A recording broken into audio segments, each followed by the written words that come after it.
Never. Never, my noble.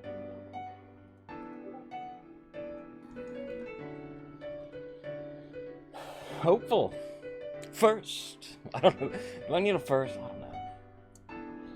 I get first in some people's streams. How are you doing, Hopeful? I am doing very well. Nephew on the bus to school. The other one with Grandma. I have water. But I gave one of my waters to Mo. Mo was down here briefly. He was meowing at me for water, so I gave him one of my waters. But then he left immediately. I'm like, Mo! People want to see you.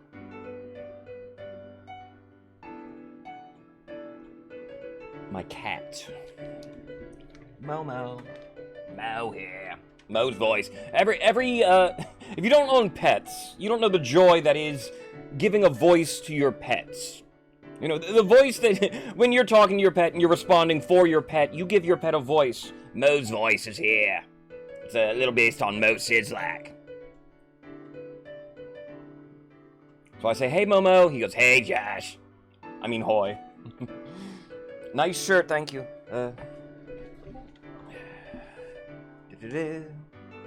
Our Lord Vader.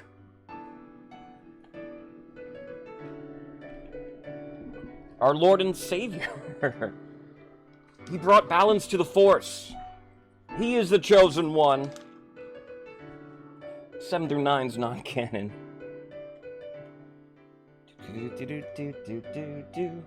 Toast, sir. Can you introduce? Yes, at the very beginning of the game, Derezio, if you own the game, you're allowed to pick which faction you are. So thus, you can tell who owns the game because both of them are players. Because they'll have the gold. There'll be a solid color bar and have the gold banner.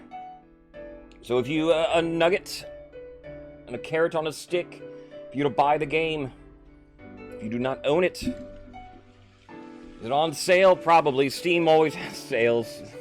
For people are like, oh, it's on sale on Steam, a Steam sale. I'm like, Steam always has sales. That's how they get you to buy things.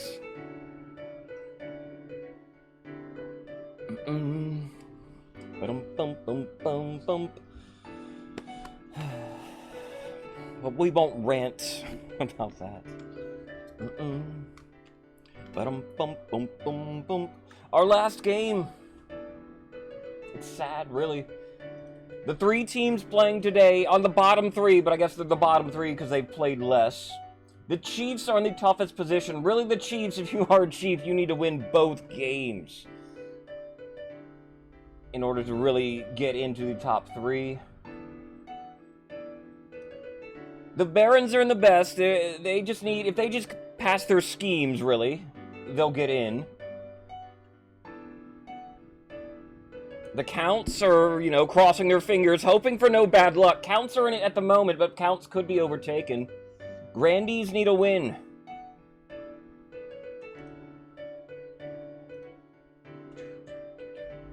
Good time zone to you. Hello there, Morgramoon. Roswell. And live table today. Ooh. I was looking for like an extension or a program to do my live table, but I'm just going to simply edit it as we go then. That's how my behind the scenes, what I'm going to do. I couldn't find something to just like update it automatically. No, the Pats are good. Pats, sit back. Alright, have a glass of wine. You sit on the coast in the easy street, Pats. Pats were our best faction. I mean, they won multiple games, multiple days. A lot of people like rooting for Pats, I think is what it was. And there are some people that wanted Grandees. Grandees got off to a hot start, but then Grandees petered off. Chiefs got a win. Their only win with the Chiefs was in the very first day of play, and they have not won since. They usually accomplish their schemes, so like tiebreaker-wise, they could be good in schemes. Esma, welcome on in.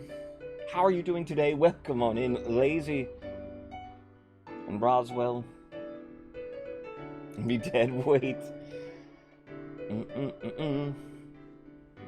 The Chiefs, of course, we have had very close games. We've had miraculous wins, all right? maybe the Barons don't deserve a win that they have. Technically. Because through a miracle for the Barons, they did not achieve a win goal one day, and they got a win. It triggered their win condition without meeting the requirement. I didn't even check. Check, check. Microphone check. 1, 2. What is this? Check. Microphone check. 1, 2. What is this?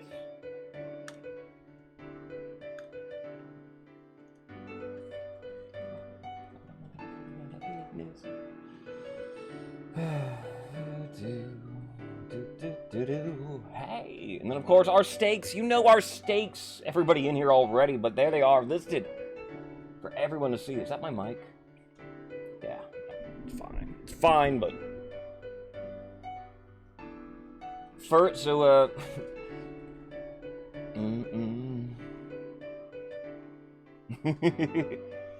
that was a very fun ending to the game when the Pats won yesterday. Pats were the biggest winners from yesterday. We are wearing a Pats ring today. We have D6, D8, and we have D20, or the dice I have. If you want more, you can put in more. And in fact, hold on. I need 3 minutes before we start. Can I fix that D8? You can.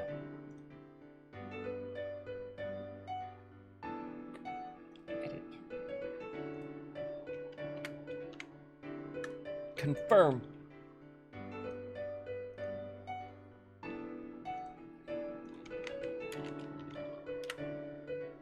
Alright. And it does say it. Alright. Corrected the spelling on it. Azura-san, welcome on in, Azura. Hattori, welcome on in. Grandees, getting reinforcements. Wait, said she is May Noble a they? What? What? That's what I said. Do-do-do. Boop boop ba-doo. Ba-doo boop boop ba-doo. I just don't yet. Boom boom ba-doom. Did I? Maybe.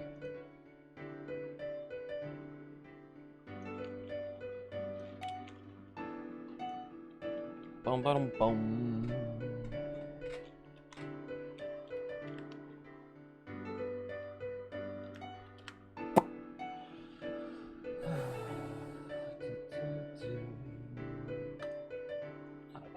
I said out of that, not larger. Finishing it really delicious. Good then. What did you have, Azura, if I can ask? And good morning, Crystal, as well. You said a C and your noble's a day. Can you try to fix it? I think you can fix it before the game begins, maybe. Marley. Hello there. Thank you for kissing the ring. As I was saying, then it was a patrician's ring. Patricians were the victors, the greatest victors in yesterday's series of games. They got a scheme win. They summoned Scrampton, who then warped our king to this faraway kingdom called the Hoy Dynasty. As I suppose canonically where they sent our king. That's what we're just gonna say. It was a lot of fun. Marley, though, welcome on in. And yes, alright, yeah, I thought you could. You can change, if you own the game, you can change then your pronouns as well before the game starts. Welcome on in, Marley. I mean it. I really do. I don't mean that. Good morning, good afternoon, good evening, whatever time it may be, wherever you may be today. Welcome on in, everybody. Daybreak is ending, and a new reign is beginning. Boom, boom, boom, boom.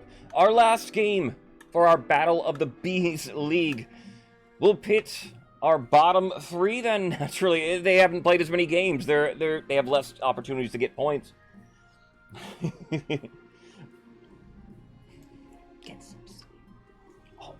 Always. Everybody will tell you that. No matter what time of day it is, every streamer will tell you that, right? Welcome in, everybody. I will be, of course, going my own path to victory, choosing it randomly here first. Your Majesty, you may have won when you die. I was already getting into the dialogue for a dynasty. How do you hope the kingdom will remember you? Alright, we haven't seen... Peacekeeper is the only one? Has anybody tried to be a peacekeeper? I don't think so. We've seen, I believe, all the others. I will roll one of my d6 in the chat here to determine the Monarch's goal for the first game will be. There's only been one Monarch's victory. Today will be the second. Because Monarch Final Chance is my name today. So original, hoy. Will be the greatest queen who ever lived. I see.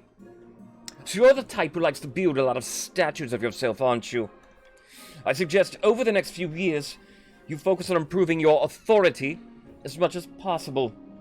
Long time no see. Good morning, Amanda. How are you feeling today? Welcome on in. Training with Sonic. Training your mind and your body, I hope.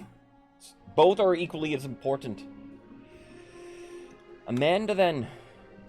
We're joining the Grandees, and then last Spartan, I see. Joining into the Chieftains. Welcome on in, Spartan. Once you have an heir, I will turn to discuss how your ambition is progressing. Good luck, Your Majesty. FMX, you are a Baron for the game. I looked immediately over there, but then, boop. Welcome on in all the same here, sir. You swear you weren't this bad before, do you? It's alright. You're fine. You're fine, Marley. We will go council introductions. Now that you're the queen, your first duty is to meet with the Council of Nobles.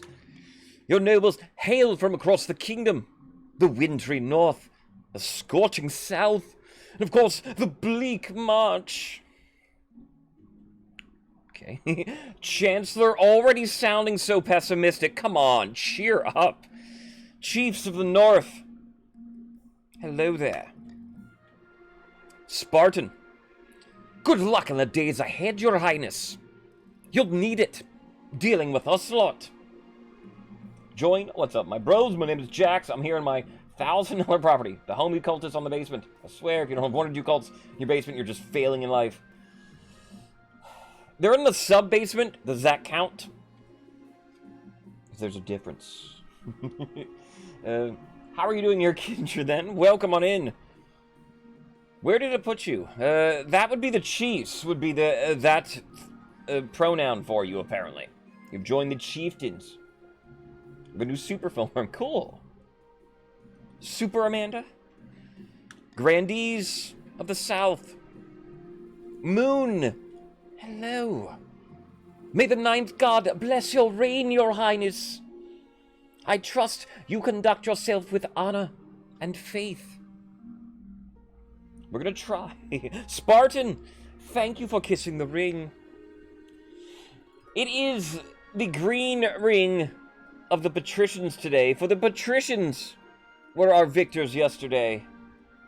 They are sitting pretty atop our live table. Most likely guaranteed. In fact, they are guaranteed, I believe, their spot in. Take 2 people, 3 people jumping them? Won't happen. A lovely ring, I know, isn't it? Perfect.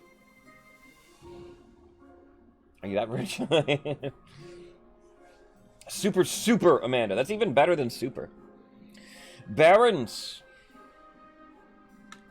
Hail and well met, Your Majesty. Under your leadership, we'll whip this kingdom in the shape,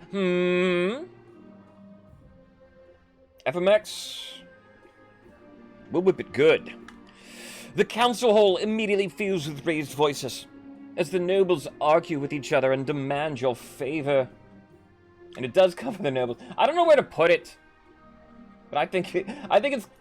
I can make it smaller. How do you guys feel about it being smaller? Is this what the council is like? No wonder your father told you to avoid the throne at all costs. Maybe I can cover me. I don't care about me. And put it down. Here.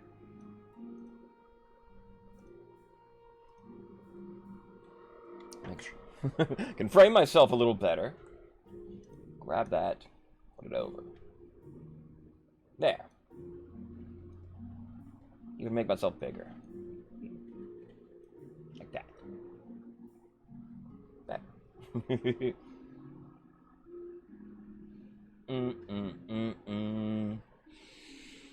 Coronation next.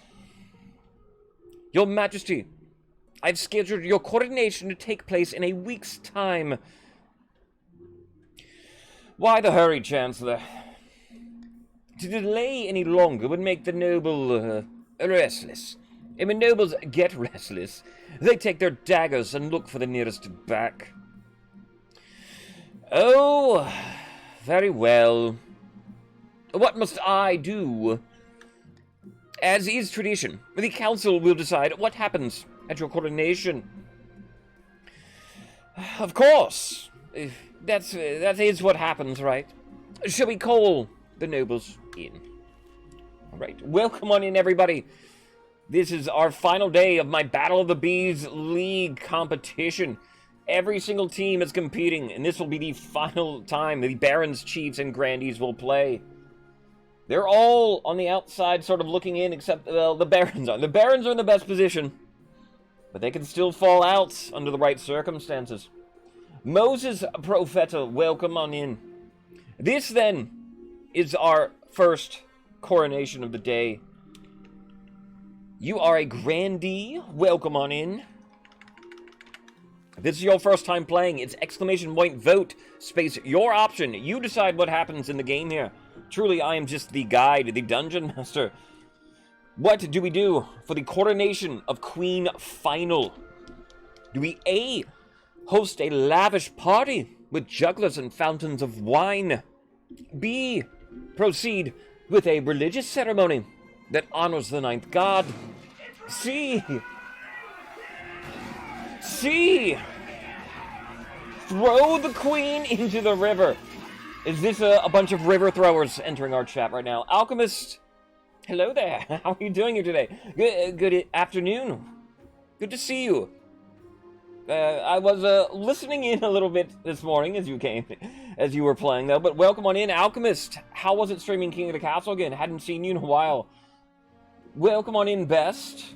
Kuka, thank you for joining us. A raid be nice indeed. Thank you. Shout outs to Cynical. Was streaming King of the Castle this morning here, I noticed. I will raid myself. But how did the game go? Who was the ultimate winner?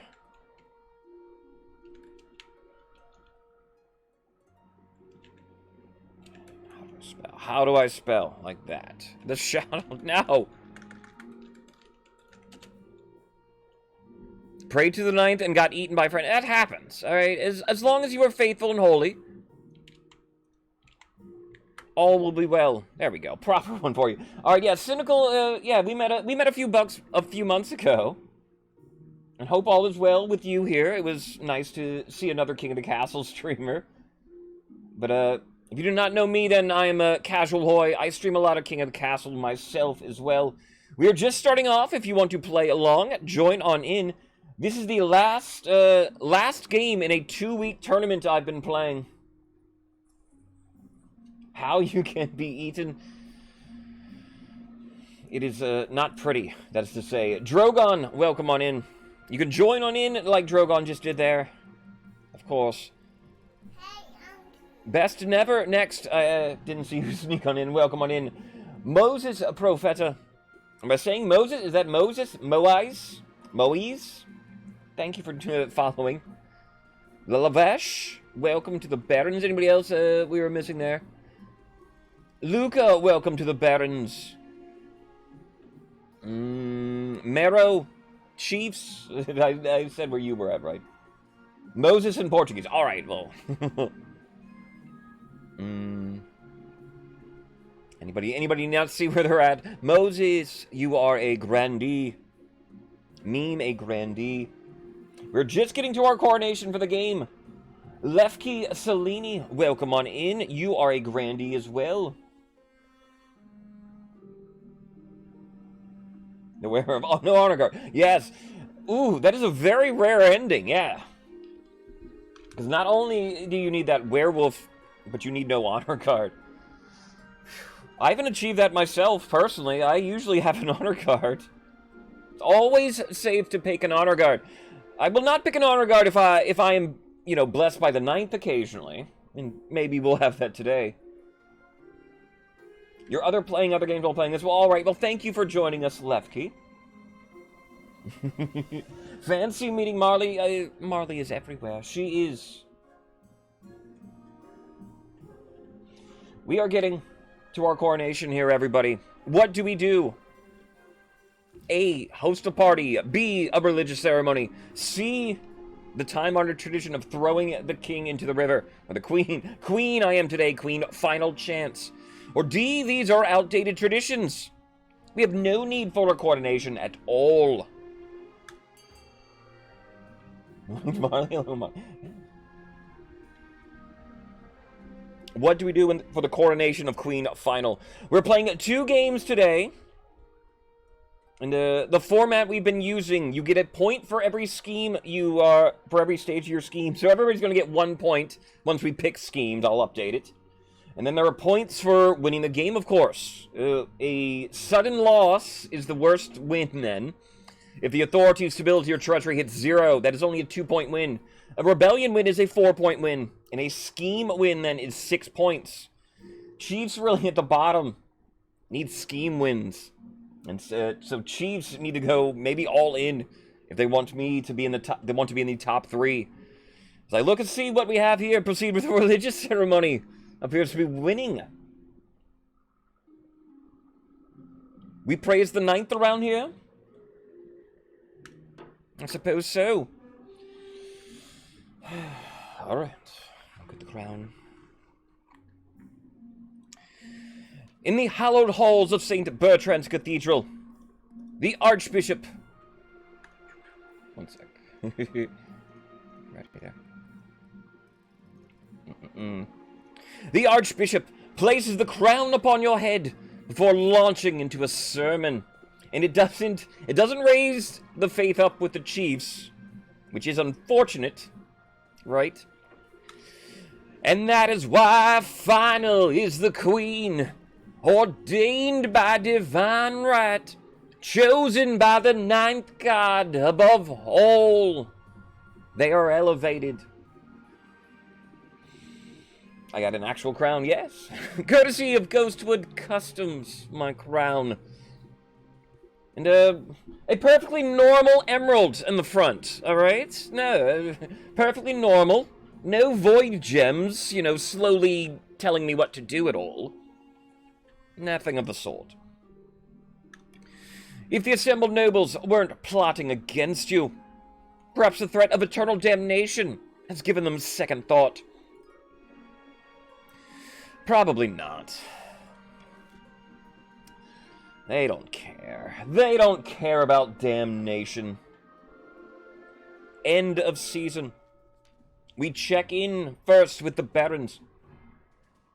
Sabine of the Hopeful Destroyer bloodline. An eccentric former bandit. So a crazy bandit, that's just who you need leading you, Barons, stands before a blazing hearth, roaring with arms outstretched. Alright, so a loud, crazy person. Barons, you have a great leader. Boy, you say. No, emerald. It was an emerald. When have the Barons of the March backed down from a fight? Never! I know you'll do what it takes to put me, your rightful queen, on the throne. Barons. Alright. Yeah, I believe her then. The white hair, yellow eyes. All right.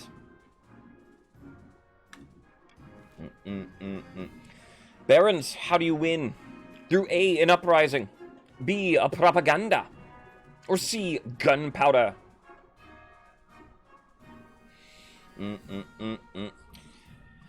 Uprising involves raising up the treasury for the first stage. Propaganda, lowering stability of the kingdom. And gunpowder, lowering authority. Barons, your goal for the game.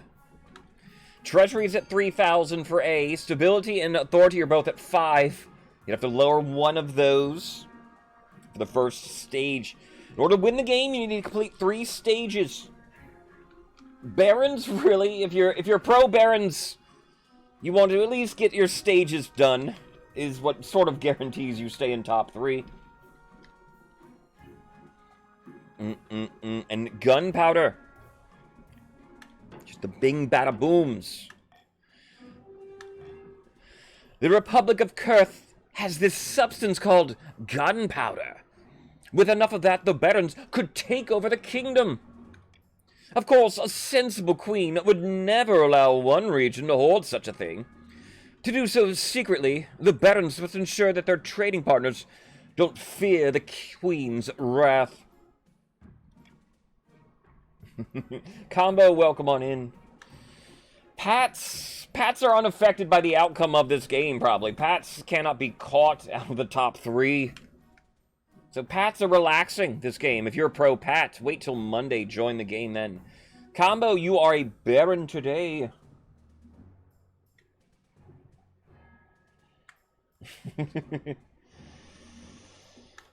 To advance your scheme, Barons, keep authority 4 or less for 2 seasons.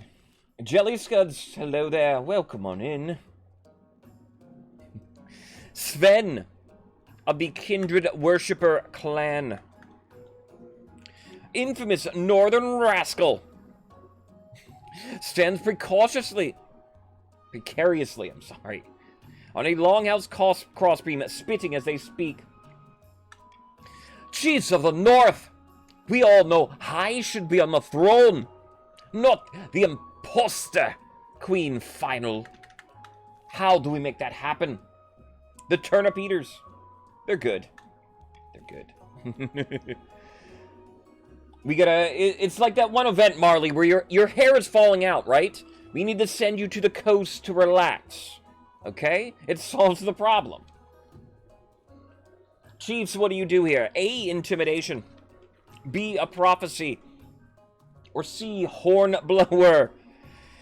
Hornblower, Chiefs, hasn't been working out too well. But damn it, if I don't love the Brazilians here. They're gonna blow that horn if it kills them.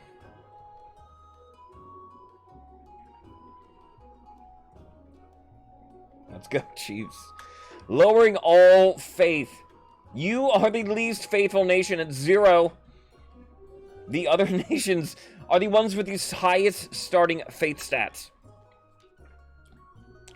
The Chiefs plan to dig up Oddheld's legendary horn and use it to take over the kingdom. First, they must win the flavor of the gods by diminishing the kingdom's belief in the 9th. To advance their schemes, Chiefs must lower all combined total faith to 12 or less in 4 seasons. So you have a little while to do it. 4 seasons. It sits at 15 right now. Dirty pagans. I know. It will be against the will of the 9th. The Chiefs win today.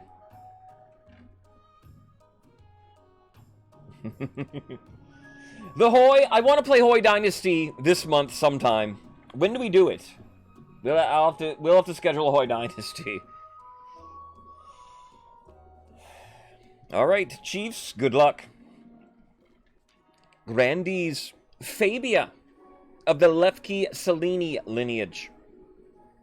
Infamous Southern Mischief Maker. So all 3 of our claimants today are, like, sort of roguish characters.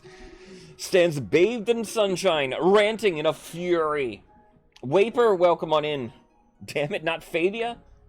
What's wrong with Fabia? Do you have another child that would have been better? Is she the one that shouldn't have be up here? Waper, you are a chieftain for the game, then. I is Chiefs, yes. Best never next. Thank you, Dan.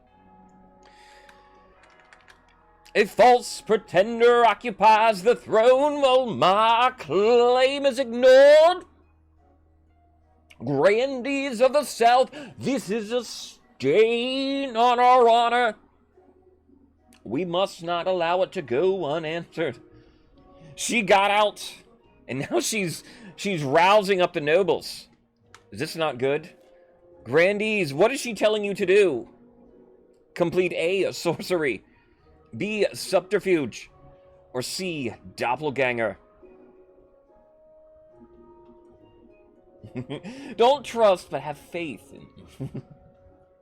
That can happen. Grandees, your goal for the game. A involves raising authority up. Will put you at league with the barons. B, lowering stability, currently at 5. C, lowering your own defiance. It's at 1 to start the game. Subterfuge. We have not seen a successful subterfuge. But subterfuge is a very fun ending. Well, I mean, we've seen, not this past couple of weeks, I've seen it. It's a fun ending, though, if we do get to it.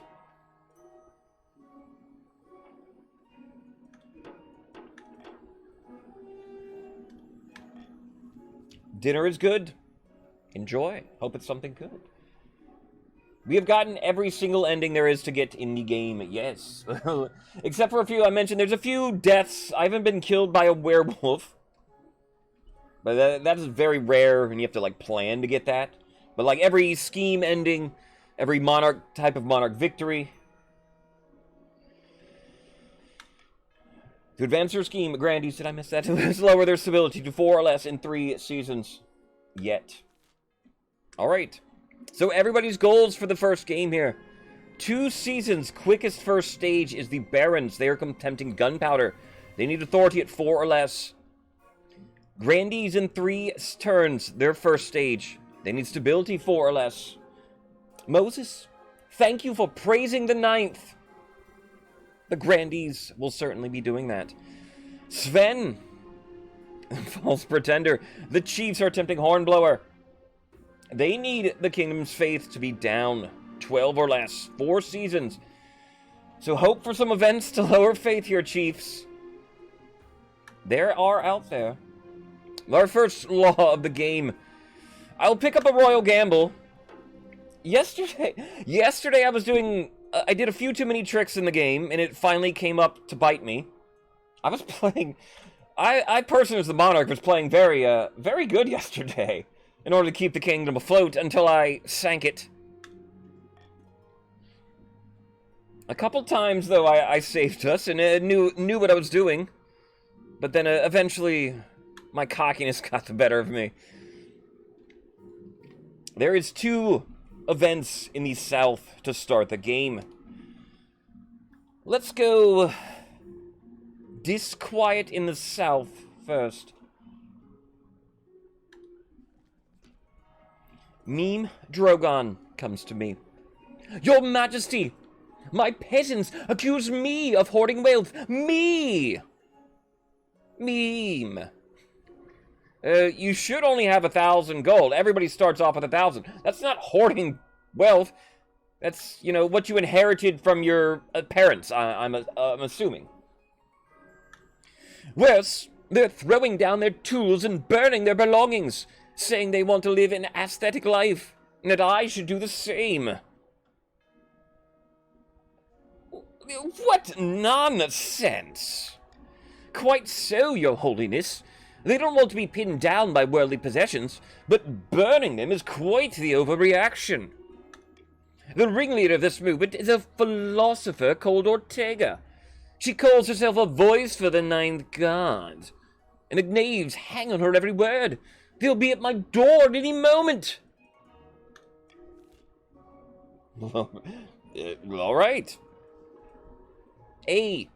Do we send someone to infiltrate the cult? Do we B, aggressively break up Ortega's meeting? Or do we C, fire the troublemakers and hire new servants from the south? I'll start the vote here, but then I need to update our live standings then.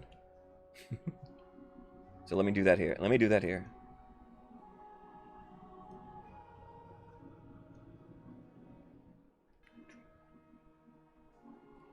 Live standings will go.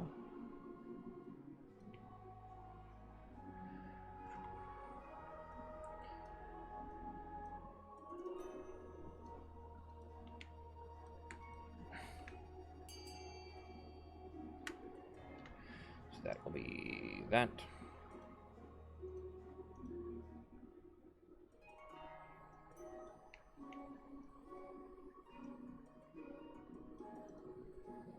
That, and then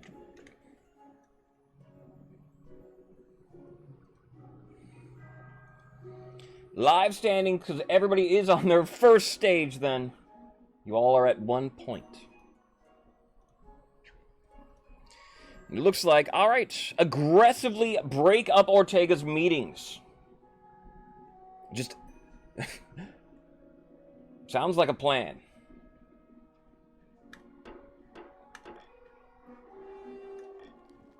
The City Watch rush to the next philosophical meeting.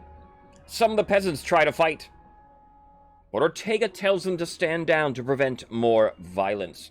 Stability goes down 1. The grandees are very grateful indeed, though there are rumblings of discontent from the peasantry. Defiance goes down. So the nobles' defiance goes down, but peasantry, that stability went down. Then there is a mysterious ship as well in the south. Katori Blueberry. Hello, Katori. Your Majesty, a shipwreck has appeared on the edge of my estate. And it's not even from the south. Its name is the Gloria. It bears a Marcher flag. Marley, rest. Feel better. That vessel went missing a few months back. We feared she was lost at sea, says Kukabam. Well, she's been found on land, right on top of my favorite picnic spot.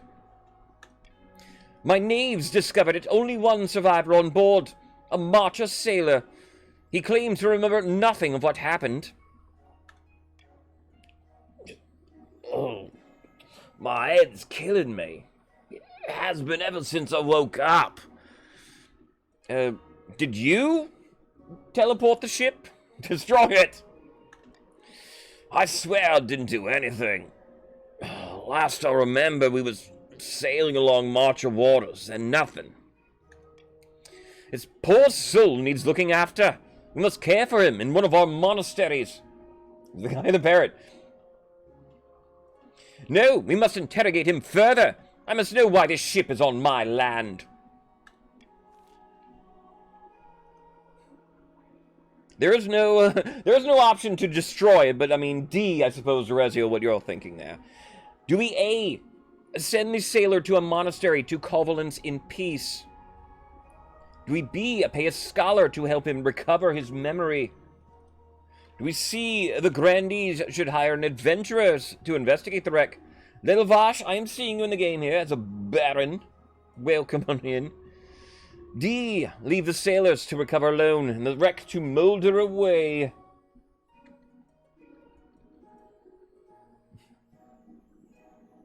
Ephra, hello there. Good afternoon. How are you doing here today? Welcome to the Barons. Baron Strong, Ephra. Hope all is well with you. We have the mysterious ship event. What do we do? Barons currently want low stability. Grandees want low authority. Grandees want low stability. Chiefs want low faith everywhere. None of that here. But that's their goals for the game. Whom? How do we help the help or hinder or do whatever? Summit Sarah, welcome on in. Lady Lavash, you are in the game. I see. Your vote counted. How are you doing here today, Sam? You are a chief of the North. Chiefs attempting Hornblower. They're gonna toot like they've never tooted before. It appears we want the Grandees to hire an adventurer to investigate the wreck.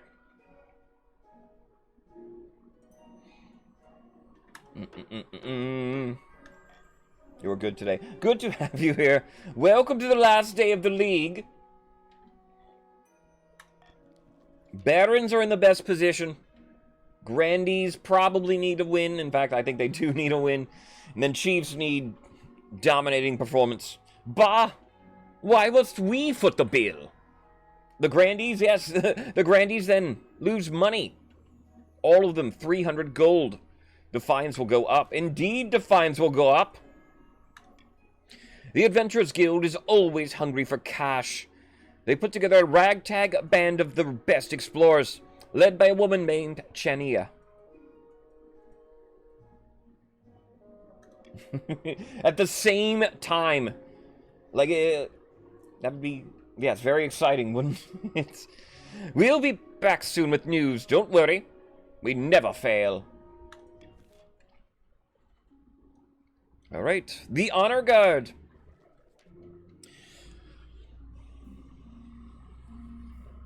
Your Highness, I have a brilliant plan. Why don't we hold a battle royale to choose your honor guard? I can think of nothing better, Marrow. Holy shnikes. You are MVP. A battle royale? I can't resist. No roll. We do it. We do it. Start prediction. Who will win? If you've not seen this before, then I love the Battle Royale. Whisper it, Marrow, no! Marrow, how could you? No! Can I veto myself? What do you mean, veto yourself? Oh, because it's your decision? How could you? We want a Battle Royale. I'm already doing a prediction and everything. Can I veto myself? You don't want to do it, though. We don't have to do it. Damn it, Marrow. Marrow's using a channel point redemption called Whisper in the King's Ear, where he's telling me exactly what to do. And yeah, the Battle Royale is very good for the Chiefs. Is that why you don't want me to do it? How dare you, Marrow? I love the Battle Royale. If you let us host it in the North, I'll even pay for it. The spectacle will boost our economy. Massively, and of course, I'll confident the Northern Warriors will win. Marley will do Coin as King, however. We can do other contests. Marley, are we having it? Overturned! We're having the Battle Royale. Marrow, I'm sorry. I'm usually a very pacifist and kind guy, but something about, you know, murdering in this game, battle royales, gladiator fights, just gets my blood going. Moo. Exception. Good afternoon here, sir. You've arrived in time for the battle royale exception, alright? Fortnite. I don't play Fortnite. I don't play, like, hardly any, like, first-person shooters. I don't like to shoot. You know, I don't like to kill, like, normally. But role-playing here, role-playing, killing nobles, killing honor guards, just... it gets me. It gets me here. Alright, then. Marrow, I'm sorry. Marley has overturned you, then. Whisper in the King's Ear and King and Coin, if you're newer to the stream, will tell me exactly what to do. The Coin is King trumps the Whisper. They are very expensive to use, and they're on a cooldown timer. But, we will hold a prediction. We will hold the Battle Royale, and there's a 2-minute prediction. Who will win the Battle Royale? The Barons team, the Chieftains team, or the Grandees team? 15k points will be spent. Foo foo foo.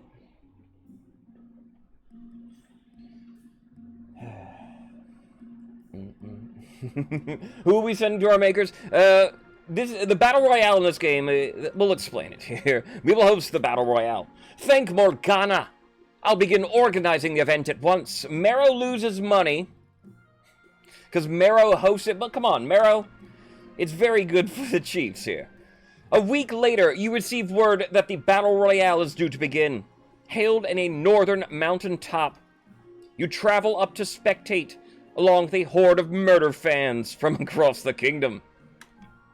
Welcome one and all. Today's competitors are Northern Warrior Heroes, fierce battle nuns from the south, and the Baron's battle-hardened veteran soldiers. Who will you support, Your Highness? I'll support whoever is, leading in the predictions, then. And I'll support Corny's King 3 more times. Some people have a lot of points in my channels. I used to do a whole lot more new ones. I don't know. They've sort of settled at the moment. And do I pick it according to the dice? Maybe I could roll it here too, then. That wouldn't be a bad idea, Samet. Instead of favoring somebody. Thank you, then. I try to remain neutral throughout the tournament. I'm not trying to win particularly any of the games. So I shouldn't favor an honor guard. You are correct. But this is, we will see 2 deaths here of the honor guards. Whoever wins kills the other 2 off. There's a little, short little story role play. Who, predictions should be in. Who was winning the prediction? It appears 46% voting for the Grandees. I will roll then for my support. 1, 2, 3, 4, 5, 6. I rolled a 2. I will support then the Northern Warriors. Their home field advantage. They're described as unbeatable in battle. It is a very good choice. A wise choice. Now let's watch a little blood get spilled, shall we? We'll watch the fight. The bell rings. The battle nun leaps forward, her sword flashing. I'm always winning here, Dad. The Northern Warrior blocks it with his battle axe, grunting with the effort. Ugh! The battle nun dances back, fluid as a viper, and turns her attention to the marcher soldier. Sparks fly as blades clash. The 3 fighters dart back and forth, almost too fast for your eye to follow.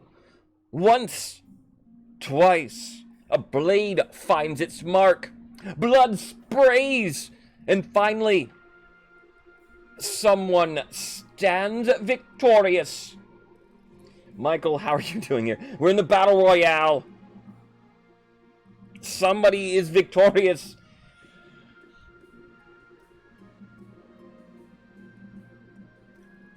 It's the Southern Battle Nuns. Her head bowed, standing as still as a statue. Her opponents lie dead at her feet. Right. Battle Nuns are top tier. Not as good as the Pats, but I mean, they're very close to the Gladiators of the Pats. So, congratulations. Grandees was the majority of people picking that. They believed in the power of the 9th.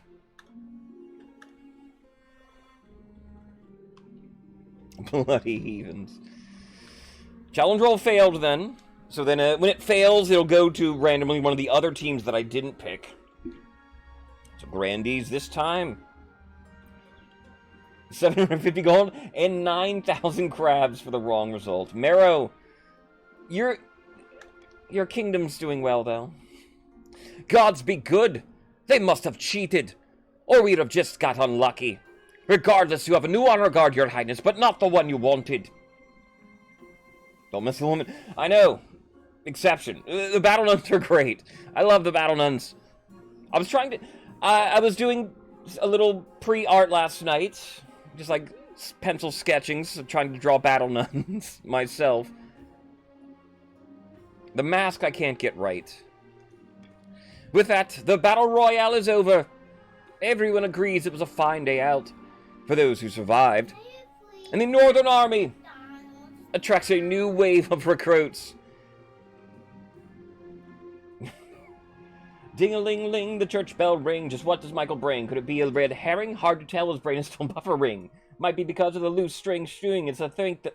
Might be because of the loose string. It's quite the thing. Oh no, I sub so ho I can go bling bling. Thank you. I messed that up. Is that supposed to be something here? Thank you, Michael. Appreciate it here, sire.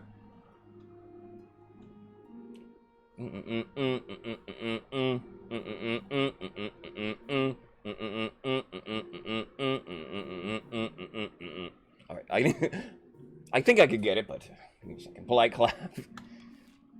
Thank you, thank you. Wasn't good. The third attempt will be perfect if I do it again. End of season. We get to our next auction, our next first of the last auctions of the game. Exclamation point fund, space your choice, space how much you wish to bid.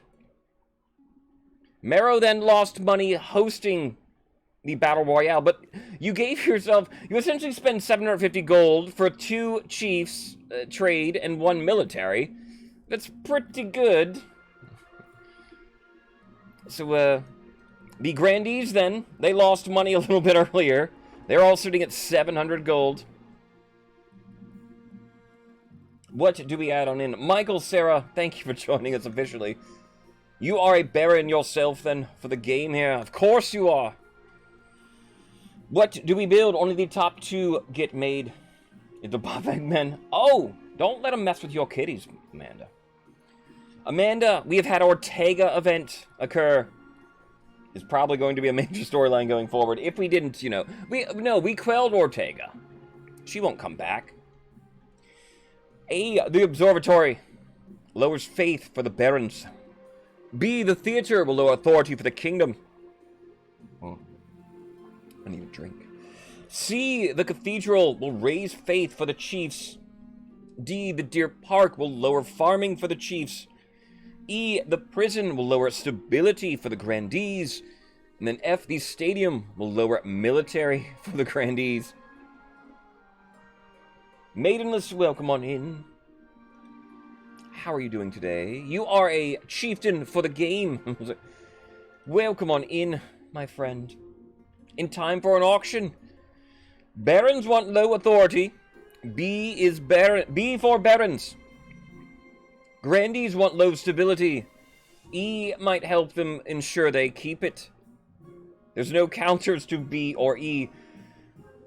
Chiefs want A, then. They want to lower faith throughout the kingdom. Anti-chief is C. We can build a cathedral for those heathen chiefs. You have 60 seconds for an auction. Only the top 2 buildings get made. Get in your funding snipes the last 10 seconds. Katori, you might have been early. But Katori making her feelings known. A, getting a lot. Observatory. Lowering faith, because, you know, we can see the stars. Who believes in the 9th when there are stars? B, also getting funded, though. Lowering authority, that is what barons. B for barons. C also has 700, though. They're right behind it. E at 600. F at 200. We're more than halfway through. A still has a lot. It's the close race for second at the moment. C, 20 seconds left at 1,100. There's 900 in B and then 600 in E, though. 200 sitting there inconspicuously, though, in F. Nobody's going D at all. Why would anybody ever go D, ever? 10 seconds left. C. Now A and B. 2,300 is your cutoff. 1,100, though, in C. Still A and B. Going to be a Baron's color sweep. Is that a Baron's victory? Not quite. It's a Chiefs Baron's victory. Chiefs won A.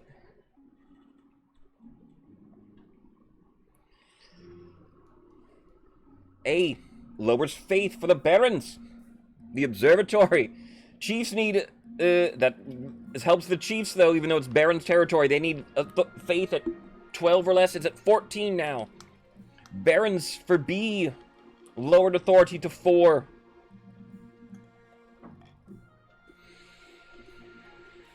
There is a cult rising. We dealt with that, I thought. Meme Drogon. Dreadful tidings, your majesty. It's a disaster. Ortega's followers are in a frenzy. They stormed my manor and took it over. I barely escaped. They say Ortega's bringing the sick there to be healed by her powers. If she doesn't burn the place down first. Royal Guard Lucy, welcome on in. If your you get your money back if yours didn't make it. There are live tables, yes, maidenless. This is our live table for the standings for the past couple of weeks. No, that's where everyone's at, yes. Roswell, thank you then. And Meme, yes, Meme lost all your money right here. Ouch. Those damn peasants. Alright. Do we A, pay the barons to shelter Grandee Meme? Do we B, send in southern troops to clear out the Vandals? Do we C, allow Ortega's peasants secure the estate, let them keep it? Or D, do we have Ortega assassinated? Ooh. Tough choice.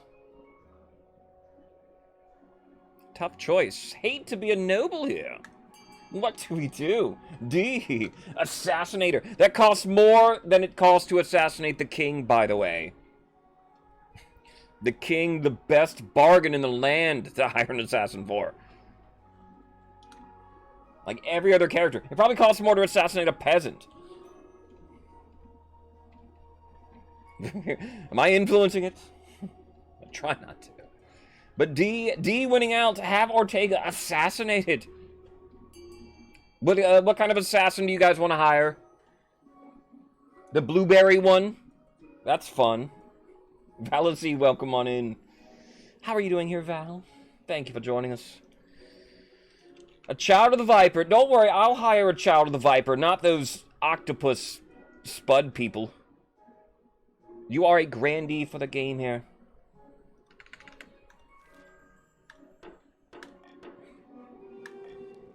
A little money in the right place sweeps your problems clean away. Yep. Just pay money to make it go away. Authority goes up. The treasury goes down 1,000. For now. Now, why'd you have to throw that in game? The adventurers return. We hired adventurers, or the grandees hired adventurers, to go investigate a shipwreck. Kotori. Chania and her band of adventurers have returned from the wreck of the Gloria, your majesty, but they bring bad news. What happened?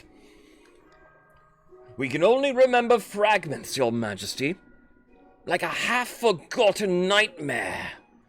But I remember running down an inland labyrinth that twisted around me, coiling like a serpent. They couldn't reach the captain's cabin at the center, but Chania's willing to return if we give her better equipment. Right. Something mysterious with this shipwreck. A, they may return, but they need better equipment. B, don't let them go back. No one should explore the area. Or C, it's their choice. Let them do what they want. Our first roll of the game, our first challenge as they're called. 80% for A, 50%, 80% trade, 50% authority. C is always a 50% random chance. Scam assassins and scam adventurers. It sounds dangerous. Wait, what are you? Lucy, I'm sorry then. You are a baron for the game here. Welcome. Barons right now want low authority. Is your goal currently. Low stability is what the grandees want. Low faith everywhere, what the chiefs want. It's close. Ooh, Baron's come in at the end. Close, though. C winning out. It's their choice. Let the adventurers do what they want.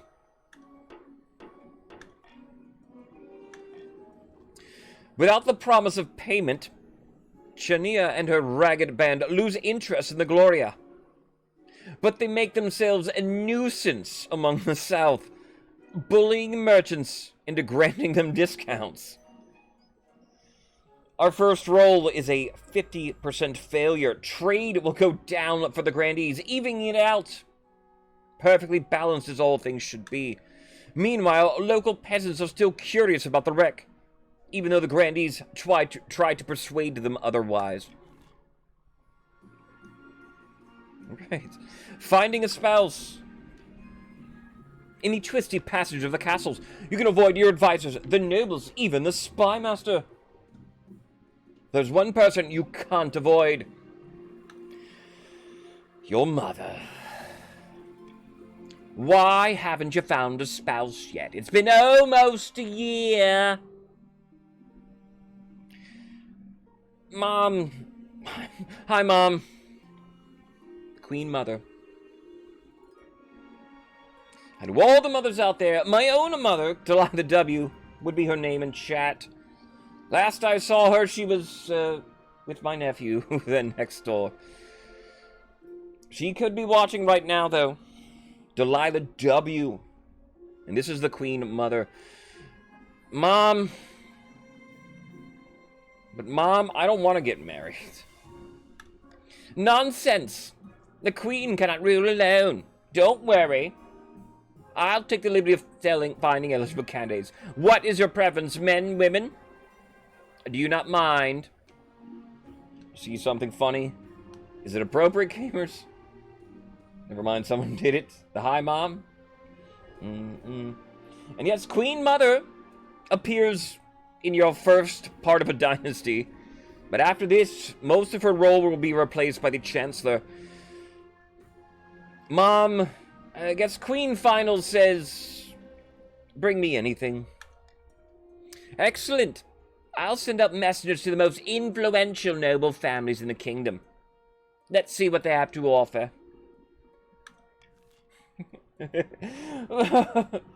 Who said this is a royal marriage? Who said anything about love? Just tell me what manner of candidate I should find. You can always say no if you've had a look at them. That's what she says if you say that. One of my favorite lines in the game. Amidst dark and foreboding forests, a small, squat castle stands watch over the Marcher border. There, at the end of the kingdom, a plot is hatching. Have the merchants from Kurth arrived with the gunpowder? I have a few lines memorized. Not yet. They still feel the Queen's reprisals, not to mention their own government. I would probably have a lot more scripts of the script memorized if it didn't change. Because it changes, I can't remember everything, and I get it mixed up. Why you hear me misspeak when I'm not reading it, but you can watch. I don't always read everything. Then our work is not done. We need to weaken the Queen's final grip. The Barons aim lower authority to 4 or less. So Barons, we're stopped. They need authority to go down to 1 more point. We get to our first tax season of the game. 3 ways a monarch taxes the nobles and king of the castle. Cruel taxing you raises your defiance. Raises the treasury up by 400. Takes 400 gold away from every noble in that faction. Luciana, welcome on in. How are you doing here today? Thank you for joining us. You are a grandee for the game here. You look lovely. Thank you for joining us. You're joining in time for tax season. You're so tired today. I'm sorry, Ephra. Common taxing has no defiant swing. 100 treasury to wealth. Bribing you.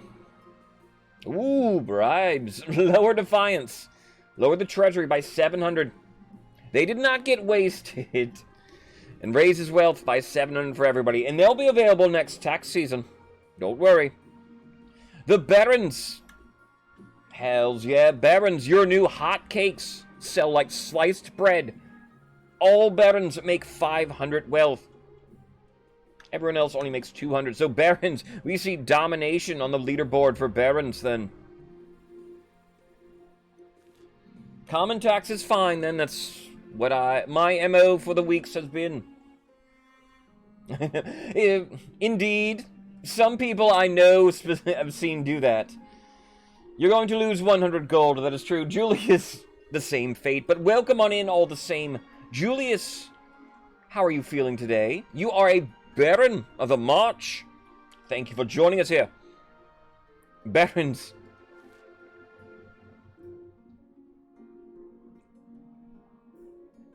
Strategically, I should cruel everybody, probably. But I will not. We will common tax everyone.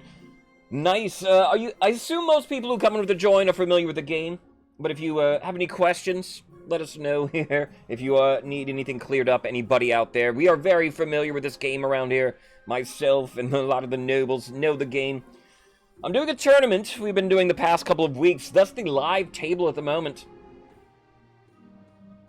We will common tax all around. Enough stalling.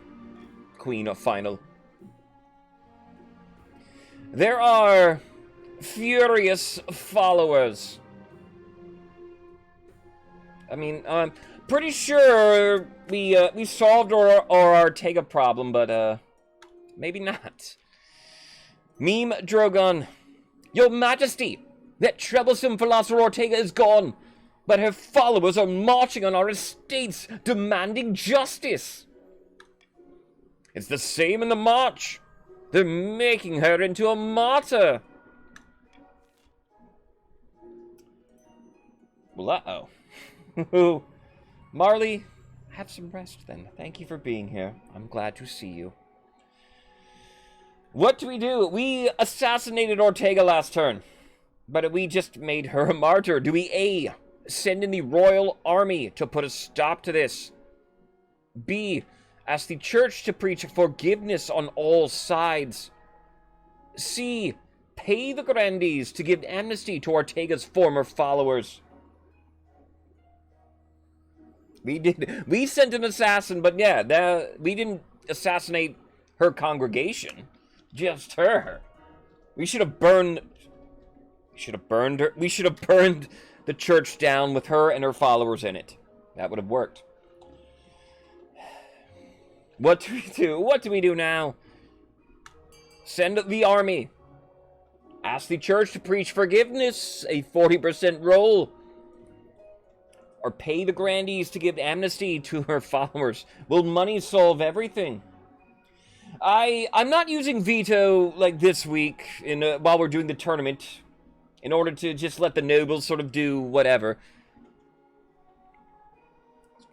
So I'm not using too many laws. I will pick up laws I find necessary. I don't want the kingdom to go to 0 on anywhere. So I'll pick up Call to Unity and use it. I'll pick up the Royal Gamble if I need to. I used effectively yesterday. I'll get Golden Choice if we see Golden Choice, because some people like me to use Golden Choice. It appears we're trying the roll. We missed a 50% roll earlier. Is our luck turning? A C comes in at the end, but it's too late. We will ask the church to preach forgiveness on all sides.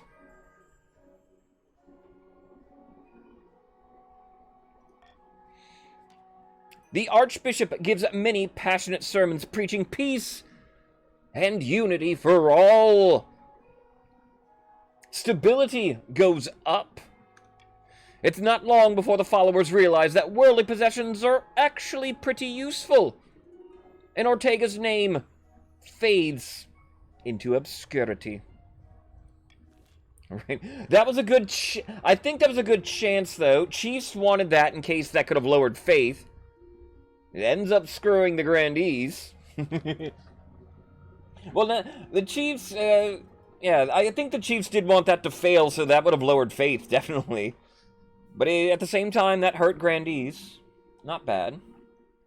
Gaps in the mind, meanwhile. Katori. Your Holiness, I have some odd news to report. What happened? Ever since the wreck of the Gloria was found on my land, people have been losing their memories.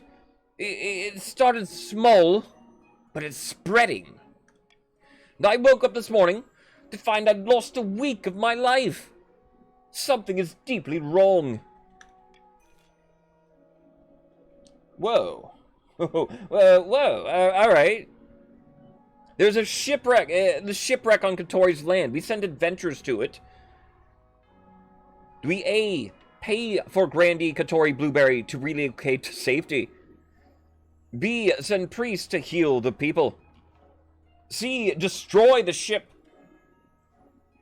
Or D, Grandee Katori Blueberry is delusional? Forbid all discussion of the wreck. I have played D&D, Lucy. 3rd edition, my bread and butter. Somehow this... it does. It always does. Destroy ship. Yeah, that was mentioned at the very beginning. Just simply, you know, what would we use? Gunpowder. Barons, give us some gunpowder to blow it up. I don't know. What do we do?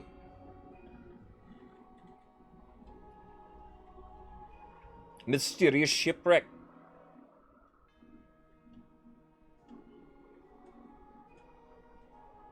What came here? What did I miss?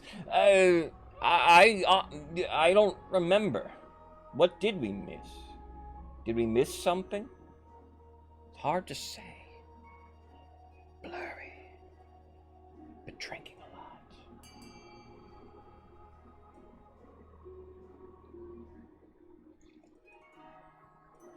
Another 50% roll. We missed the first one. We'll hit the second one. That's how 50% work. I'm pretty sure. Destroy it! Say mostly the Chiefs. Chiefs, can you guys volunteer? You want to help us destroy it, Chiefs? It's your idea. A crack team of it's the Southern Siege Engineers are sent to destroy the ship from a safe distance with trebuchets.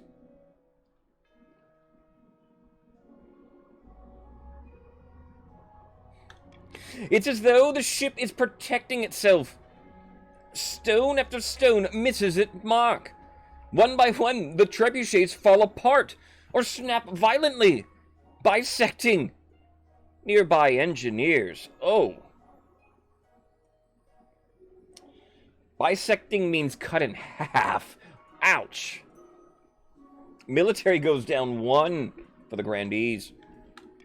In the end, the siege engineers threaten mutiny if they're ordered near the shipwreck again. You're forced to leave the Gloria where it is, a testament to your failure, and a haunted site that peasants will avoid for decades. Faith goes down 2 for the Grandees. Authority goes down 1. Barons and Chiefs love it.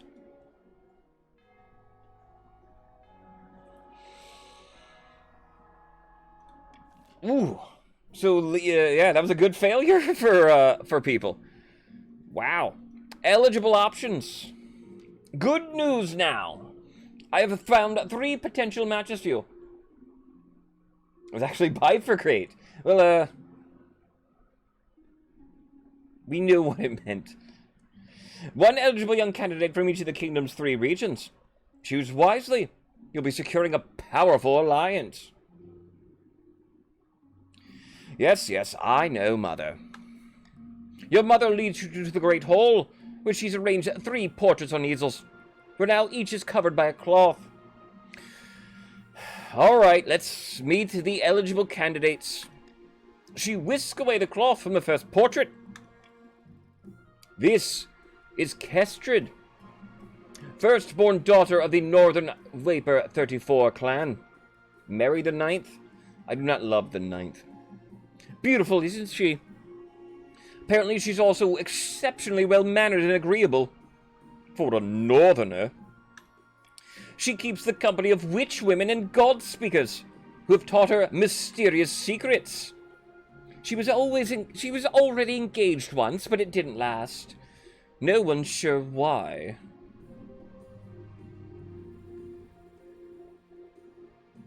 Intriguing.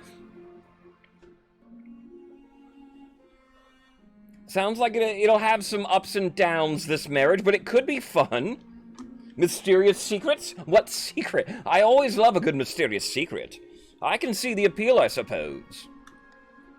From the south, Fabian, the eldest son of the Vallacy lineage. Vallacy, your son. He's reputed to have an ego the size of the sun. There's nothing wrong with confidence, right? Like many in the south, he claims to put his faith in the ninth god above all worldly concerns. Actually, he's a little intense. Calls himself an avatar of the ninth justice. Alright, so, quite religious, you're saying. Handsome. Is this a pattern?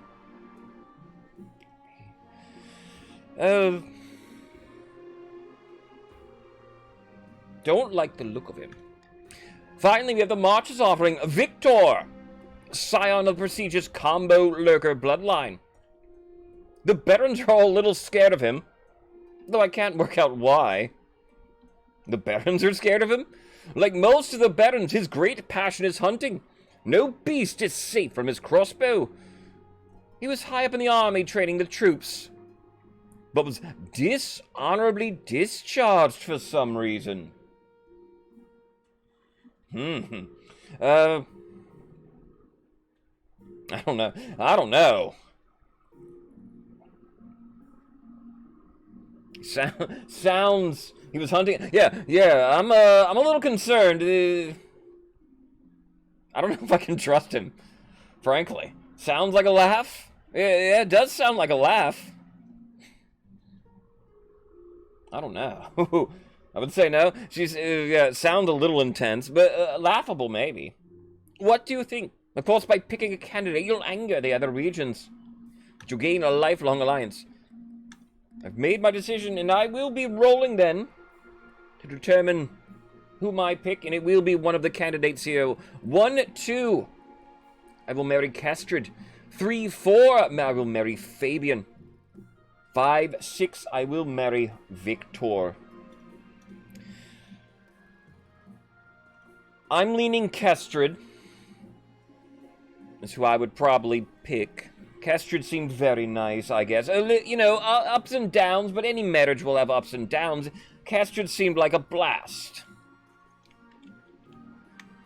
But a D6? I roll a 5. We will marry Victor of the March. Excellent. I'll make the arrangements at once. Alright then. Victor! That will lower defiance, whomever you pick. Raise the defiance of everyone else. And I was mentioning the other, yesterday, an exploit I used to use in this game was right here. Is where I could use an exploit that would not raise anybody else's defiance. It would simply, be all good. And you don't realize how powerful that is early game to not raise the defiance like that. I had very few rebellions when I was utilizing it. Because that's a big snowball sort of right there. Julius, thank you here for the follow. End of season. In a distant fortress. Alright, Barons. Back in the march. At the castle of Baron Lavash. Lavash. A number of figures crowd around an unassuming barrel. Alright, Barons are advancing to stage 2.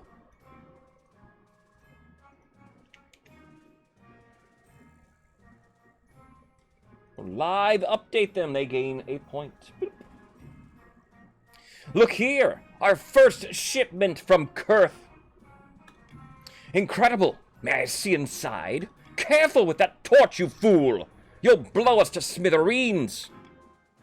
So this is the fabled black powder. Incredibly powerful, but will need much, much more to put you on the throne. For the next stage of the Baron's scheme, raise your trade to 5 or more in 4 seasons. Your trade sits exactly at 5. Grandees. Chaos in the kingdom. In the south, beneath a scorching sun, Grandee Moses Profeta is strolling through his vineyard in the company of a few close friends. The kingdom's fine. No one's calling for the Queen's advisors to resign. We need to step it up. More chaos, more panic.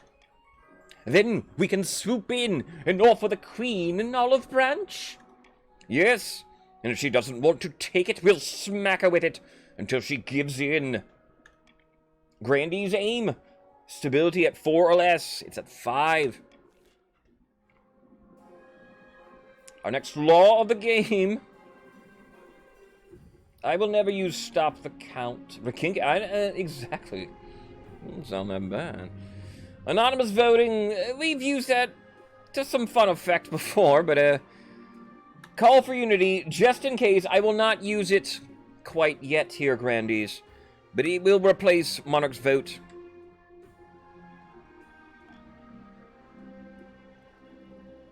Right, we are getting out of the Grandees events and moving on to a terrible curse for the march. Huzzah! Baron Ephra Bulbasaur rushes into the council chamber, breathless and in disarray. Upon my honor, you look like you haven't slept for weeks.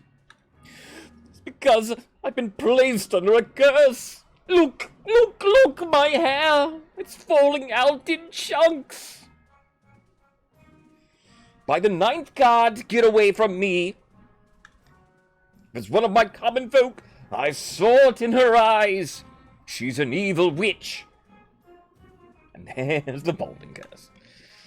It follows you. It follows. Do we A, have the so-called witch tested? B, send scholars to the Marcher lands to find an explanation? Or do we C, have the accursed Ephra Bulbasaur sent to the south to relax?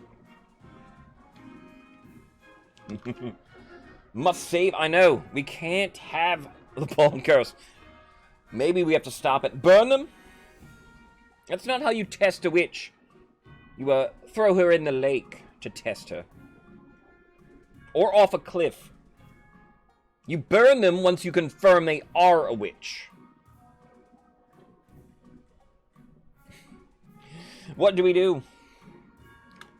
60% of the time, it works. None of these are aggressive enough. Yeah.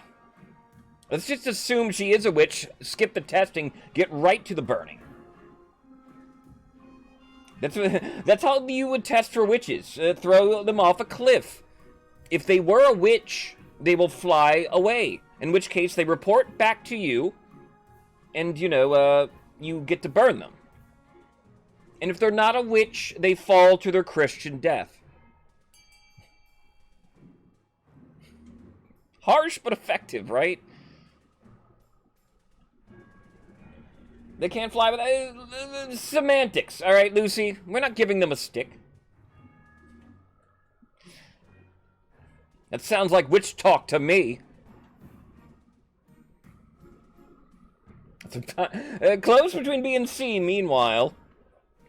50% roll versus sending Ephra to the south. The south is lovely. We're in the spring. All right? The south probably is so nice. Ephra, just relax. That's exactly what happened to the Queen in Snow White. Indeed. We're just testing to see if she's a witch. And see, she wasn't a witch. So they murdered that poor innocent woman. Aye, yes, that would be wonderful. A change of pace, some fresh air. Perfect. Praise be! Be sure to bring plenty of coin. The trip is a resounding success, with Ephra and his entourage praising Luciana's hospitality. The South soon becomes a popular destination for those looking to improve their health. See, the South is lovely. Ephra, you do spend 300 gold, but the trade goes up for the other nation, and Lucy get pockets that money themselves. There is blood money in the north, naturally. Resident Lazy.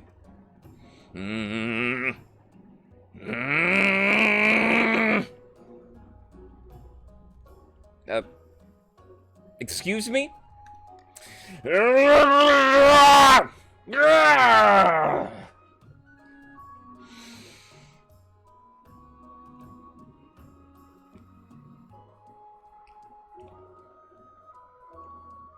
Nothing is wrong. Absolutely nothing is wrong in the north.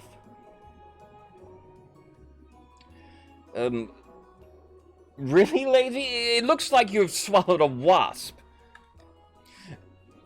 There's definitely not an old witch who lives at the border of my lands.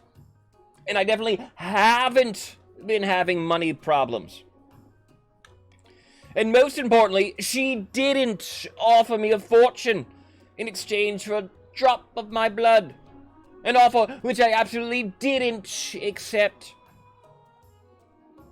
Lazy somehow gets 750 gold. I'm confused. But ever since I didn't accept the witch's bargain, I haven't found myself obeying her every command. I definitely rule my estate, not her. Furthermore, she didn't forbid me from telling you any of this. And I'm not using negative statements to bypass her magic. Okay. Well, all right. I'm Queen Final's not a complete dunce here.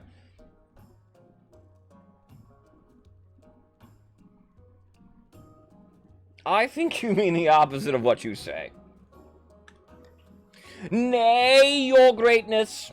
That's not the case. We'll fetch the court physician to see if we can lift your curse. After a week confined to a cold iron box, with nothing to eat but salt, the magic stops affecting Chief Resident Lazy so strongly. So we just, starve you until the curse, sweats out your body, it sounds like. He's even able to talk about the ordeal directly. And return to his, northern accent. I've always tolerated the bloody witch. She'd sell medicine to the peasants, help them find lost sheep. I never suspected she was capable of something like this. Get salty about it. We need to call a vote. Send the regiment to take back my stolen lands. Alright, so, Lazy was cursed by a witch. Do we A, take back Chief Lazy's land and burn the witch at the stake? B, take back Resident Lazy's land but let the witch go free? Or C, do we let Resident Lazy suffer the consequences of his bargain?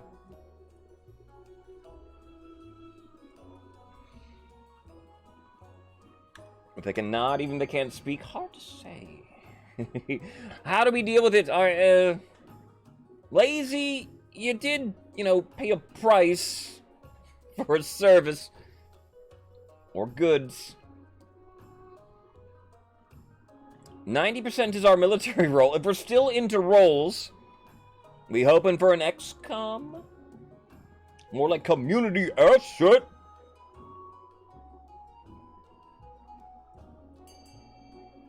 She cursed? I mean, she did go a little above and beyond the verbal contract, maybe. But he didn't ask what she was going to do with the blood. He could have inquired,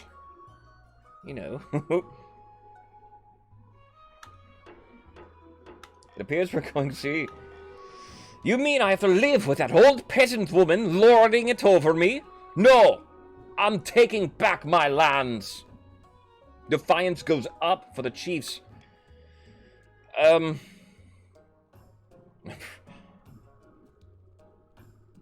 Arrest Chief Resident Lazy for resisting the will of the council, or let him go.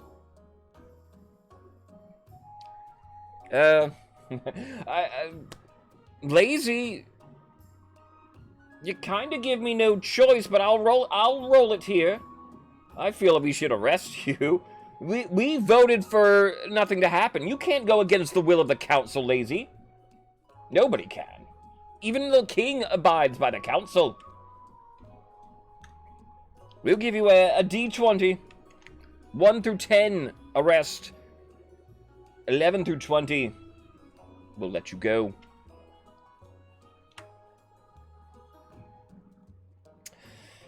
Good luck.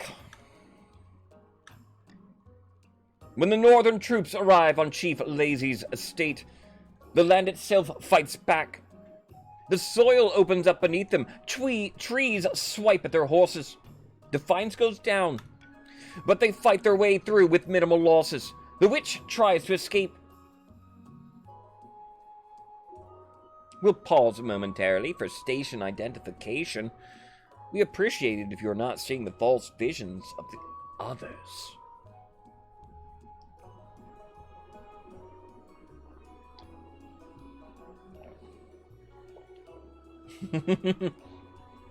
Moon indeed.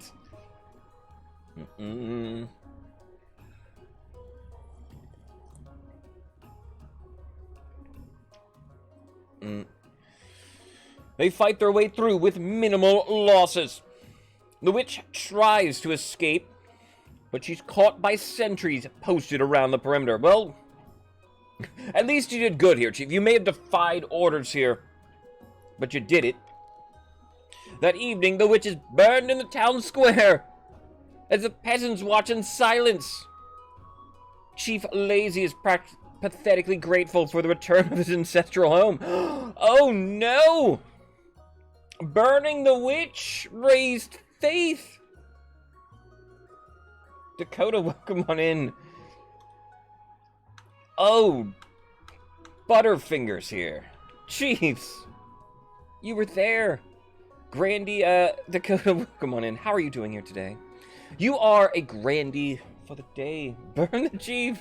Oh no, Lazy, what have you done? The fields are never again as bountiful as they were under the witch's reign. Farming goes down. Well, that's a bit of a bummer. Chiefs were hitting their goal. But one faith bump. It's because, well, witches are anti-faith, so burning a witch was faithful. Like killing the witch off. Should have arrested him, yeah. I suppose, in hindsight, maybe we should have just arrested you. Sorry here, Chiefs. The royal wedding. Dakota, you're in time for the wedding. My wedding to Victor is naturally the talk of the kingdom. Nobles and peasants alike travel from across the realm to attend. For a week and a day, the capital is one giant party. You're the only one not taking part, though. Instead, you're getting ready for the ceremony. Soon enough, you're standing in St. Bertrand's Cathedral, with Victor at your side. Do you take this man as your lawfully wedded husband? Archie? I do. Then I pronounce you queen and husband. After the wedding, of course, there's a feast. And after the feast, a dance. Your new husband, Victor, only dances with obvious reluctance. Stability will go up, authority goes up, defiance goes down across the board. Combo. He's the handsome one, I guess. I mean, I'm just nothing here. It's all my husband. By the time you find yourself alone with Victor, it's past midnight. You've never felt more tired. But he can't dance in that cute sort of way, though, you know? He's awkward, but still good. The pink hair is cute. Thank you, Crystal. Neither of us asked for this union, but I assure you, it can blossom into something of mutual benefit.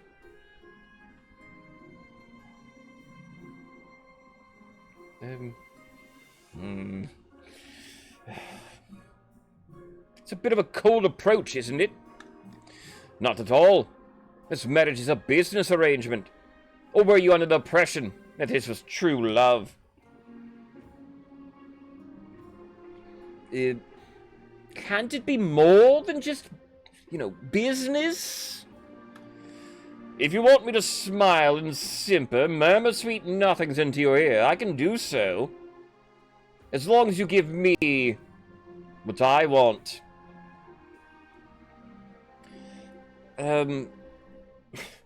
Victor was the Baron who was a little unstable, we'll say. You head to your separate bedchambers. Perhaps you will draw closer in time.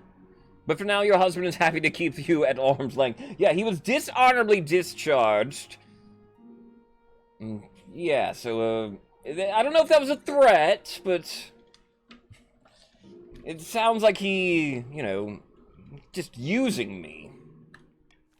And if my usefulness should go away, just a little silly, is that it? We'll see. The legend of Oddhild's Horn. An ancient legend is resurfacing in the north, yet the chiefs can't agree on where.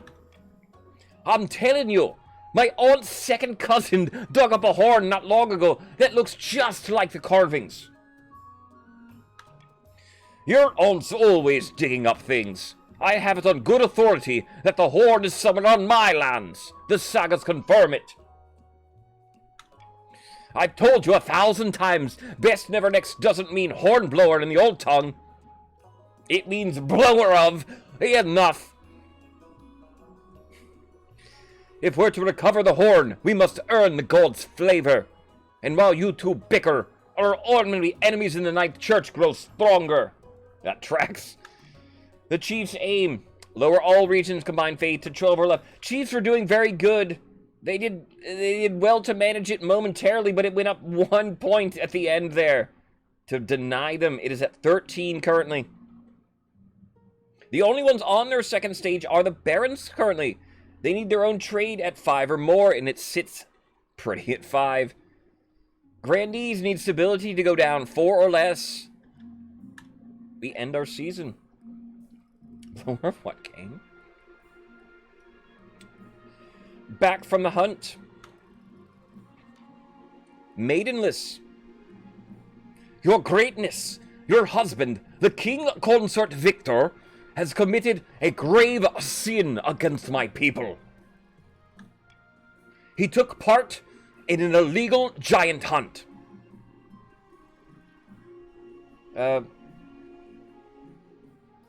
I thought you hunted I thought you hunted giants all the time. What's wrong with that?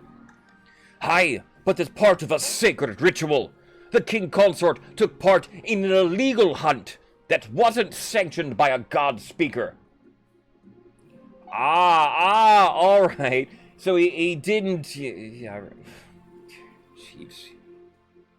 Chiefs, am I right?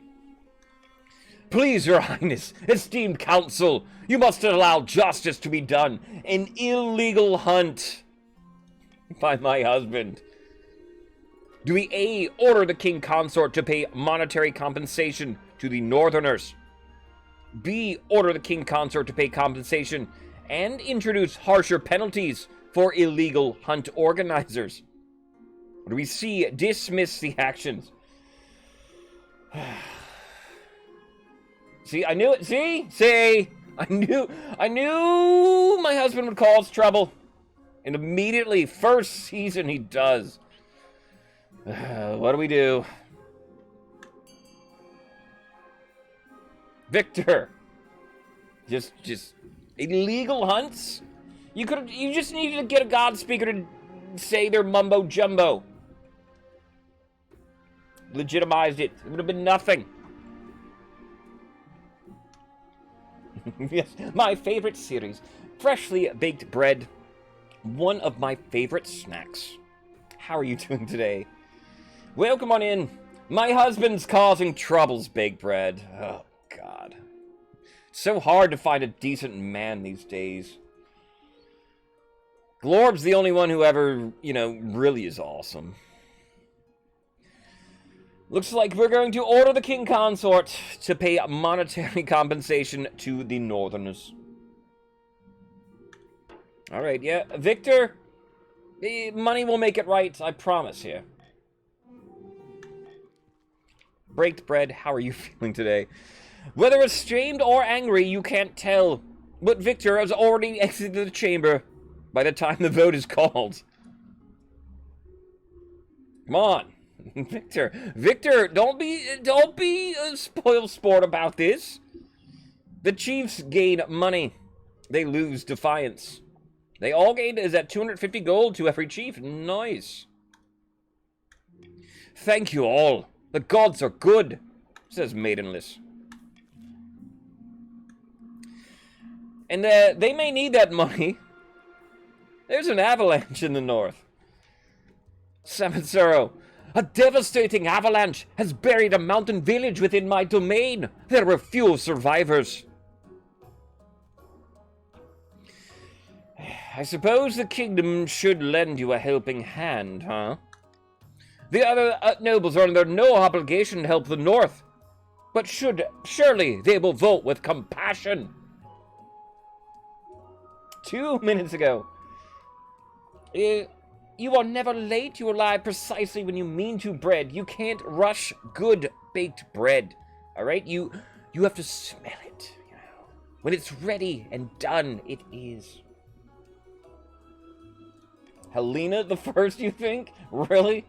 Glorb second and Ori the third. I'm Glorb.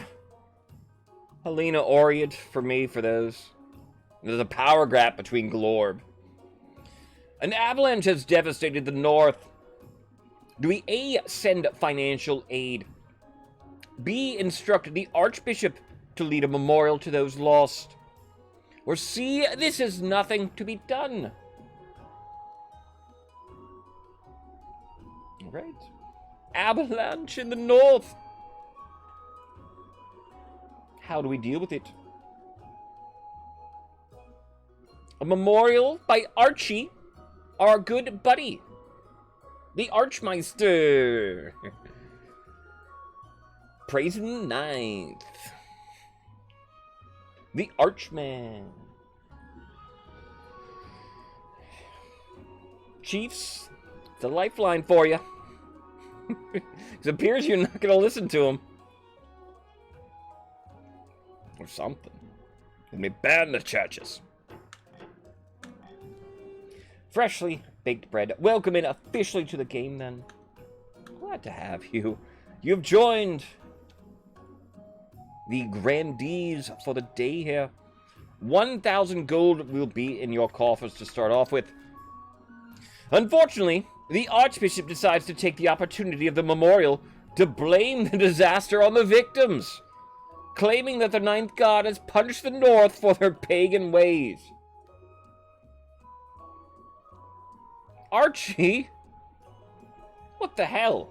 Praise the Ninth. You don't go and start just scolding them after an avalanche. It's not their fault. Defiance goes up, faith will go down. The Chiefs are furious. Subterfuge, indeed, what the Grandees are attempting. Stability is what you need to lower. You really haven't been able to. Kingdom's quite stable. There's an invitation as well here. Waper, Your Majesty, this year we'll be holding the winter feast in my clan hall. It would be an honor if you could attend. Winter feast? What, pray tell, is the winter feast? 10 days of drinking, eating, fighting, competing, drinking, singing, stomping, drinking, and drinking, Your Majesty. Waper, Sounds lovely. All will take place in the coldest time of year as the snow buries us in. You won't need to wrap up warm. That's what the whiskey is for. So many shots. Whom could resist this? I look forward to it. Ha! I can't wait. Winterfeast is a special time of year. You'll see. All right. Winterfeast. Winter is coming. Winterfeast is coming. End of season. We check in with the chieftains. Update. Just like in Unsolved Mysteries. Chiefs approach stage 2. We gain a point. Bloop. Northern sagas tell of Oddheld's horn, once gifted to mortals by the honey-blooded prince himself, then lost to the snows of time, never to be found again. Until now. I have it! Oddheld has spoken! Last night, during the storm, I beseeched the drunken vessel himself, and lo, did lightning strike the earth far to the north. That is where we will find the horn. You mean, into the frozen wastes? Aye, have everyone muster their best warriors. We're headed into the domain of the ice giants. Once we get our permits, of course. For the next stage of the chief's scheme, raise your military to 5 or more in 2 seasons. It sits at 8. We get our next auction of the game. Exclamation point fund, space your choice, space how much you wish to bid for an auction. Richest nobles list is on the right. We see many barons, that is, atop the richest nobles list. If you need to know how much you have, ask. I can tell you. If you're on your PC, there's an extension in the game. It should be above me here where my cursor is. Get the extension. Can tell you how much money you should have, if it's working. Everybody's money matters. Group funding helps for buildings. Only the top 2 buildings get created. Let's review what we have. A, the Grand Bazaar raises up trade for the barons. B, the theater will lower authority in the kingdom. C, the Deer Park lowers farming for the chiefs. D, the fortress raises military for the chiefs. E, the prison lowers stability for the kingdom. And F, the Thieves Guild will lower trade for the grandees. Baron's goal currently is 5 or more trade. They like A, raising up their own trade. Chief's goal, 5 or more military. I mean, you might not need it, but hey, D, let's keep rising that military, chiefs. Zweifrund, welcome on in. Grandees need 4 or less stability. They want E. Nobody has a counter to what they're trying to do. Zweifrund, you are a grandee of the south for the game here. How are you doing today? Welcome on in. 60 seconds you have for an auction.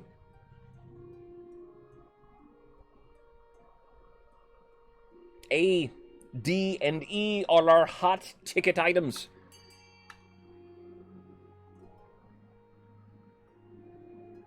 B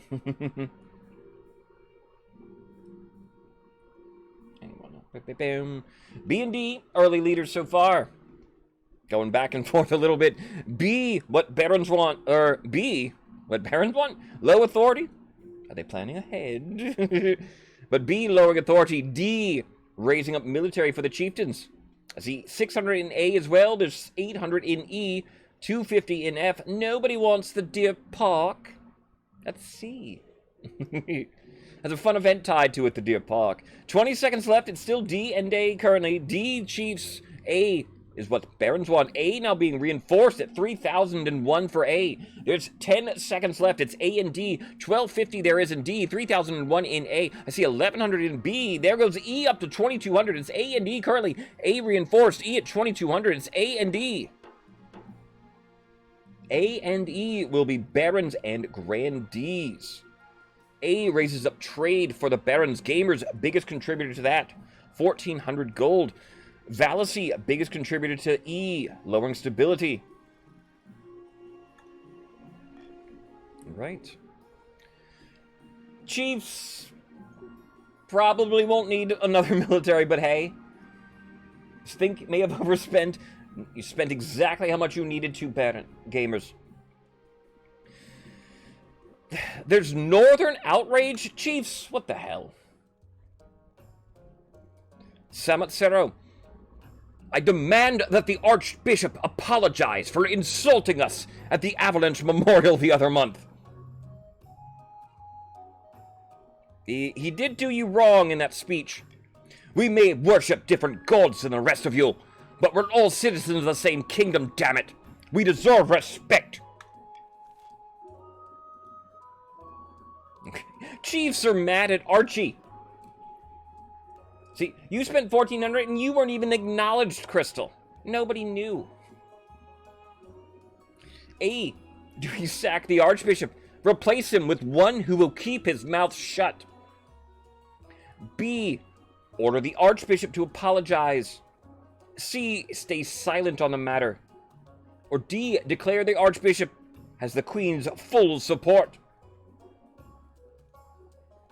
Right. All right. What should be done about the Archbishop's insensitive memorial? Archie. Jerk. This is one of the jerk moments. Archie has his good moments, but sometimes he can be just as mean-spirited as the Inquisitor.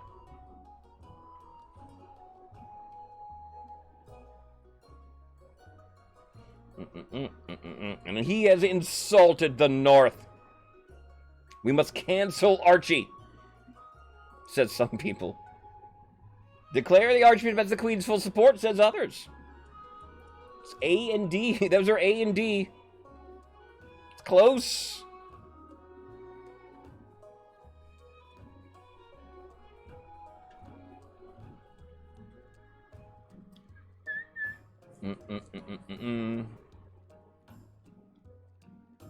Crystal got it. Didn't count.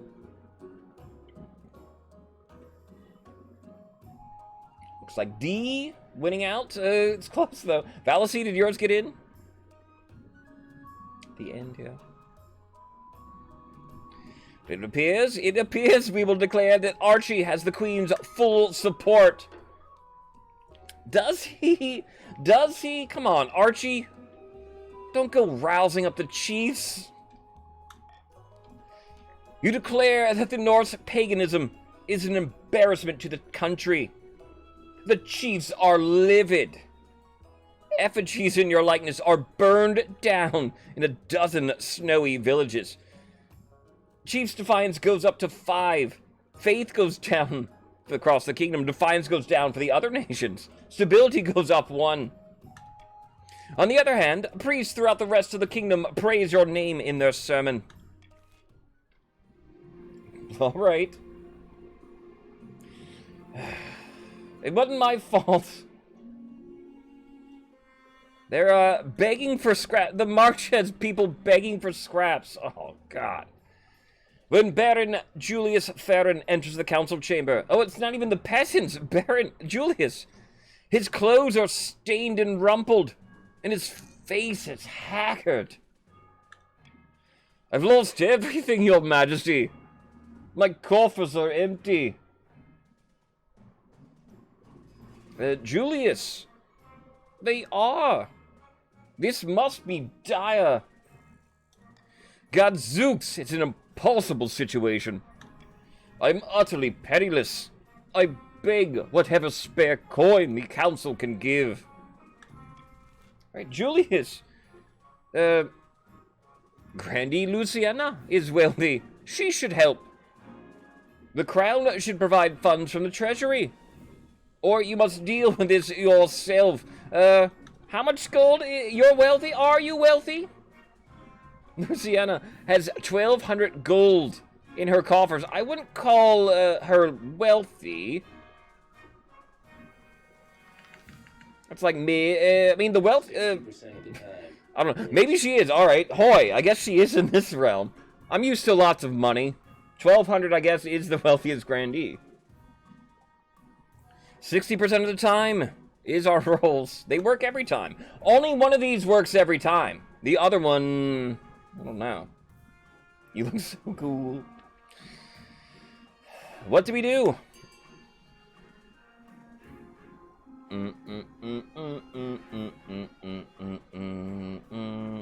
We are playing 2 games here. The wealthiest noble currently. We're playing 2 games with this one dynasty today.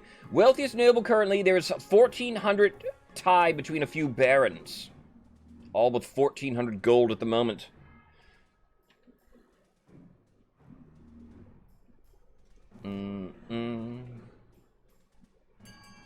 Piers. Alright. Our wealthiest, yes, our wealthiest grandee. Luciana. She should help. Sorry. By all that is holy, really? Can't Baron Julius Farron not scrabble up some cash himself? Defiance goes up for the south. Julius makes 750 gold by taking it from the grandee. With so much wealth at her disposal, she has no choice but to honor the council's decision. She reluctantly hands over the gold, but word gets around about your lack of generosity. Probably spread by Luciana and her allies. The council voted on it. I had nothing to say about my heir. Your marriage to Victor is not what you'd hoped. He seldom sleeps in your bed, and over breakfast, you exchange only a few frosty words before he departs for on a hunt.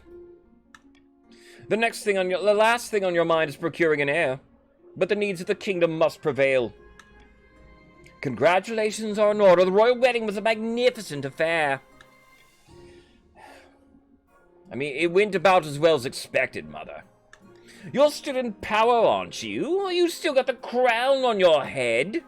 That's what matters. You've done well so far, but something's still missing, an heir. You need someone who's young, whose loyalties are shared. Your child of your own would do the trick, even if they're a bastard, or the youngest of your many cousins. Alright, since me and Victor aren't getting along, I won't have a child with him. But I'll roll to decide what my heir will be. 1, 2. Pretty sure I got a bastard lying around. 3, 4. I can make my youngest cousin the heir. Or 5, 6. You will adopt a lowborn from the orphanage. And a sensible idea here, making my youngest cousin my heir. Of course, I will make the arrangements at once. We will end the season and get to our next tax season of the game. 3 ways a monarch may tax you, the nobles and king of the castle. By cruel taxing you, it raises the defiance of the nation, adds 400 gold to the treasury, and takes 400 wealth away from everyone in that color. Common taxing you has no defiance, swing 100 treasury to wealth. Bribing lowers defiance, lowers the treasury by 700, and adds 700 wealth to every noble in the nation. Have you heard of your little Kindy II? I have not. If she would make a fine heir, all right. I'll send the spy master to have a look at her. Or is it the chancellor? Who do I send? Chancellor. I like money. I can afford a hefty tax for some people. Barons. Do you want to be cruel taxed here, barons? Barons could be close, or chiefs rather, could be close to rebelling. The barons got to the trade bonuses turn. They made a partnership with the local mercenary guild. All barons gained 500 gold. Everyone else only 200. Barons are our richest nobles. Chiefs, are you your wealth outnumbers the grandees? Probably, maybe. But I am middle of the line, common taxing everybody. Unless something were to happen. Anything. Real common.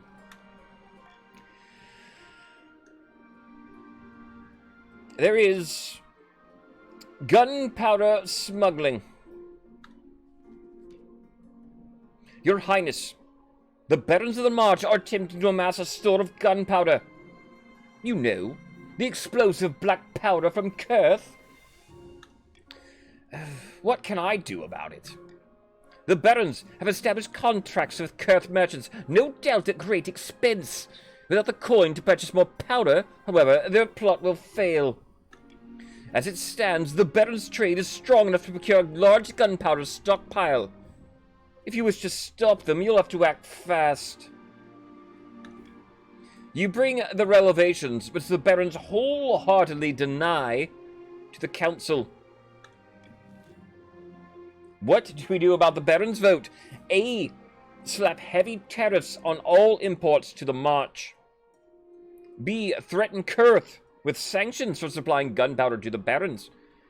Or C. Do we allow the Barons to import whatever they please? CPAC. What is the goal? Baron's goal is 5 or less trade. Or 5 or more trade, I'm sorry.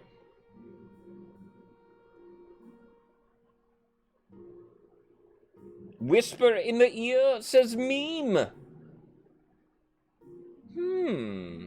Interesting. Veto C.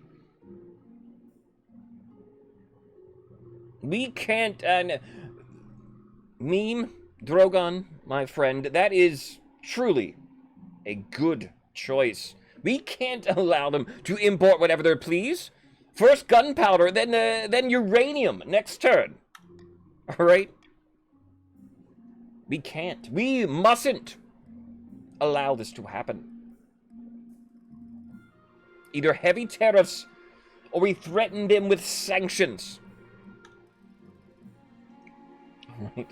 And Drogon is using a channel point redemption, if you did not know, everybody, telling me exactly what to do. Imagine, I know. I have a long-running dynasty that is actually in the past the current year. I have a dynasty in King of the Castle that is in the future, believe it or not. When we make jokes, they could potentially have nukes in my dynasty. But they still, the Barons, it's a Barons Grandees Pats. The Barons still attempt gunpowder, the mysterious substance gunpowder, in the 2000s. Looks like we're going to threaten Kurth with sanctions for supplying gunpowder. The Kurth doesn't respond lightly to threats of sanctions, but they're also not willing to jeopardize trade relations over some of their more enterprising merchants. The gunpowder import has slowed to a trickle, but it hasn't stopped. The Baron Stack goal will not be evaluated until the end of next season. We have the Long March North. Good evening, Your Majesty. Tell me, have you heard of Ardheld's Horn? No, please explain, Spymaster. A Horn of Ardheld is a northern legend, a horn gifted to mortals before the Ninth Triumph. During the Cursed Age, El Guapo, rather. Welcome on in. You are a chief of the North yourself here, El Guapo. Have you heard of Ardheld's Horn before? It's a pagan superstition, really. Partly. The horn is likely the creation of one of those deposed gods. The chiefs have merely built up the myth as a way of understanding things beyond their understanding. But it is real. It's said to have the power to destroy any fortification with a single toot. The chiefs are searching it from the frozen wastes, having received a sign hinting at its location. That really doesn't sound good, does it, Spymaster? It's not We'll need to stop them before they can retrieve it, if at all possible. They've gathered a great host of warrior heroes for their journey to the waste. We must act fast to have any hope of stopping them. Is my husband going with them? My husband Victor hunts ice giants. He's not betraying me, is he? You hastily assemble the council to deal with the chief's military buildup. The chiefs predictably deny everything. Would you deny us our right to protect ourselves from the ice giants? Bah! Do we A. Forbid the northern armies from entering the frozen wastes? I will forbid it. B. Ban all public mention of Oddheld's Horn. Or C. Do we allow the chiefs to continue building up their forces? What do we do about the chiefs' vote? No.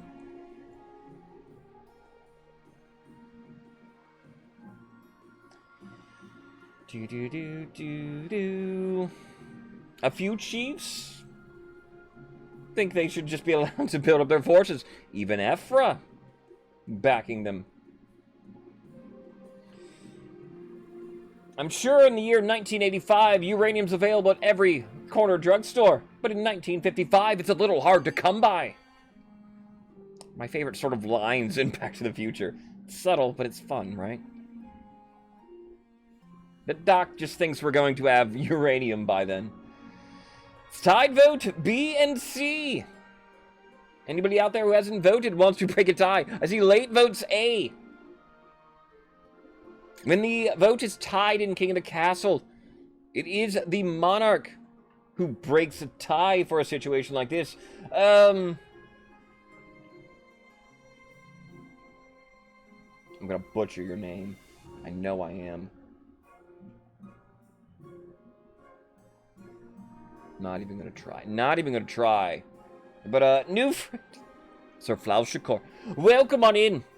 How are you today? Thank you for joining us for your very first time ever seeing King of the Castle here. This is a party game. And it is not a game that I play. It is a stream. Mess it all up. A streamer versus chat game. Where if you want to play along, you can type !join. And you did, and you did vote then. The vote is still tied though. And I'm choking on my words.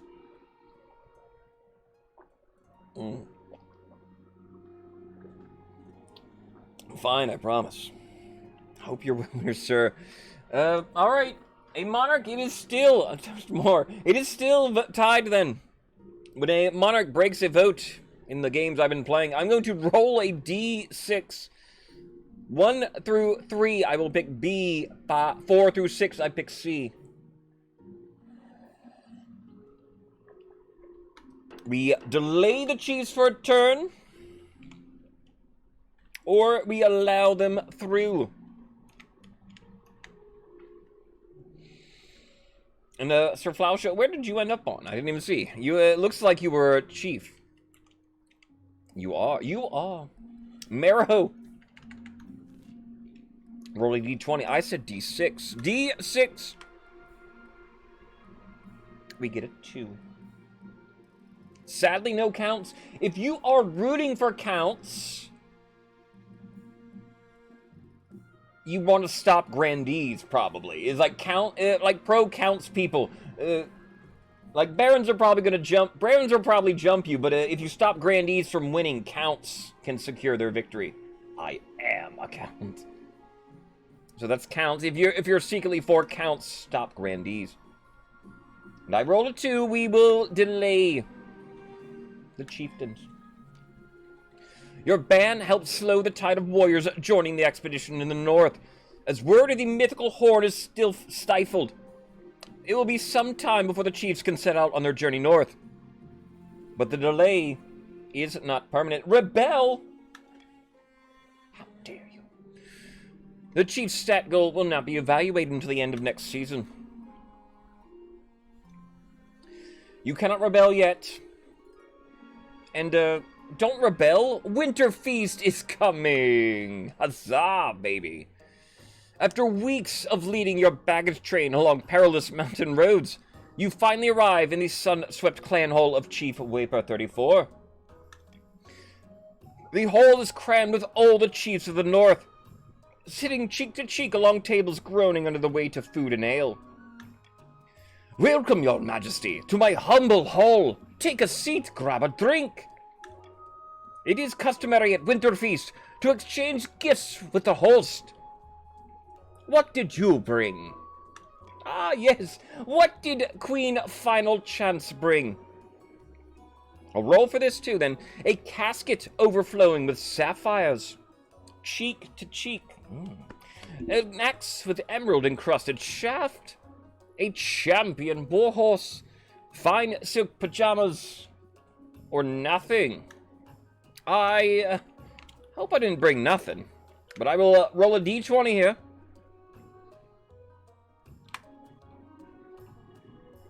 I looked at yours. 8. 1 through 4, 5 through 8. I bring another X. I brought that last time. What extraordinary craftsmanship!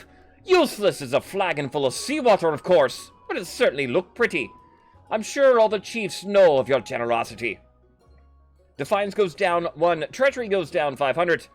Waper makes 300 gold.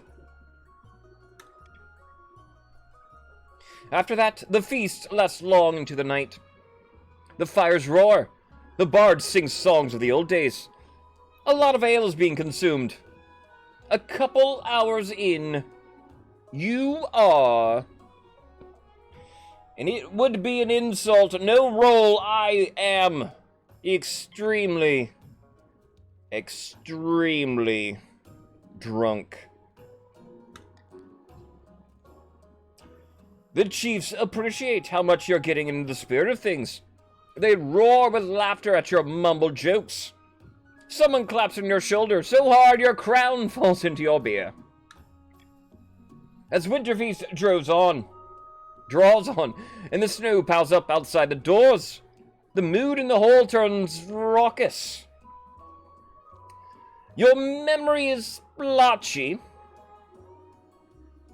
You distinctly recall, if you are sober, you don't do one of the events. So never go sober, monarchs. You can do it if you drink a little, but you want to be sober. Yeah, who is sober at Winterfeast? I'm surprised they wouldn't just kill you. All right, do we want to see one of these? I will ask my nobles. What did we do last night? Get into a fight? Did we take part in a contest? Or did I lead the entire hall in song? Marrow thinks the roll. 5. Song. Was I singing last night? I probably was. Hoy. Anything, though? Do you want to hear the song? Should I sing? Was that it? The king's song. Led everybody. And a fabulous song, I assure you. The chiefs roared alongside you, full-throated, as you sing stirring battle songs of the north, long into the night. When you wake the next morning, you find yourself sprawled out in the hall.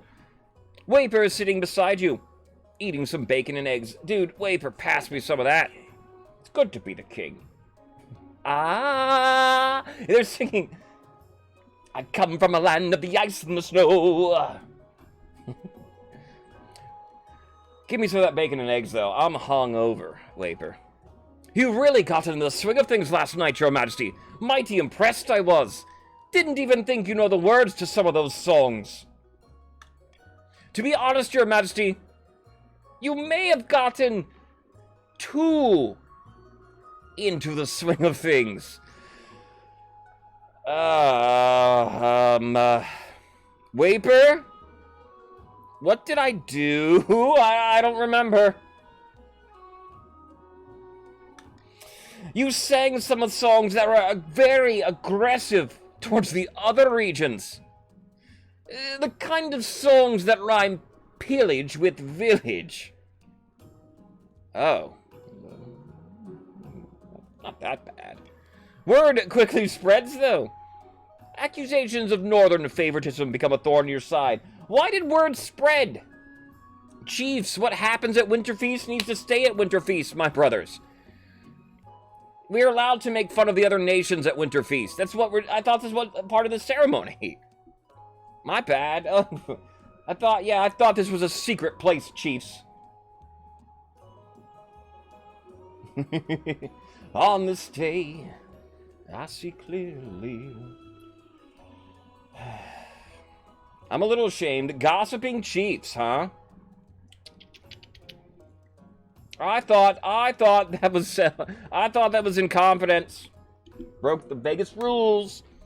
You bid farewell to the Chiefs and begin a long, perilous journey back to the capital. My honor guard. That's true then.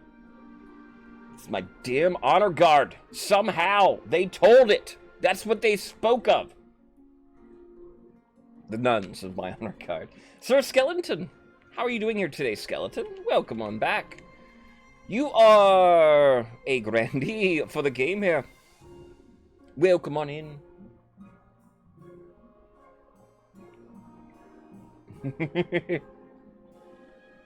Did you scream louder?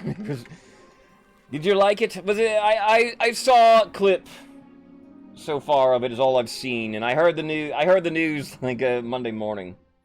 Who won yesterday? Yesterday, we are wearing. It was a Patricians were the best team from yesterday, but Counts won the second game. Pats won the first game. We're wearing a Patricians ring. Superstar.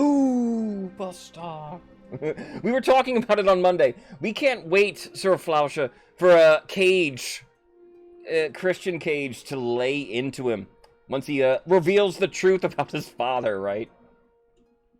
It's come to my attention that you never knew your father, Edge. Well, I know where your father is. And your father is dead. Hope the Pats win. I know, it's cool, yeah. It's very cool that he gets to keep the song, gets to be the rated R superstar. I mean, that's all so cool. Hope the Pats win. Yes, Pats are in a good position. Fans, if you're wondering what the leaderboard is and all this about the league, we've been playing the past 2 weeks. The Pats have done the best. Top 3 teams play for it all on Monday. And right now, those are our top 3 teams. We played 2 games today. I think the Barons will probably jump up at least, even if they don't win, into second place, secure their top spot. Chiefs need 2 wins, I'm sure. Grandees need 1 win. I get... Iron Choice probably better than Unity at the moment. We'll take that. And then we have... Three events here. Let's go Rogue Golem first. A Rogue Golem, Marley, hello there, has crossed into our territory over the Ashmedian border, Your Highness. This could be an exciting opportunity. And, what is a Golem? The North has only 1 win in the... They would have played 10 games so far, or... So they're not doing too well, indeed. A machine in the shape of a man, usually sculpted from clay or stone. The Ashmedians use them for drudge work and warfare. And, what's so exciting about a golem? Please, my liege, this is our chance to figure out how this golem magic works. We can even turn it against Ashmead. Your Majesty, the barons would drown their own grandmothers to gain an advantage over Ashmead. Or the chiefs and grandees. Golems are an offense to the 9th god, and they're dangerous. We should destroy it before it gets out of control.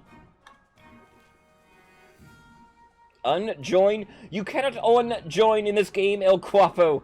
If you cannot play, it'll simply leave you in the game, and it tries to recompensate for AFK people. It'll consider you if you stop voting.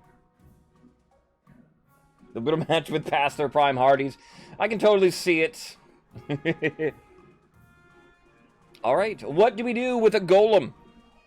A. Use it as a source of labor. B. Add it to the Marcher army. C. Take it apart, figure out its secrets. Or D. Destroy it!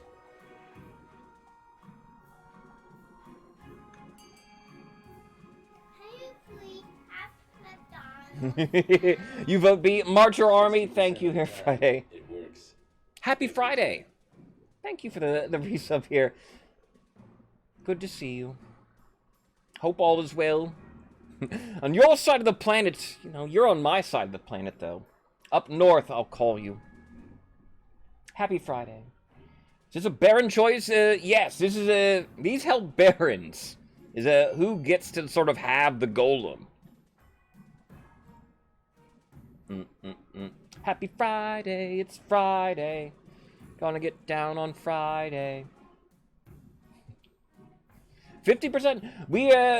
We've been going for the 50% practically all day. That's what it is. We are a coin flipping crowd. And we can't seem to get them. So Barons, hate to say it's probably not gonna work.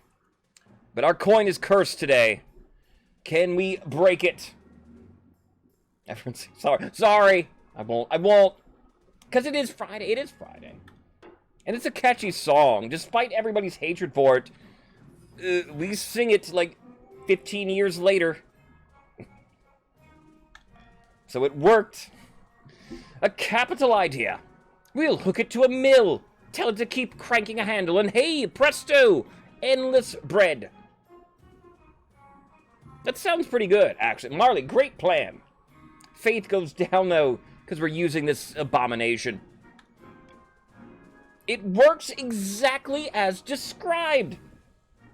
The golem works tirelessly, grounding flour day and night. Nay, no berserk golem today. Farming goes up 2. Trade goes up 1. All right. Yeah, all right, see, that event can work sometimes. It's funny when it doesn't, but it can work. It can actually work. Success! You guys get bread. Huzzah to the Barons. In the north, there's a curious discovery, meanwhile. Summit Zero. Your Majesty, you recall the devastating avalanche that struck the north?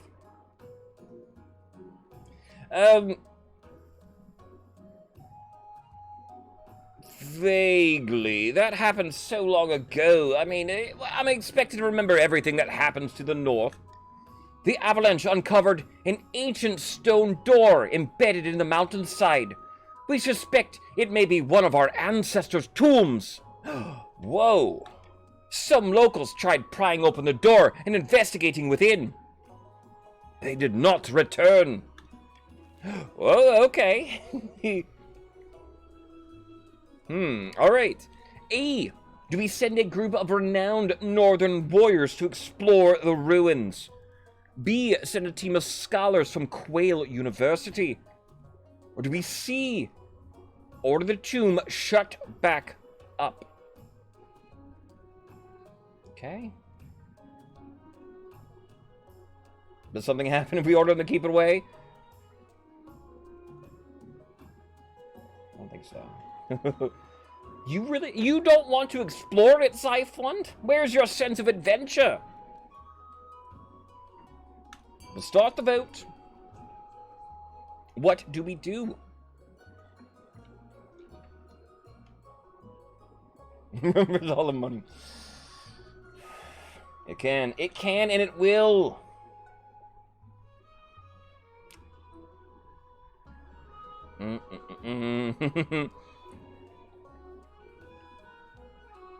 This isn't a sandy tomb. This is an icy tomb. Hint, hint.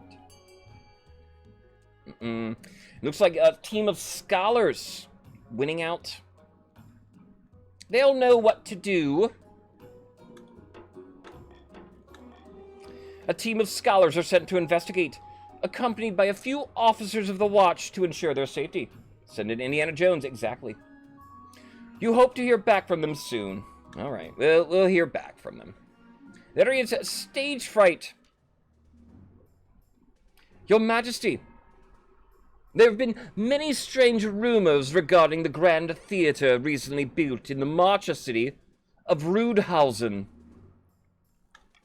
People are saying that an unscheduled play is performed there at midnight. Anyone who watches it will die 6 days later. Several deaths have already occurred. Sorry. Did you say 6 days? Says Baron Gamers. By the 9th, Your Highness, I went and saw the midnight play out of idle curiosity. That was 5 days ago. Baron? Gamers? It's nice knowing you. The council must do something. Save me. Alright. Do we A. Send the Queen to watch a performance? B. Raise the theater to the ground? C. Send the High Inquisitor to perform an exorcism? Or do we D. This is all just superstition and empty gossip? What do we do? What do we do? A fun event! Effer loves this. I love this event too. What do we do? I'm starting to see like every branch of it. I think I've seen every branch of it by now too.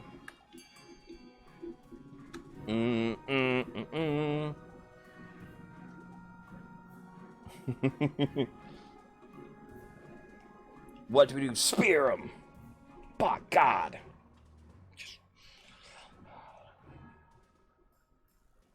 Send the Queen to watch a performance A. All just superstition and gossip D. No. Ad. We'll pause during the ad momentarily. False visions from the others. Dear me. I'll do my own ads eventually.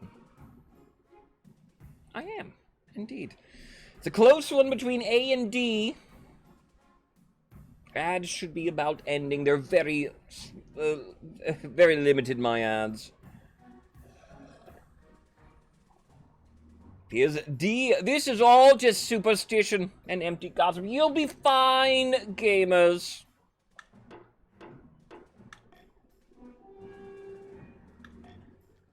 The council dismisses this spurious claims and vote to move on to the next order of business. Unfortunately, Baron Gamers 1700 was right to be worried. He dies the next day, convulsing and frothing at the mouth. Okay. Our first death of the day. Fear not. It sounds like a gruesome way to go, I do think, but you can die in this game. If you're newer to the game, you're allowed to die as many times. F's in the chats. But fear not, your child, if you die, will take your place. Welcome, Gamers 1702 to the council. This is still the first game of the day, yes, Roswell. We're playing 2 games today with the same dynasty. Death does not deduct points. No, you can die. Sure, why not? The barons blame you for the loss. Worse still, the midnight play continues its showings. Night after night, the death toll mounts. Stability goes down, defiance goes up. Eventually, the theater district of Rudhausen becomes a ghost town as common folk flee the theater's strange aura. Shops and churches stand empty, monuments to an unsolved mystery. You too might solve a mystery. Yes, you never, if you're new at the game, you're never out of the game through dying, becoming imprisoned. There are other ways your character can vanish or like flee the country in a couple cases. You always come back. You can always vote. All right, faith will go down. Trade will go down. Only one. Couldn't stop them there. We will end the season in a distant fortress. Updating. And tiebreaker wise, what's the tiebreaker at the moment? Is wins, total wins, and then schemes. Tiebreaker-wise, counts are still ahead in second, I guess. But this is Barons getting to their third stage.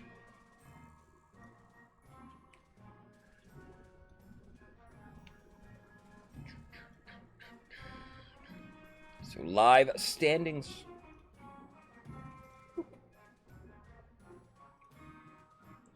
Somewhere in a dark cellar, a nervous Baron is showing his guests a stupendous cache of explosive gunpowder. Behold! Great God! By my life! Isn't it rarer than gold dust? Hey, my access key still works. Behold! Come on in. How are you doing here today? Thank you for joining us. It will always work. I assure you.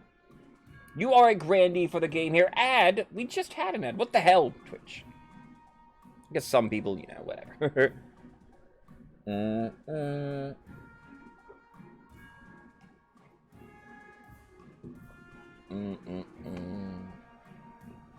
Grandee gang?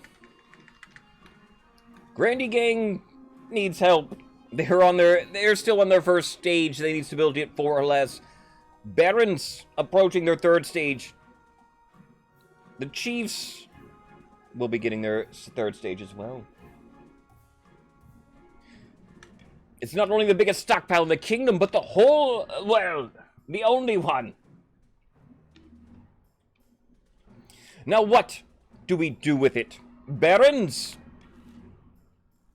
How do you utilize gunpowder today? A. Do you sneak the gunpowder under the palace and blow them all sky high? Or do you B.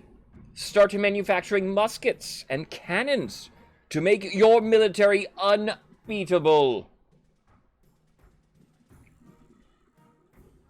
A involves raising stability in the kingdom. It is at 5. You'll have to get it to 7. You'll be against grandees. B, raising your own military is at 6. You'll have to get it up to 8. Then for your final goal, it appears B. Now that we have all this gunpowder, we can reverse engineer Curse Musket's design. We'll just need the troops to wield them. Then we'll step up our recruitment, so we're ready when the time comes. I'll get to it. For the final stage, Barons, raise your military to at least 8. And then we check in with the Chiefs then. All right.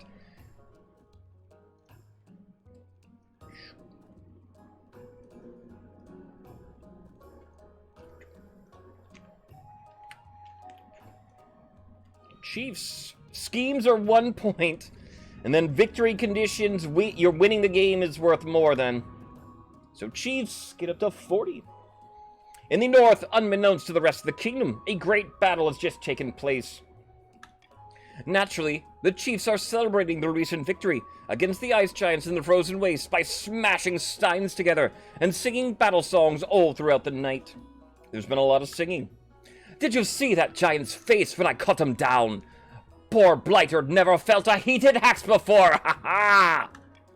So much loot. Never mind the horn. Look at all the gold.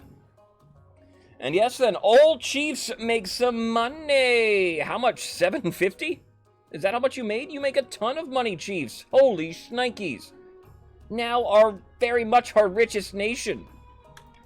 The party lasts long into the night. A few Chiefs take turns drinking mead out of Oddheld's horn. As dawn breaks, they stumble into the main hall, where Chief Sven has beckoned them. Quiet down, you lot. It's time to get serious. This horn has the power to collapse mountains, cause earthquakes, even destroy mountains. We must vote on how it will be used. Chiefs, will you A, threaten to destroy the kingdom's food supplies? Or B, sneak into the capital and collapse the palace onto the monarch's head? A will involve lowering other nations' farming. B will involve lowering authority for the kingdom. Other nations' farming at 7 and 6 for the grandees. Authority is at 5. Chieftains, good luck. You will sneak into the capital and collapse the palace onto the monarch's head. A little too sneaky for my liking, but it'll get the job done. We'd best make sure that security is lax enough for us to sneak in. I'm sure we can convince the Queen to relax a few restrictions here and there. For the good of the realm, of course. Castle drop. Alright. Final stage. Chief's authority must be 3 or lower. We will check in with everybody. Grandees, then. You have another game to play. This one looking a little hard, as both the other nations are on stage 3. Barons need their military to be 8 or more. The chiefs need the authority to be 3 or less. Complete 3 stages of your scheme to win the game. Grandees still on stage 1. I don't know if you look to the future or not. Maybe here, Grandees.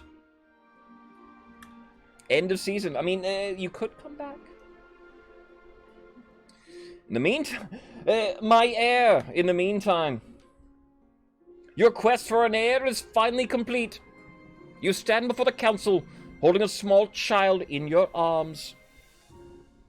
And should I die, I ask that my crown be passed down to. The council is filled with nervous silence. My cousin, an adopted daughter.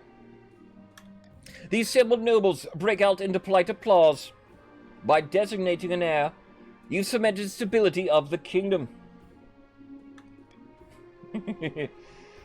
Your Majesty, may I be the first to congratulate you on adopting an heir. What is her name? Behold, this is little Final the Second.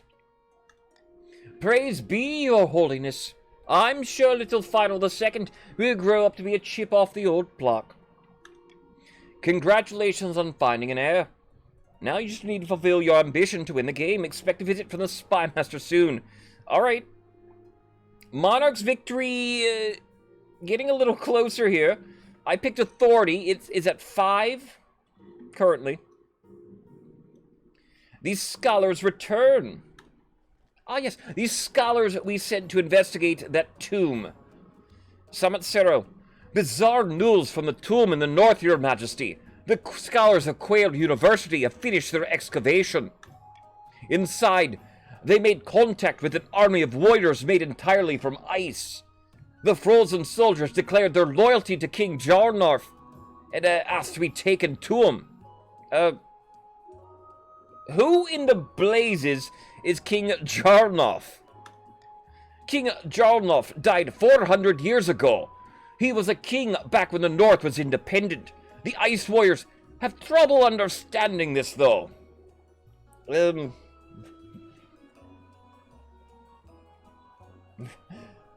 Don't worry about it, alright? It's a little F2. Alright, there's what, 80 Final Fantasy games? Final does not mean final. What do you suggest here, Summit Zero? King Jarnarf is interred in the Hall of Heroes in Wintergate. We could take him there to see his skeleton. Perhaps that would persuade them that he's dead. A D24. We don't have a D24. How long did the Hoi Dynasty last? We are in the year 2060 something about the Hoi Dynasty. Do we A, take Ice Warriors to see King Jarnarf's skeleton? Do we B, order the scholars to take them apart to see how they work? Do we C, seal the team, seal them in the tomb for good? Or do we D, tell them the current monarch is King Jarnarf? Right. Ice Warriors. What do we do with them? They're convinced that some King Jarnarf is their leader.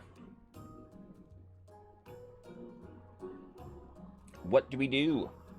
Not B, it's lower military.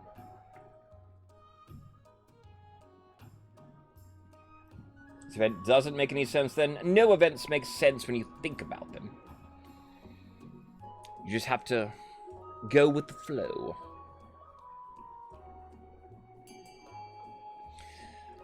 Split between, like, B and D, it appears. Ordering the scholars to take them apart, see how they work. Doesn't look like it'll end well. Ice giants, how do they work?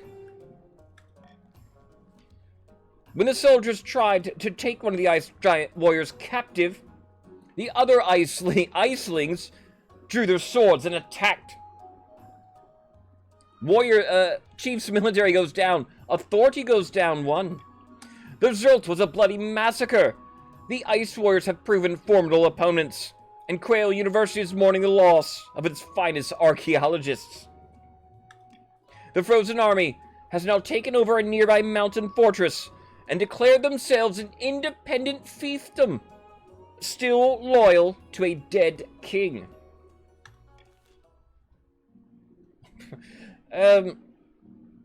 That's fine, right? Just a bunch of icy boys. They're good. The barons have a need for horses. Royal Guard Lucy. Your Highness, I've been thinking. Marcher soldiers are without peer, and our armies could always be stronger. What we really need are better horses, but the best don't come cheap. The Ashmedians have a surplus of destriers at the moment. Horses bred for war. Perhaps the crown could go halvesies with the barons to acquire some. For the good of the kingdom, of course. Indeed. A horse, of course. A, do we purchase the horses from Ashmead? B, encourage the barons to breed their own destriers in the march? Or C, do we discourage the barons' reliance on war horses? Nay, nay! On horses? Come on, horses of courses. Don't you know?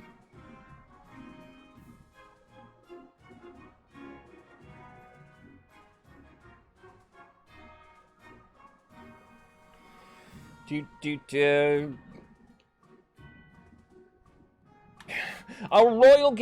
strategic sort of royal gamble on here.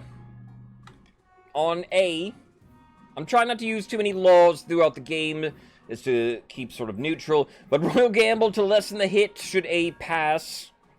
Otherwise, if you don't know what royal gamble does, if it passes, I gain 600 treasury. If it fails, I lose 200 treasury. Bruh. It's nothing. This isn't encouraging people to do it or anything. No? This is thinking long term. If it's gonna pass, it's gonna pass. Why? Because it doesn't encourage anybody to do it. Like voting hay? Why? This is in case. This isn't in case. Buyers are cooler. Wait, money? It's not money. It's not a royal gamble is different than the Monarch's Golden Choice. This isn't you guys get money. This is the kingdom gets money. This is just it's not money for you. It's not the other one. There's two money laws in this game. This is the money for the treasury, not money for you. And it's it's insurance. Yes, that's all it is. I'm insuring the kingdom. It probably won't pass, but if it did pass, it was, compensating a little bit. Because A, as you might tell, that's what barons kind of want. Because that raises their military.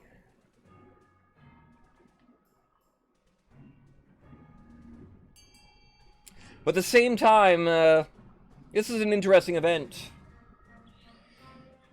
Barons, we gotta stop you from using these. Now I lose money. Yeah, I will lose money now, but I mean, that's insurance. That's what insurance is.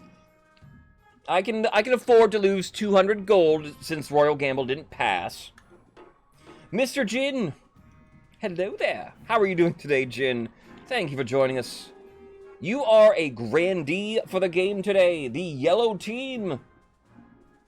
You've never seen... We used to do breeding a lot during our dynasty. We had a lot of good horses. Barons used to be a dominating factor around here. Leave? Don't leave, Lucy. No destriers. What are we going to ride? Coursers? Bah! It's like you people know nothing about horses or chivalry. Baron's defiance goes up. Barons, I'm sorry. You know, you'll be fine, I promise. We will end the season. We get to our next auction of the game. Exclamation point fund. Space your choice. Space how much you wish to bid for an auction. Richest nobles are on the right. Ride each other. Save a horse. Ride a cowboy. Richest nobles, we see many chiefs at the top. The richest is Waper. If you play King of the Castle, you see Waper at the top of many leaderboards. Looking at everybody's money, grandees aren't too wealthy. Chiefs are pretty wealthy overall. I'd say they made a lot of money from their scheme. Let's review everything we have. Group funding helps out in auctions immensely. A, the fortress raises military for the barons. B, the library raises stability for the kingdom. C, the monument will raise authority for the kingdom. D, the theater lowers authority for the kingdom. E, the grand bazaar raises trade up for the grandees. And then F, the prison will lower stability for the kingdom. Barons, your goal, you're on stage 3. You want military at 8 or more. A is super good barons. However, we must be wary. The chiefs are also on stage 3. They need authority at 3 or less. Chiefs love them some D. Anti-chief is C. If D passes, C needs to also pass to stop the chiefs. The grandees still on stage 1. If they want to get back in it, they vote F. Ignore C. Says his wife run. Chiefs can have the W. Ooh. Alright, 60 seconds in an auction. Get in your sniping funds. The last 10 seconds is what I recommend. Only 2 buildings get created. If your building doesn't get created, you get your money back. And Chiefs, yes, people who are pro-Chiefs will fund D and hope in maybe something else as well. If you want to stop the Chiefs, you need to get other things. We see a lot. All right, we're about halfway in the auction. It's D and A so far. D at 39.50. A is at 1,800. There's 2,600 in F, though. A, D, and F, then. Each color putting money into their objective. D and F currently 39.50 and 3,600. 20 seconds left. A only has 1,800. I see 500 in C. Coming down to the wire. Here is your final 10 seconds of the auction. Still F and D. F at 41, D at 39.50. There's 3,300 now. 5,100 in A. It's A and F currently. F at 4,100. There's A and D now. A and D shot up. D and A. D and A. Dino DNA. It will be D. Lowering authority. Kindred. Biggest contributor at 2,100 to D. A will also pass, raising military up for the barons. Lucy, biggest contributor there.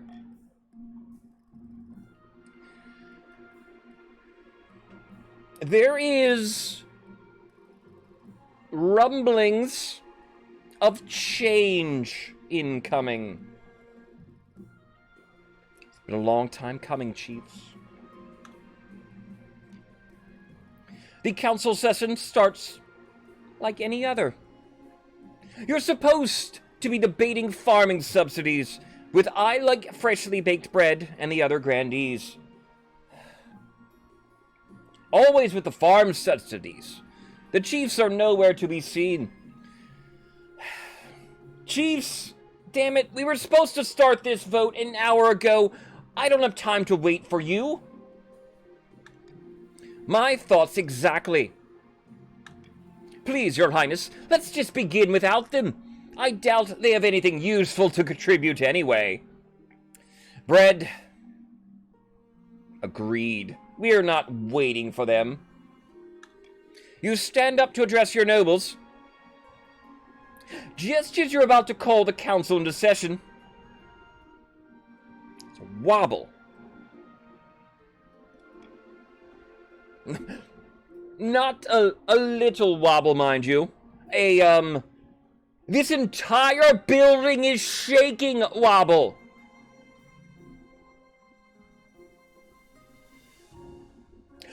Earthquake! In the capital, surely not. But then, what? Before he can say anything more, there's another wobble. This time it's more violent and loud. Maybe this could be the gunpowder, everybody. We don't know yet. The chandeliers jingle, then shake madly. A crack in the masonry appears in nearby columns, then travels up, all the way to the arched ceiling. The stone column splits, then starts to fall. Your Majesty, watch out! Those are load-bearing columns! I mean, dive out of the way. You dive! A great slab of stone shatters the marble flooring, where you'd been standing moments ago. Everyone descends into panic, shouting and running for the exit. Only your chief architect stands still, wailing loudly to anyone who will hear. The palace! How could they do this to my palace? I know. Joint victory almost. Maybe they approached at the same time. Do I run for the exit? Go back for final the second? Cry out for Victor? I hope not. Or do I run deeper into the palace and look for another exit? Alright, I'm gonna roll the dice here. Let's see, what do we do? Final last-ditch effort. I can get out of this. I know I can. The monarch will prevail, everybody. We roll a 2. Almost a critical failure.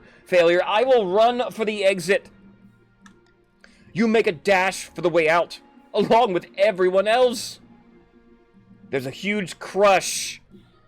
Everyone tries to fit through the doorway. Uh-oh. Make way for the queen! Despite the marshal's efforts, the imminent collapse of the palace has caused a few of your loyal vassals to forget their obligation. No one moves for you.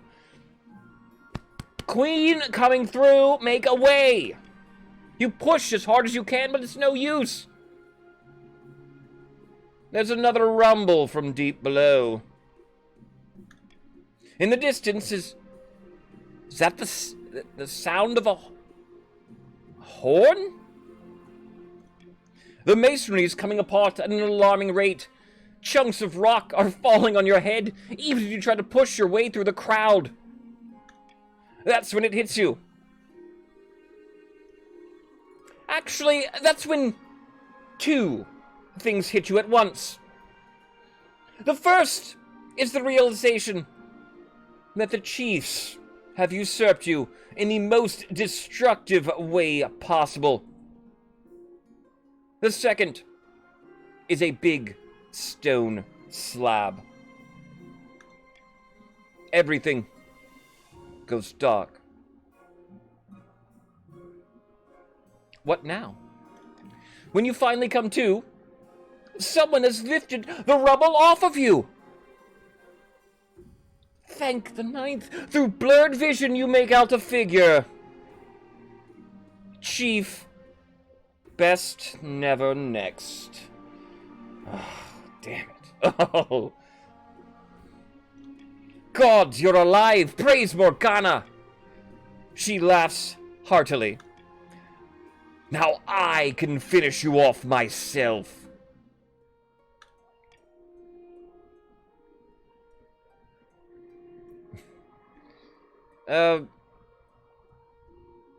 No, wait. Sven will be a better ruler than you could ever hope to be. Final. Hope to be final. And this is the last loose end. Her axe rises into the sky, glints in the sunlight, and then fall. Boom! GG to everybody. But especially the chieftains. Do you know Angus MacLeod? The chiefs then, a scheme victory. just what the Ninth ordered for them. Hold on. One sec.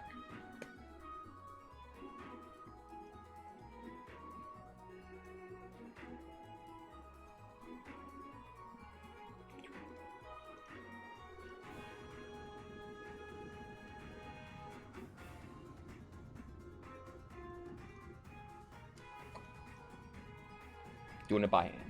Achieve victory by scheme means 6 points. And boom! We got a final game for us, everybody. Finally got the two. Chiefs have been attempting a hornblower victory many times over the past couple of weeks. First time they've managed to do it here. They will rise up out of the basement here. Now, Grandees now in desperate mode. Though I think even the Chiefs still need a win. The Chiefs need a win. The Grandees need a win the second game. Barons still hold the course mode for game 2.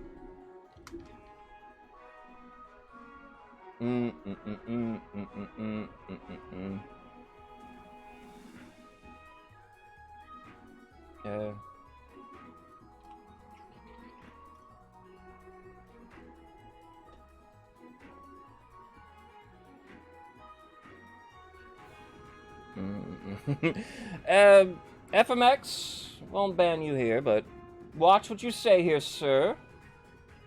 Alright? Keep it not personal.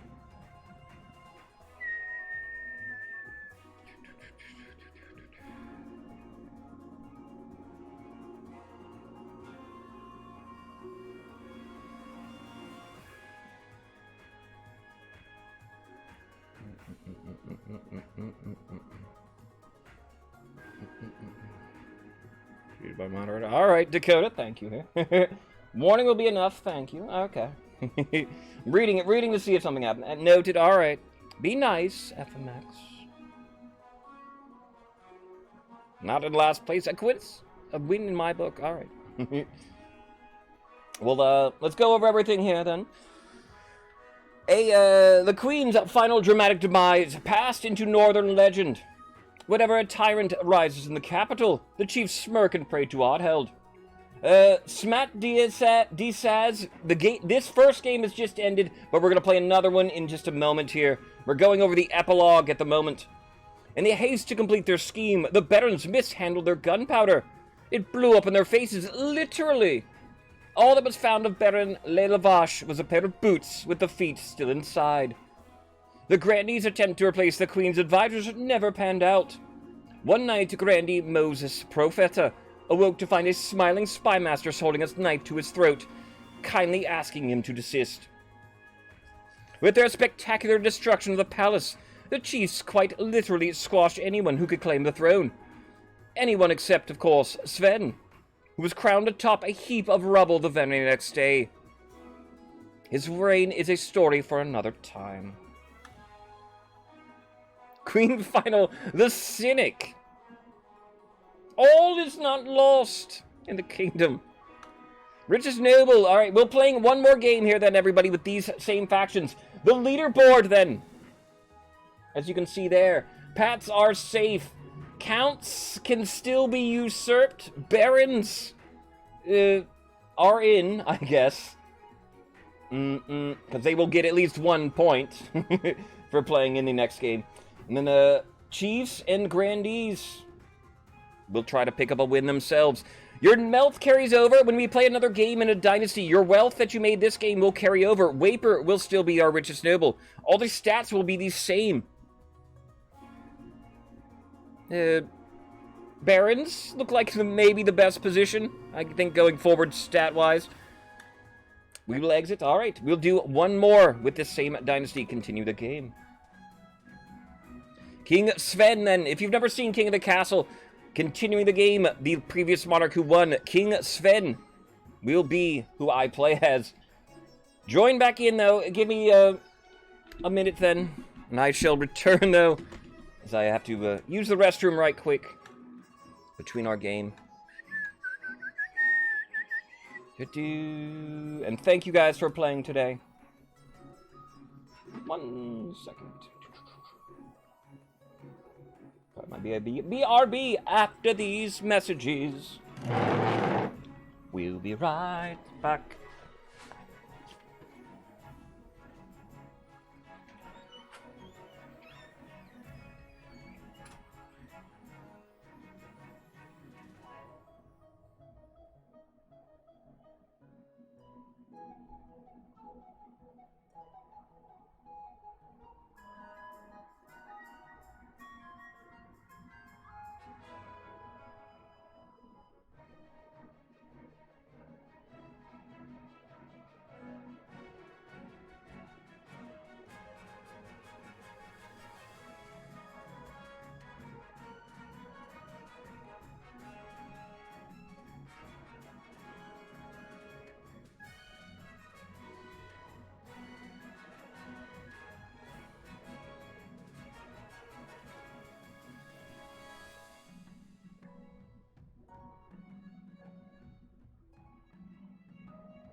What castle are we blowing up?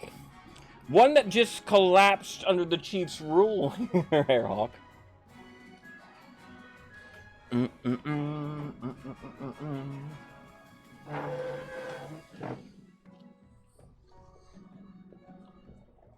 you please have McDonald's now? Hey, Unky.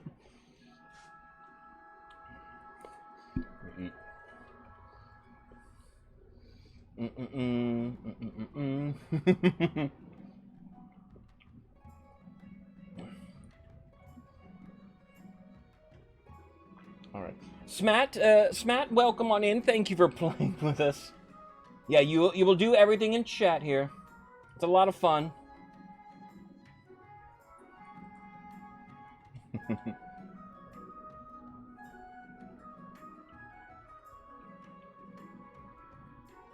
And yes, gamers, don't worry if you do go AFK, anybody. It tries to compensate, and then as it adds new people in, it'll put them in to the faction appropriate. So how about the Ahsoka show, huh? I did not see... Is there a later episode? I haven't seen it recently. I know up to, like, episode 4. I think I know. It's been cool. It's been cool. Welcome in, everybody. Thank you guys for joining us. If you have any questions, of course, ask us here. We know a lot about this game. We are playing... This will be the 20th game of the past 2 weeks. Accumulating our points total, then. I'm sure this is for me. I have been watching it. I've been reading the summaries and watching clips from it that I know I would like the clips. But our summary of what has happened over the past 2 weeks of gameplay. The Pats and Counts who are not playing today. Fans of them sitting aside. Pats are in a good position. Pats guaranteed. We need to be in the top 3. The Counts, crossing their fingers, they could get overwhelmed today. Because now it is a Barons Chiefs Grandees in our very last game of the tournament. Chiefs just won the last game to stay alive. Chiefs needed that win to try to be in the top 3. Barons, you get points for every scheme you do. So Barons are at least going to be 52. Barons, I think you're in. Now then. Is that true? I think Barons are guaranteed. Yeah, Barons are locked in, I think, now. Chiefs, you need to accumulate points, get another win. Grandees, you need a scheme win. You can't just get a rebellion win this time. But, the point system works. You get a point for every stage of your scheme that you're at. And then you get points, 2 points for winning if the game should fail. This treachery, stability, or authority reach 0. You get 4 points for a rebellion win, and then 6 points for a scheme win. How do you join? By typing ! join in the chat, Darius. You will join on in. It'll put you in one of the 3 random teams. And we'll probably put you in the Chiefs, I would think. I would hope.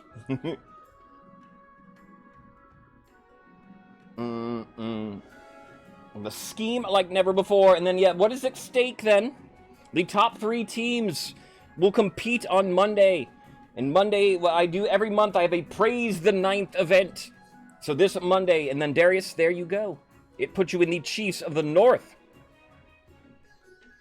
Monday's event, the top 3 teams, which means it will be Pats, Barons, X will compete, and whichever team wins in that series of games, I will wear a costume for them for Halloween this year. So if you want to see me dressed as any one of these in particular, help them win today to get in. We'll begin the game then. Thank you all for playing. We played 1 game already. This is the 2nd game of the Dynasty today. The Chieftains won the first game. And they won it through a scheme known as Toot Toot. So there is a Dynasty event along with that scheme. A pile of rubble. Your Majesty, you don't exactly have a palace anymore. You do, however, have lots of debris on some spectacularly valuable real estate. Alright, so if you missed the last ending then, the Chieftains got the legendary Horde of Oddheld, and using it, they collapsed the entire palace. This is a Dynasty event. Dynasty events are events that carry over from game to game. Yeah, and whose fault was that?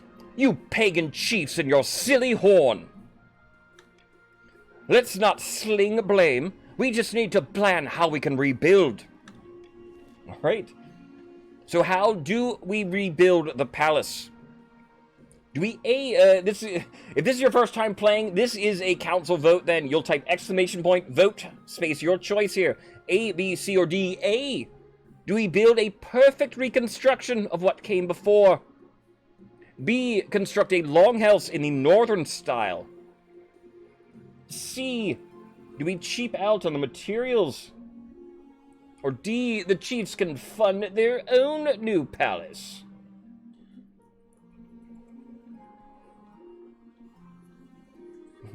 Chief Architect is very chill about this. But, I mean, our Chief Architect gets bored. He's only in, like, 3 events. What do we do? A new palace. And then, you have to wait until I said it, then Smat, I think you were too early. But if you do it now, there's a 30 seconds when the bell rings. Though the monarch can hold a vote. Construct a longhouse in the northern style. That's, Chiefs, do you love it? Straight into bankruptcy. Possibly here. So I refer to it crashing the kingdom. Alright. I must say, I do like the Chief's architecture. Chief, get on it. Oh, I seldom get a chance to work in the northern style. Long walls, fair wugs, rolling braziers. Braziers? Is that braziers or braziers? I never remember. Beehole, welcome back. I'll draw up some blueprints. A treasury goes down 1,000 gold. Beehole is a returning grandee. How are you, Beehole? Rapid work begins on a new palace. As the longhouse takes shape, a wave of dread passes through the city.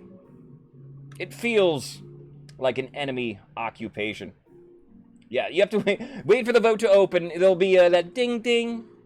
It's like Chekhov's bell to me nowadays. I hear the ding ding, I immediately will. Alright, vote.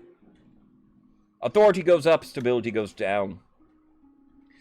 I will choose my own path to victory now. Though I, as monarch, am never trying to win during these games. Your Majesty, the history books do not look kindly upon usurpers. Unless, of course, they prove themselves worthy of the throne that they have stolen. When you die, how do you hope the kingdom will remember you? Alright. I will roll randomly. I suppose chiefs might be a little interested in what I get here. And I have 3 dice in the chat. You can roll D6, D8, or D20. And I will be attempting to become a conqueror. A warrior king is sure to be remembered fondly if he wins more battles than he loses. I suggest over the next few years, you focus on improving the kingdom's overall military as much as possible. Once you have an heir, I will return to discuss how your ambition is progressing. Good luck, Your Majesty. Alright, so my goal as monarch for the game, focus on military. We'll get to my coronation. Your Majesty, you may have won the throne from Queen Final, but you must still answer to the council. As is tradition, they will decide what happens at your coronation. Let's just get this over with. Shall we call the nobles in? Alright. This is normally then the first vote of the game, but we did have that legacy event. Exclamation point, vote, space, A, C, or D. A, do we hold a pagan northern ceremony? The treasury is too low already. We can't even afford B. Do we C, throw the king into the river? Or all the D, are these outdated traditions? There's no need for a coordination at all. I will not veto or monarch's vote here for the coordination. Last time's option isn't even on here. We threw a religious ceremony to honor the 9th god.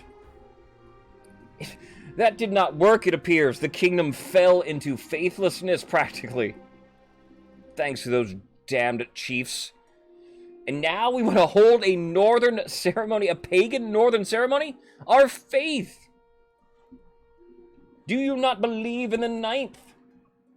Silent Striker, surely you believe in the 9th? How are you doing, sir? Well, come on in. You should, you're a grandee. Well, come on in. Hope you're good. I suppose I probably wouldn't say no to a pagan northern ceremony. That does sound like a lot of fun. I went to the previous monarch went to Winterfeast. It was a blast.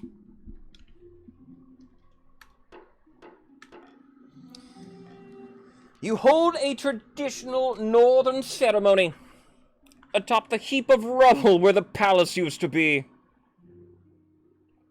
So there's a coronation takes place before we rebuilt the palace.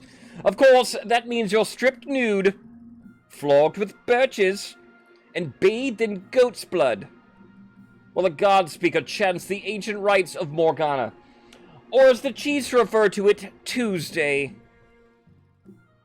The 9th will be exiting this kingdom. You support Caldovaga? Dare you. The other nations don't like this. It's all thoroughly pagan.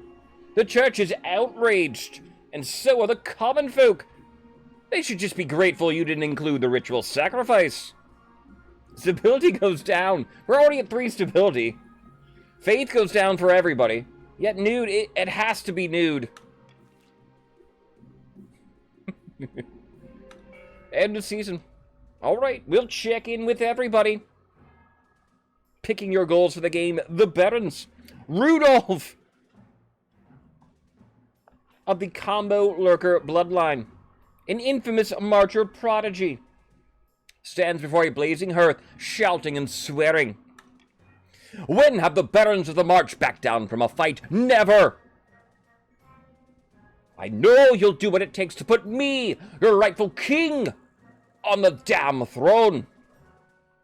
Swearing. I'm doing very good here today. Good to see you, Striker. We are continuing the tournament I've been hosting. The Chiefs won the first game, so they had to remain in it. But who will win the second? It's all up for grabs. I had to. It said they were swearing I had to add in one. Barons, how do you win? Through A, modernization, B, propaganda, or C, gunpowder. All the Barons exclusives here. C, getting early support. Gunpowder means lowering your authority. Propaganda, B, lowering stability in the kingdom. A, lowering others' military. C, blowing up a castle. It's been done before by the Chiefs. Can the new castle be blown up as well?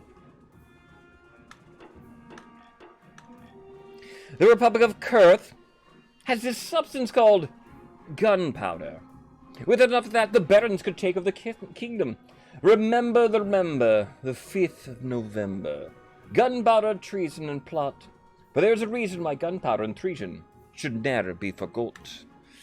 Of course, a sensible king would never allow one region to hold such a thing. To do so secretly, the Barons must ensure their trading partners don't fear the king's wrath. To advance their scheme, Barons lower authority to 4 or less in 2 seasons. Chiefs. Arnie of the Darius Silver clan. Charismatic northern hero. Stands precariously on a longhouse crossbeam, droning on as if in a trance. Chiefs of the North. Actually, it's different because they won the last game. Morgana is with us. Sven now sits the throne. The Chiefs are in charge. But the other regions will already be scheming to depose him. Do we stay loyal to the new king? Or cut our losses? Put me on the throne instead. Chiefs. Will you A, remain loyalist? Or attempt B, intimidation? Or C, prophecy?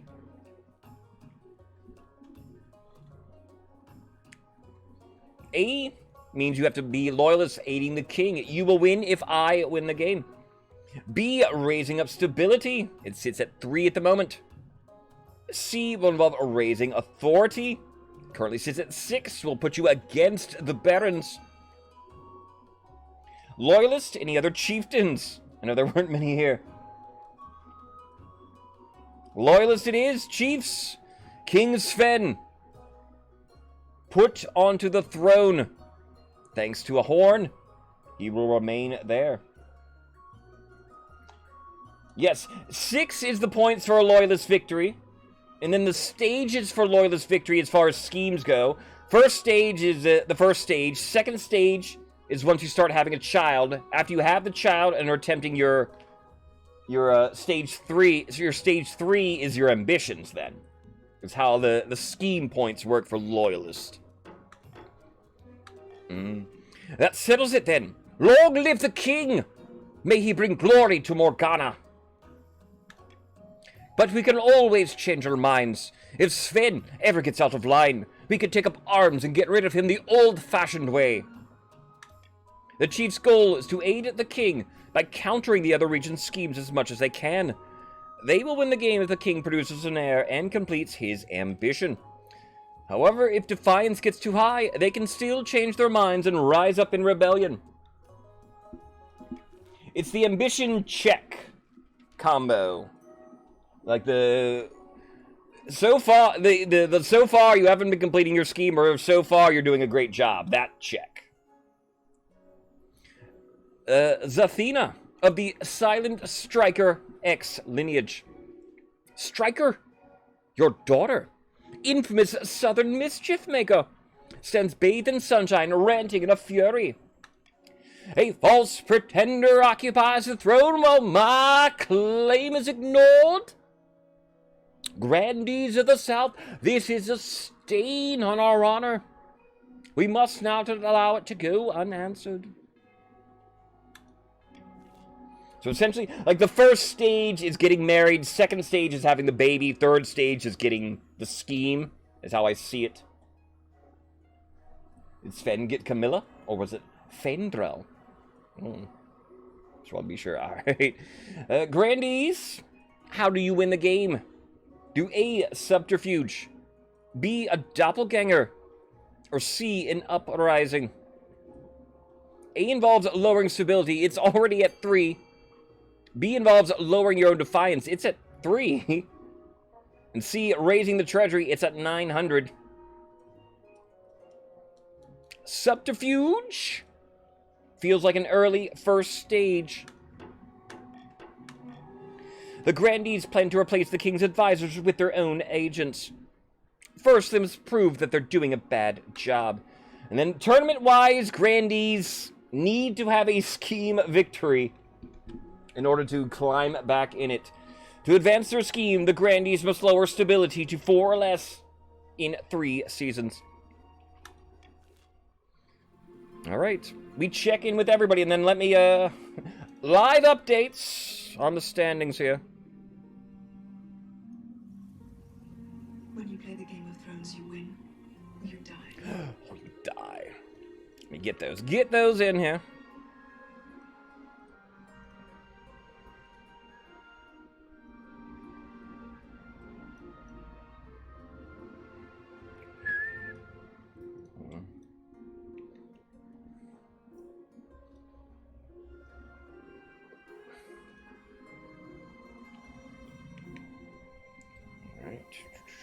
That, but then I need to whoop that and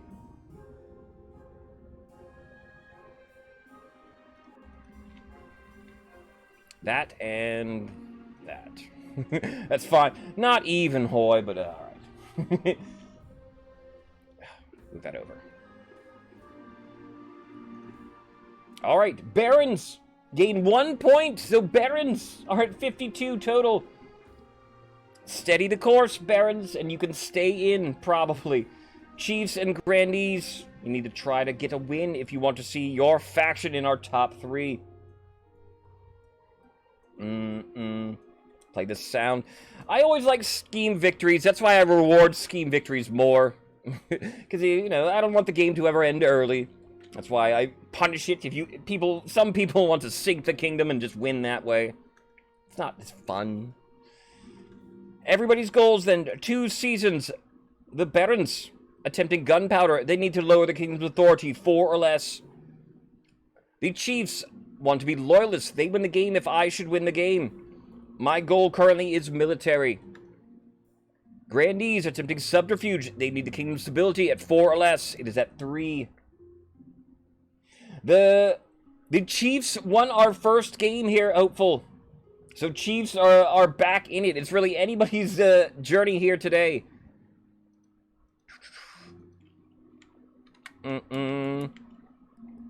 Hopeful you have 1,800 returning to the Barons. Barons probably can coast, right? They have officially passed the counts there. All right. My first law. I'll take Iron Choice. Won't use it, but we'll have it in a pocket. There is a theft we'll do first. FMX comes to me. Your Majesty, this is an outrage. I demand justice. Last week, Grandy Dakota shook my hand as a supposed show of reconciliation and stole my family's lucky ring in the process. Egad! Egod, brain! Nonsense! Rabbit through your jaws, I'm sure you'll find the thing. Your Majesty, a feud has stood between our families for centuries. Dakota's ancestor called inquisitors on my ancestor for being a demon worshipper. That's because his ancestor was growing horns from his forehead.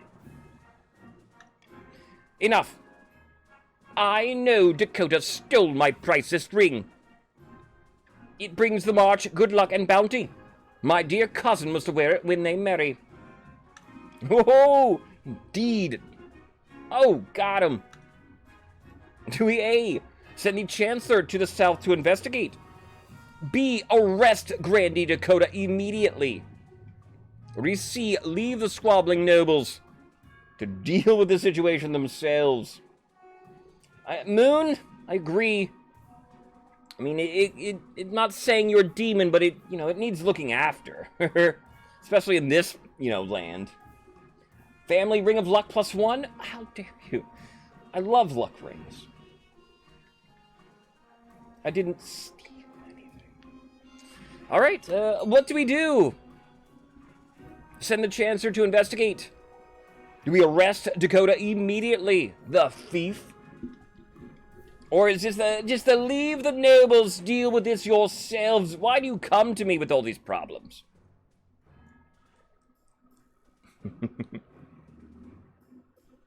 Just deal with it, all right?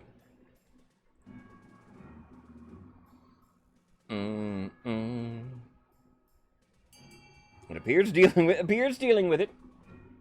Do I look like someone who would steal? Fight, maybe, all right? Steal, never.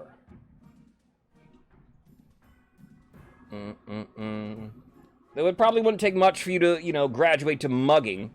Fighting and beating up and stealing, I guess.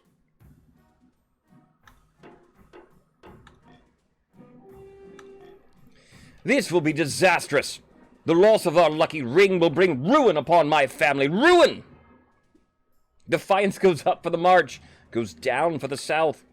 By the 9th, it's nothing but baseless superstition. Even so, Baron FMX's sheep come down with a dreadful disease right afterwards.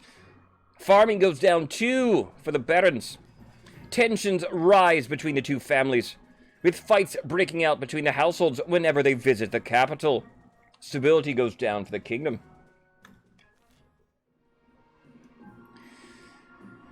We'll go ahead to bankruptcy looms here next. The treasury is almost empty, Your Highness. Where the hell did it all go? I blame the previous monarch. I couldn't possibly say, Your Majesty. Perhaps you've been spending a little too freely. Apart from raising taxes, we have precious few options. You could get a bank loan, or sell off the crown jewels. Perhaps crack open some of your predecessors' tombs. Most were buried with piles of gold, so I've heard. Alright. And, this is an event that occurs, the bankruptcy event, when you are under 1,000 gold, so we barely hit it. I own the Royal Mint, don't I? Make more coins. Take a hefty loan from Salventon Gold Bank. Sell off some of the royal jewels to wealthier nobles. Or is it time to crack open some tombs? Print more money. Mr. Jin, that is nothing but good things. 10,000 will be added to the treasury. Nothing would go wrong with that, surely. And I'm inclined, I should pick it. I definitely should. But I'll leave it up to chance by rolling a d20 in the chat. 1 through 5, mint. 6 through 10, loan. 11 through 15, yard sale. Or 16 through 20, tombs. Printing money is bad. We get an 18. Take a crack open some tomb. This is bad sort of too. Stability is low. That buried gold isn't doing anyone any good, is it? Time to desecrate some graves. You order the royal mausoleums dug into and looted. The result is quite a bounty. Gold masks, heaps of coins, precious jewels. Not everyone is as practical as your treasurer, however. The church denounces you as a grave robber. Nobles and peasants alike are disgusted by your greed. Everybody's defiance goes up. If the kingdom hits 0 stability, 0 authority, or 0 treasury, it is by the end of turn, it is a game over. Grandees cannot win that way. Grandees need to complete a scheme victory. So Grandees, you want low stability, but if the game ends too quickly, you will not get there.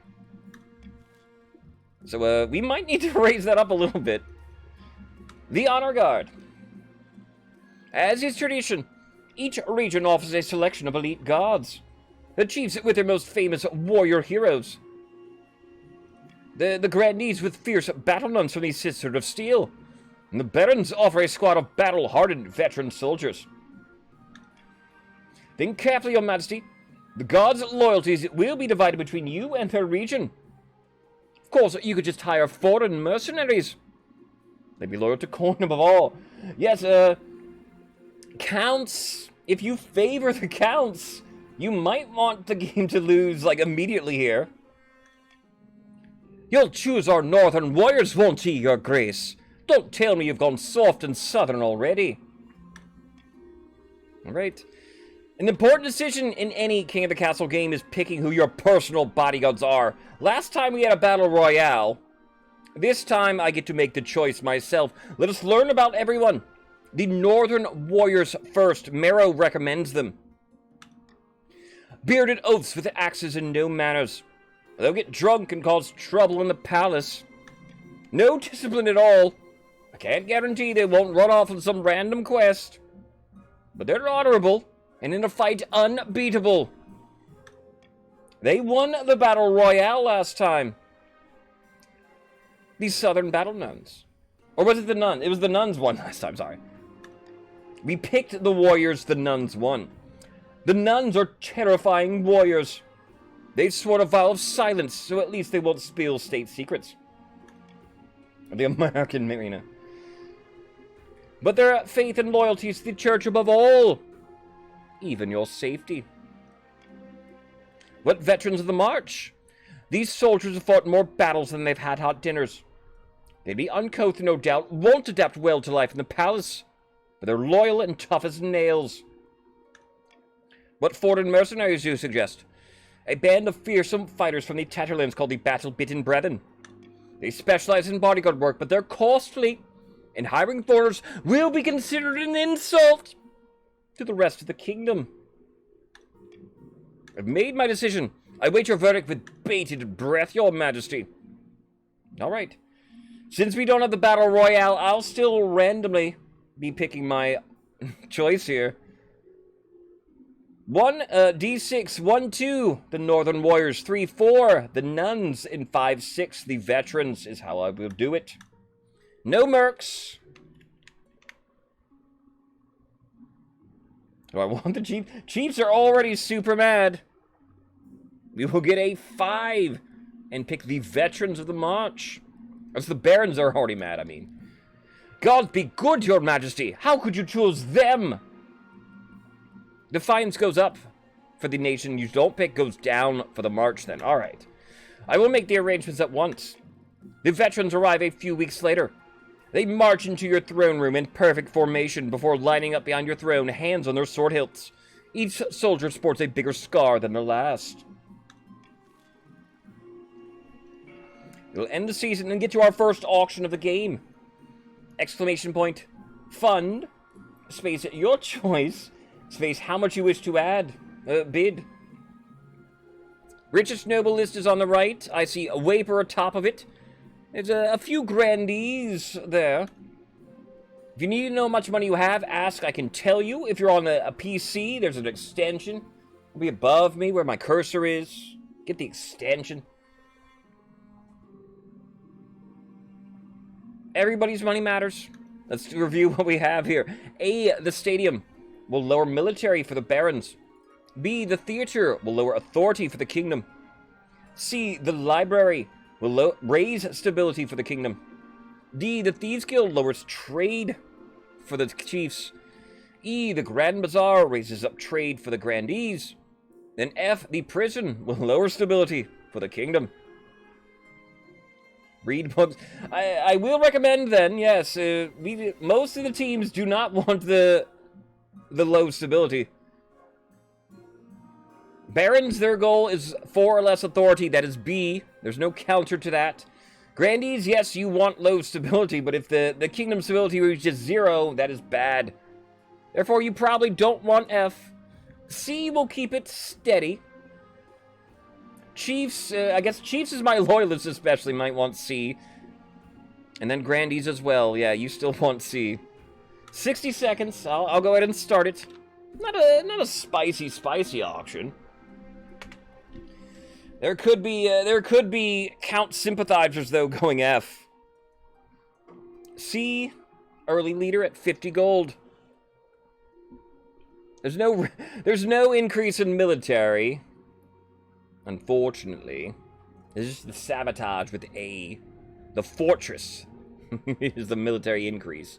We're halfway through, only about 350. That goddamn Loch Ness monster bidding on the library again. 100 though in E. If nothing gets bid on, people often ask that. What if nobody bids? Nothing gets built. Simple as. B and C though, we have 10 seconds left.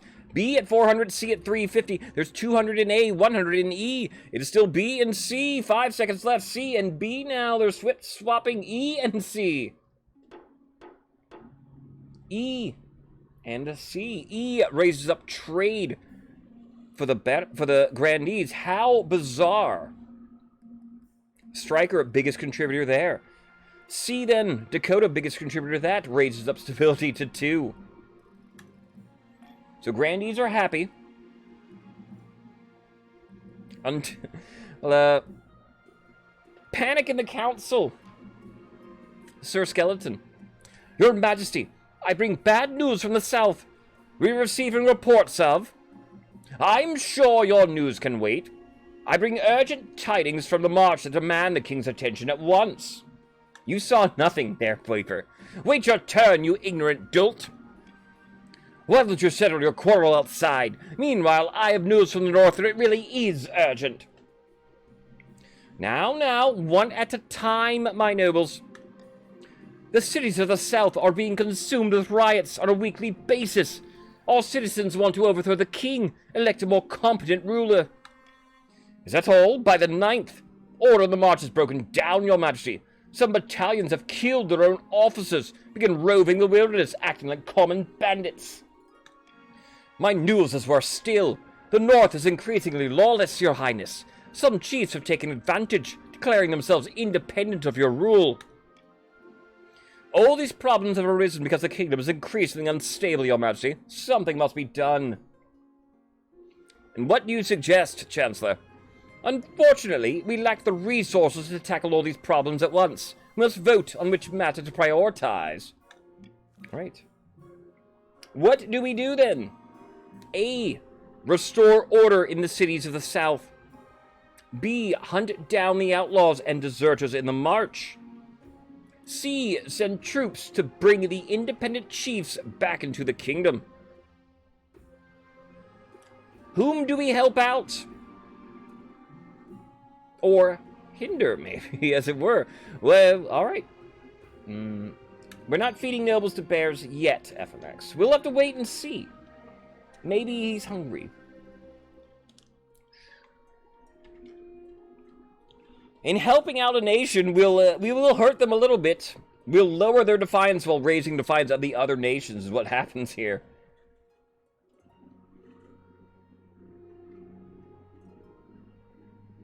So by fixing your problems, we make you less defiant, but hurt the other stats.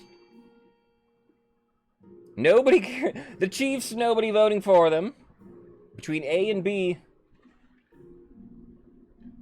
Looks like it will be A. You send your troops to enforce order on the streets of the southern cities. Curfews are declared. Rioters are arrested. Defiance goes down for the grandees. Even the priests of the Ninth Church preach for a return to law and order. It's just the most good. Though the citizens begin to distrust their clergy as a result, faith goes down. The crisis in the south has been quashed, making the kingdom as a whole slightly more stable. But the nobles of other regions feel that you're ignoring their problems. Defiance goes up for the barons and the chieftains then. Stability goes up too. We're still hitting Grandee's goal, barely now. There is a contentious sale. Darius Silver comes to me. Your Greatness, this is an outrage. Baron Airhawk is trying to steal my bear from under my nose. Did you say bear? It's not his bear.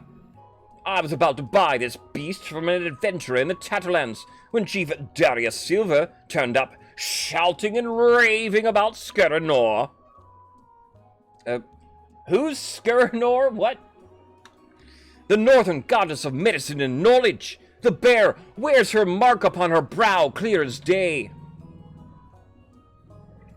Tell me more about the bear. She's a magnificent specimen. She'd be a great addition to my menagerie.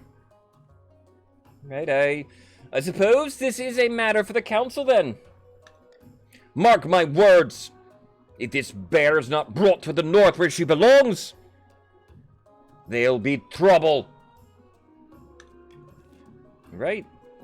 A bear, a contentious sale. A, if it's sacred, Chief Darius Silver should have the bear. B, finders keepers. That Baron Airhawk can have the bear. B, C, I do like to veto me a C, encourage a bidding war between the nobles. I usually do veto it because it's more fun that way. Whom do we give the bear to? Chief Darius or Baron Airhawk? Who gets the bear?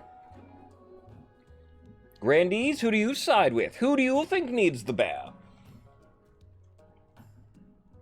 Even a chief agrees, but then a baron agrees that the chief should have it. How nice of you.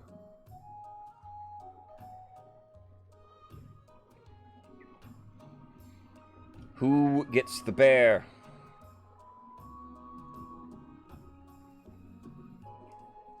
Slightly siding with B at the moment for the barons. Airhawk, you gonna take good care of it, right?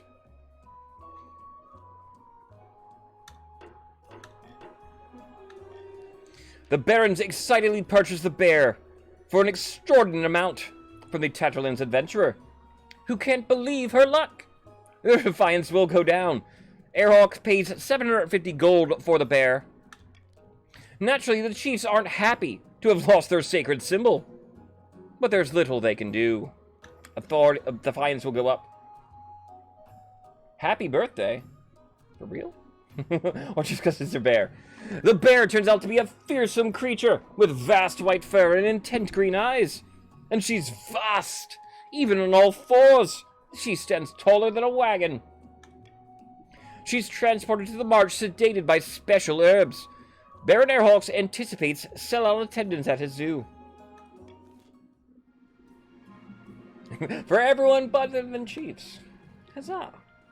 Finding a spouse. Your Majesty, it's important you find a spouse sooner rather than later. I'll take the liberty of finding eligible candidates. What is your preference, men, women? Do not mind. Bring Sven the loveliest ladies in the kingdom here, Chancellor. Thank you, Your Majesty. I'll send out messages to the most influential noble families in the kingdom. Let's see what they have to offer. It's an easy enough decision. You'll marry into the chiefs as we agreed before you took the throne, right? Right?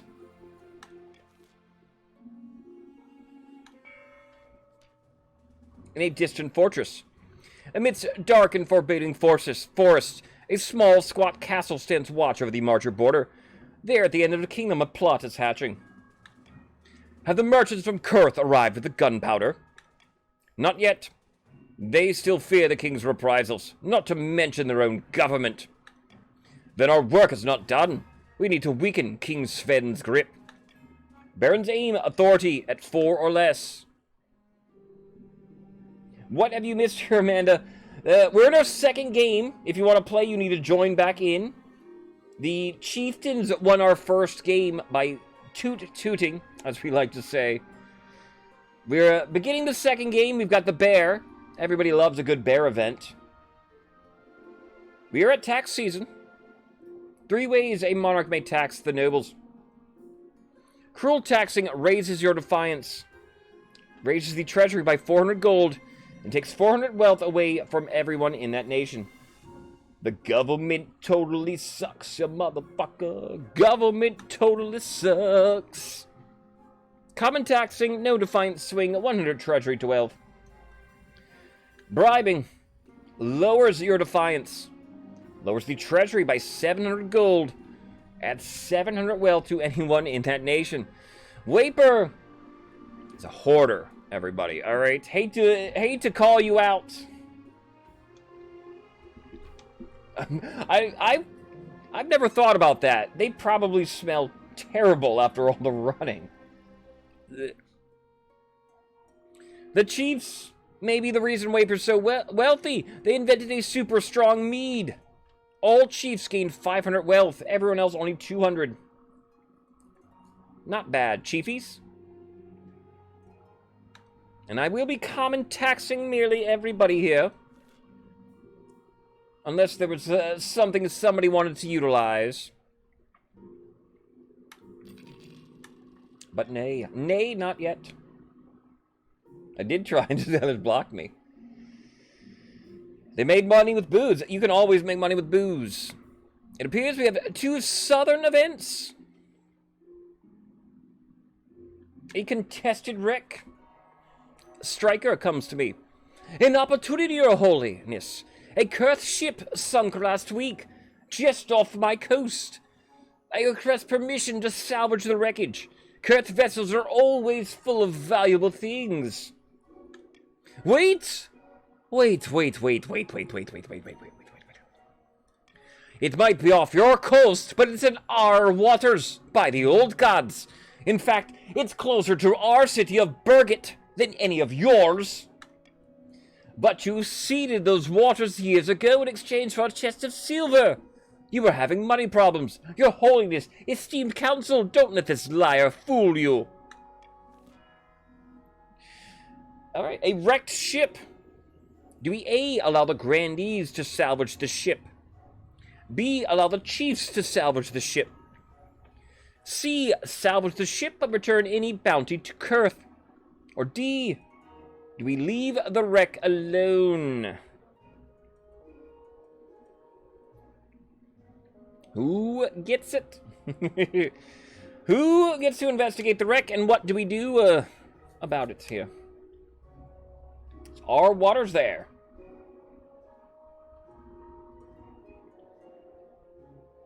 Grandees say them, chiefs say them, barons support one of them. Throw your weight into something else. Barons, do you even have a say? If that's all, Morgamoon, there are some interactions I know with the game, but like you know, all's good. Here, take the salvage. You know, we're cool. Chiefs winning out.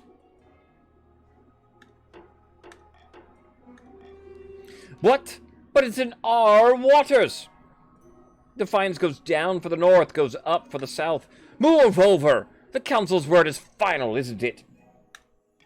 The operation goes ahead. Yields a great bounty for the chiefs. Spices from Atish, Salish pearls, even a strange music box that sends everyone to sleep. A 70% success. GG Chiefs, make some money.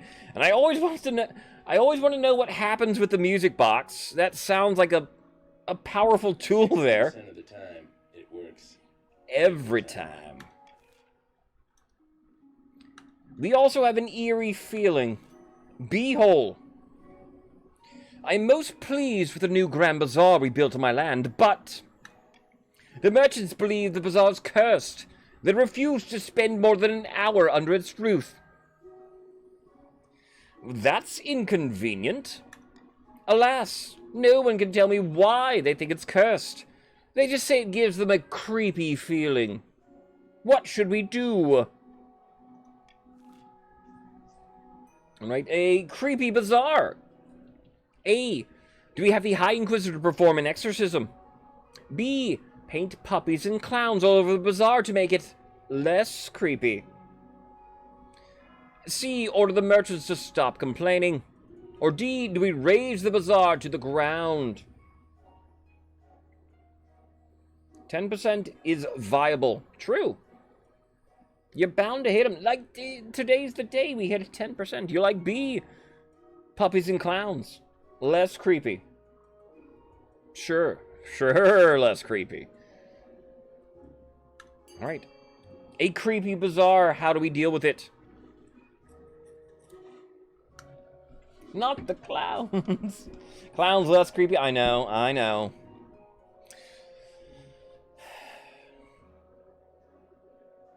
Chiefs want an exorcism that apparently would fail.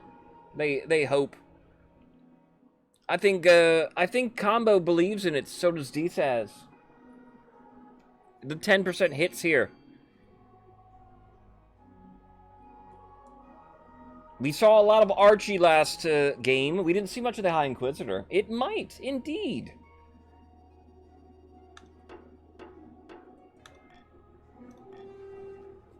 When the High Inquisitor reports back a few weeks later, it's not good news. Faith goes down. I didn't find any habs, witches, ghosts, or demons inhabiting the bazaar. But something is very wrong with the place. The Inquisition has failed you, Your Highness. We should shut down the whole bazaar until we identify which evil force is at work. Trade will go down for the Grandees. Yeah,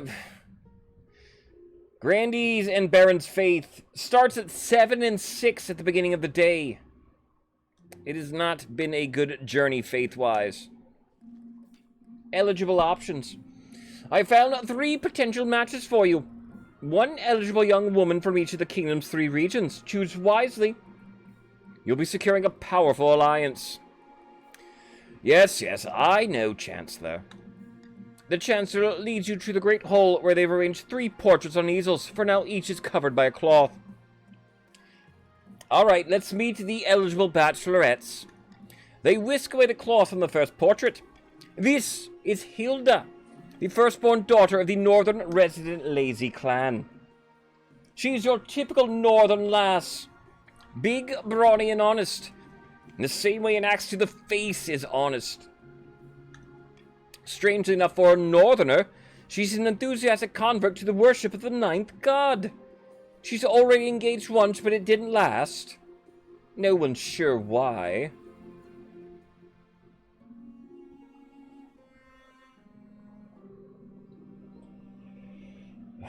I don't know. Doesn't sound super trustworthy, frankly. Not interested. From the South, Bellona, eldest daughter of the Mr. Jin lineage. A quiet and retiring soul, preferring solitude to the company of others. Who doesn't? People are mean. She's been in more duels than I can count and won them all.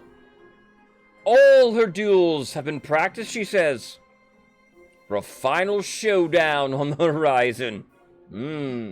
Alright. Exciting. That sounds like an adventure. Not bad at all. Finally, we have the Marches offering Emmy, a scion of the prestigious Crystal Ales bloodline. Typical Baroness, really. Loud and brash and self-absorbed, but mostly well-meaning. Like most of the barons, her great passion is hunting. No beast is safe from her crossbow. Also got into a fight with her local bishop a while back.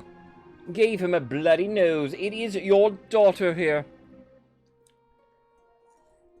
She alright. Typical baroness. Fighting with the bishop in these times seems, appropriate. What do you think? Of course, by picking a candidate, you don't anger the other regions, but you'll gain a lifelong alliance.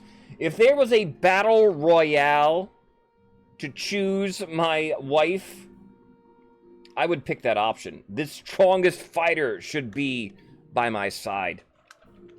Of course, that would that be the North? It would depend, I guess. I've made my decision. Well, which of them do you wish to marry?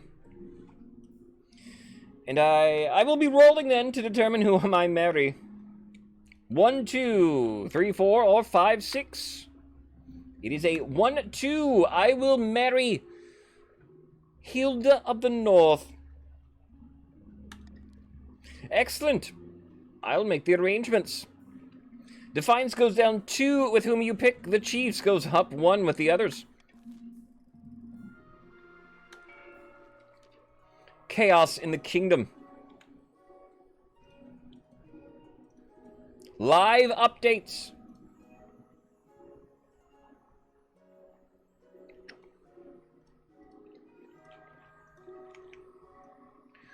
As Grandees reach stage 2.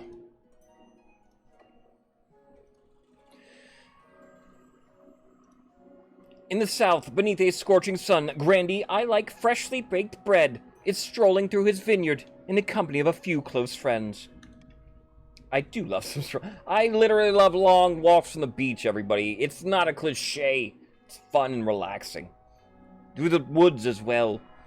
The kingdom's in great jeopardy. The council's calling for the king's inner circle to resign. We need to increase the pressure.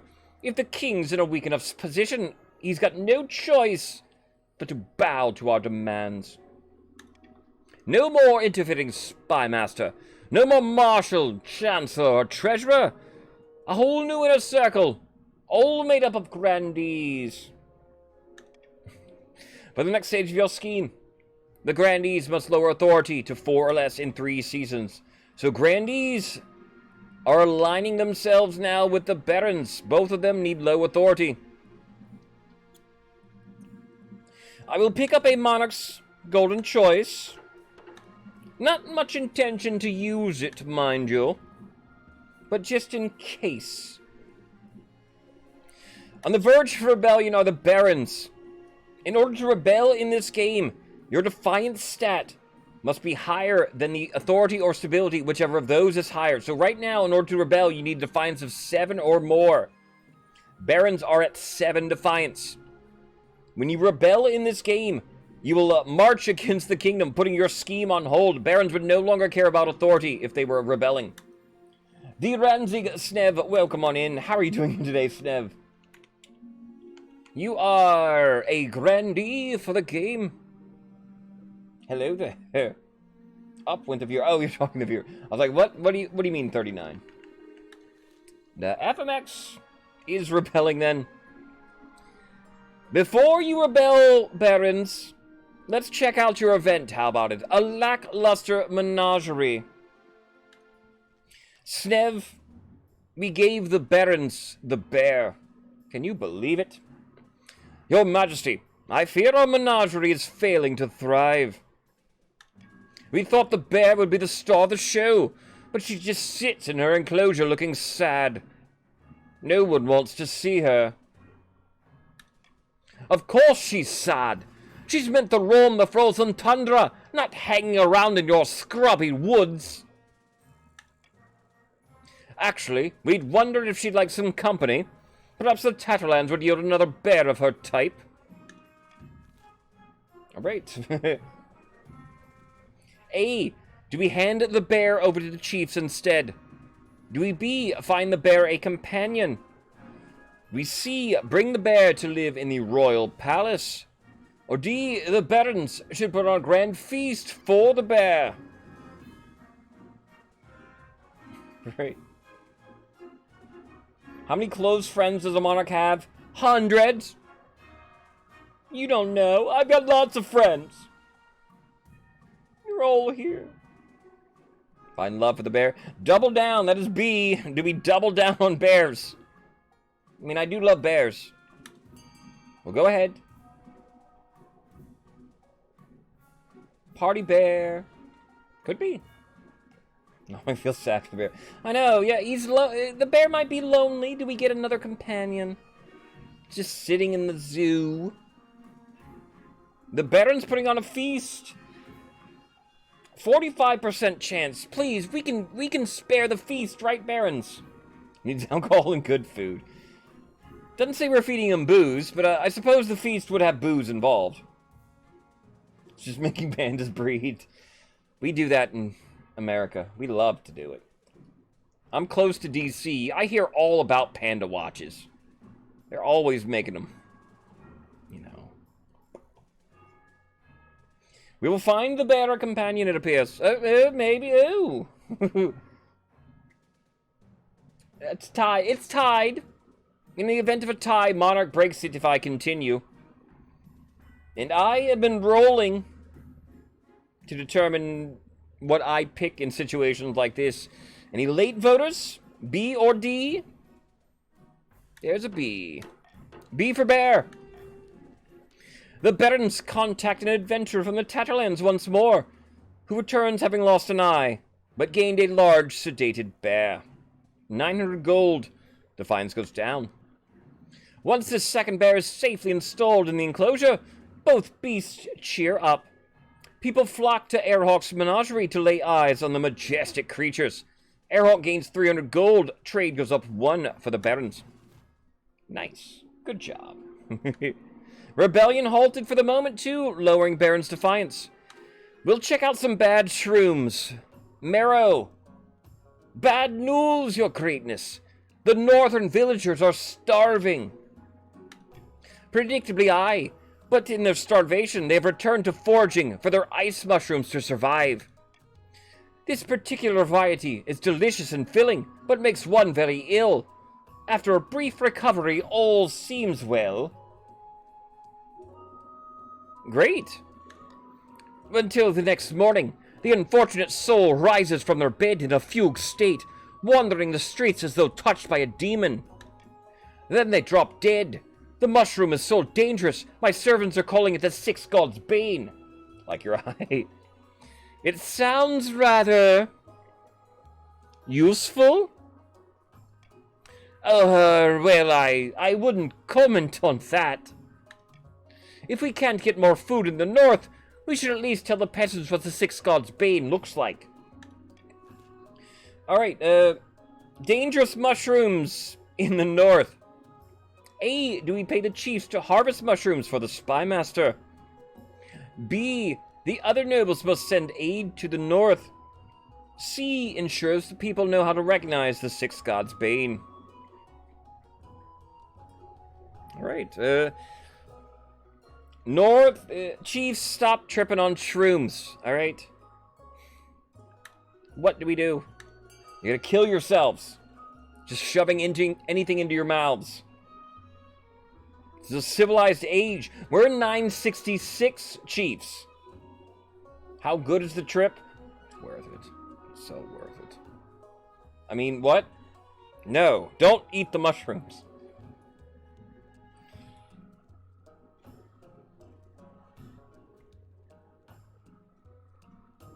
Responsibility is what I recommend, chiefs. The other nobles aiding the north? How very kind of you.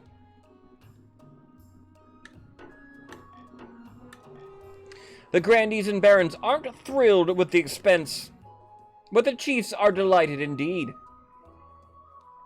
Barons and grandees, as defiance goes up, you lose money. Chiefs gain money. Is it an aphrodisiac? Nice. So yeah, that took money away from the two teams and gave it to the Chiefs. Chiefs, despite being the smallest team, you guys aren't looking too bad on money-wise. Meanwhile, peasants stop resorting to the Six Gods' Bane and collapsing in the streets. Hopefully the North will continue its recovery. Alright, North, we'll get you on a program. You'll be off the shrooms in no time. Farming goes up. Defiance goes down. The royal wedding. Your wedding to Hilda is naturally the talk of the kingdom. Nobles and peasants alike travel from across the realm to attend. For a week and a day, the capital is one giant party. It feels like you're the only one not taking part. Instead, you're getting ready for the ceremony. Soon enough, you're standing in St. Bertrand's with Hilda at your side. Do you take this man as your woman as your lawfully wedded wife? Am I sure my bride's and shroom-headed brother? I have no idea. I guess I'll find out. I do. Then I pronounce you king and wife. After the wedding, of course, is a feast. After the feast, a dance. Your new wife, Hilda, delivers a short but heartfelt speech, expressing a wish to get to know you better. Stability and authority go up, defiance goes down for everyone. By the time you find yourself alone with Hilda, it's past midnight. You've never felt more tired. I miss the North. It's too warm down here. People twist their words. They don't mean what they say. What do you mean? Everyone down here speaks in circles, insulting each other without really insulting each other. I don't know how you stand it. It's tough, but I have to do my duty as king.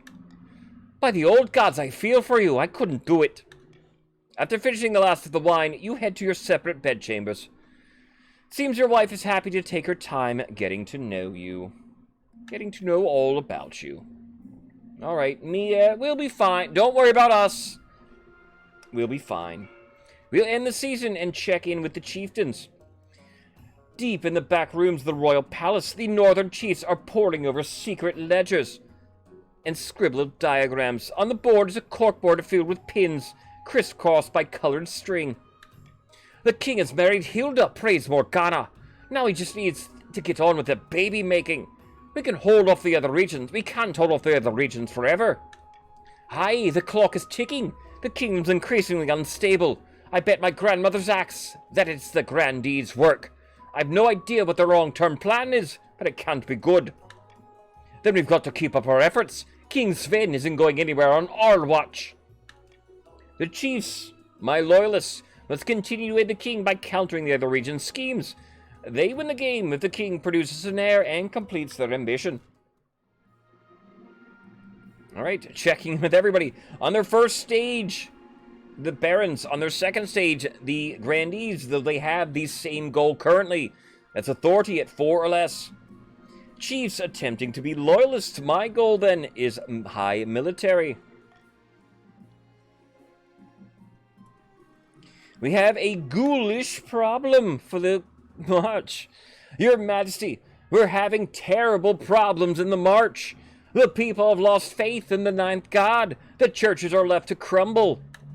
But without priests to perform rites, the dead are rising as ghouls from their abandoned crypts. There have been 9 attacks in the last week alone. What's a ghoul? A restless corpse seeking vengeance upon the living. Ghouls can be raised by necromancers, but also arise naturally when a recently dead body is forgotten by its family, left unattended by priests. We must remind the Marcher folk that they are lost without the Ninth to protect them, especially once they've passed. So you're not, even after death, you still need the Ninth's help. A, do we send more priests to the march? B, cremate bodies in the march instead of burying them. C, hire adventurers to eradicate the ghouls. Or D, employ the ghouls as a source of cheap labor. Burning them, that's sometimes what you have to do to zombies, right? Fire is their weakness. It can be.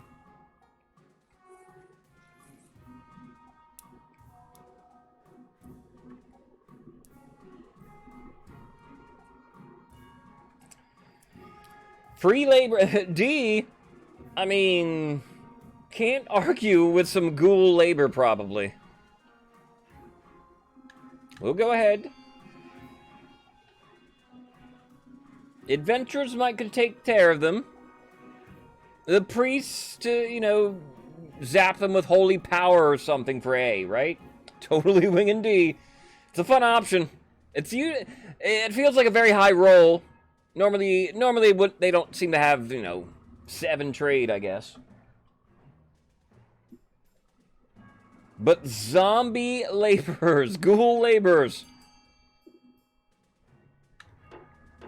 Okay.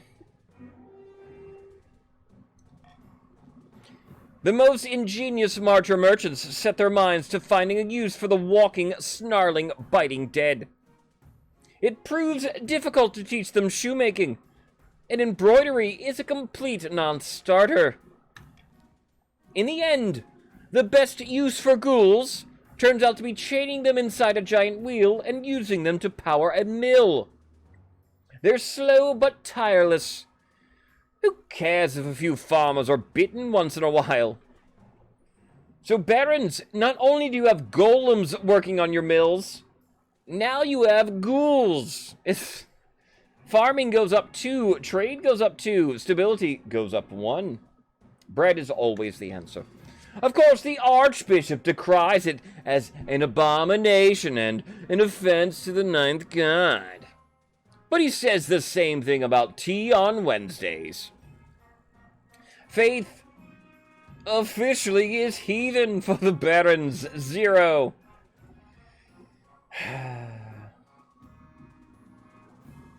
We're nearly a faithless kingdom.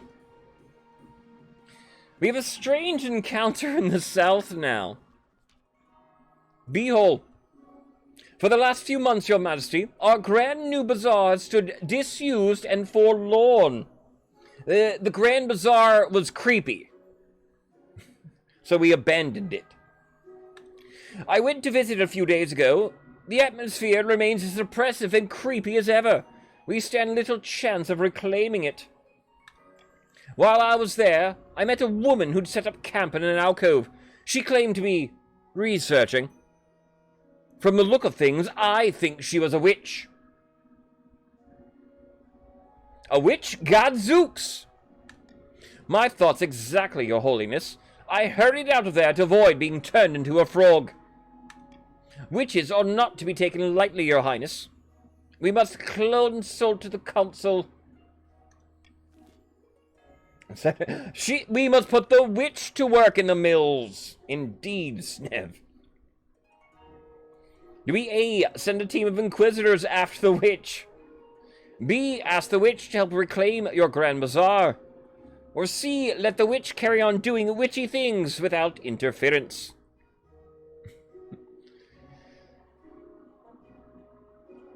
We missed our last 10% faith roll. Do we make this 10% faith roll? I like those odds. I'm tempted to go see, but...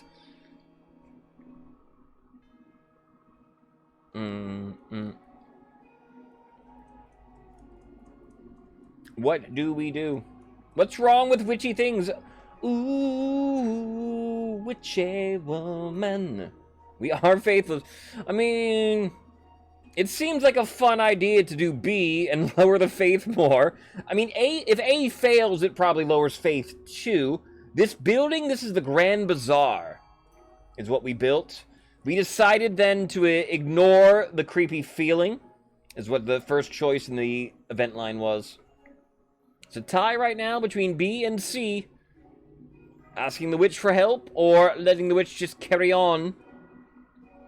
The grandees want the witch to be, let her cook, but no. Oh! I was about to click it. There it goes. Witchy things. You decide to let the witch carry on doing whatever it is that witches do. She can't make the abandoned Grand Bazaar any creepier, surely. Surely. The good word. Bird, bird, bird. Hilda. Hello, Sven. I've an idea. My people back up north are the most religious in the are not the most religious in the kingdom.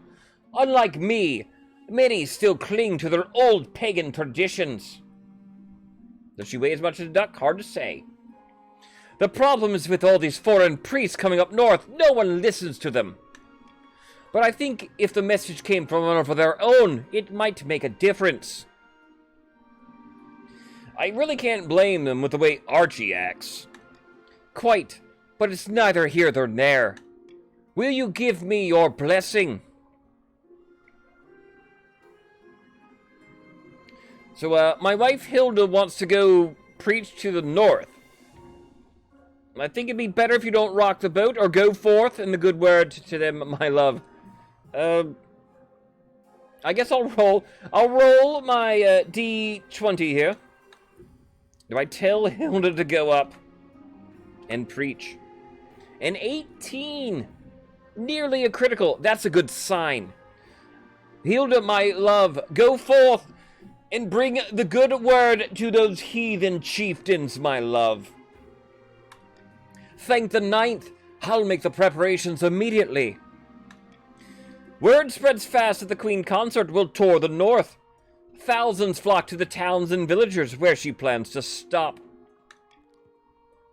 Once she arrives, Hilda gives a series of impassioned speeches to the locals, pleading with them to abandon their heathen ways. Faith goes up too for the chiefs. A miracle. It strikes a chord. The Archbishop happily announces the church attendance is rising across the region. The chieftains are as faithful as the grandees. It can happen. You know what else can happen? An auction. Exclamation point fund. Space at your choice. Space how much you wish to bid for an auction. Richest nobles are all pictured on the right. If you need to know how much you have, ask, I can tell you. If you're on a PC, you can check the extension. Should be above me, up there. We'll tell you exactly how much you have, plus your current goal for your team in the game. Reviewing what we have. A, the aqueduct raises up farming for the barons. B, the theater lowers authority in the kingdom. C, the prison lowers stability of the kingdom. D, the thieves guild lower trade for the chiefs. E, the deer park lowers farming for the grandees. And F, the monument will raise authority for the kingdom. Prison sounds nice. Of course, the barons and grandees have the same goal currently, authority 4 or less. They want B. Anti-barons and grandees is F. Mr. Thrifty Token, my lord, welcome on in, sir. You are a baron here for the game. Oh, $0. B for baron. Hello, sir. Welcome on in. We're in our second game of the day. We're in our second auction of the second game. It is everyone's in my league here, Thrifty. It's all up for grabs, sort of, in a way. Barons in a good position. Chiefs need to win. Grandees need to win, probably by scheme, to advance to our top 3. Live standings right there. Only the top 2 buildings get funded. He's one drawing a bear. Yes, Combo was drawing a bear yesterday. Or Thrifty was drawing yesterday in his art stream. I had to get to dinner. That's why I couldn't stick around too long. And it looked very good. It did. It did, sir. What do we build here? My loyalist chiefs. If you're trying to stop them, if you're trying to stop the alliance, that's F. And my gold military, there's nothing to raise military, unfortunately. Does it look good? Did you see what it looks like in like the smaller versions? Because sometimes they look sort of funny. compared to the larger. The only thing being funded right now is F. We're halfway through the auction. F at 1,700, C is at 500. Baron Grandee Alliance, you need to get something else funded if you want to sort of not be blocked by the Grandees. By the Grandees, by the monument in the Grandees. The best emote you've made so far. So far. 5 seconds left. Didn't even notice. 5 seconds is F and E. F 1700E at 750. It will be F and E. What kind of monarch would support a Thieves Guild? They're a necessary part of, like, the kingdom, maybe? I don't know. They provide, not a Thieves Guild, a protection agency, we'll call them. It will be F and D. F, raising authority. That is a block for the Barons and Grandees. Lazy, biggest contributors there. E will also get passed, lowering farming down for the Grandees. Chiefs, united in Game 2 here, sabotaging the other nations.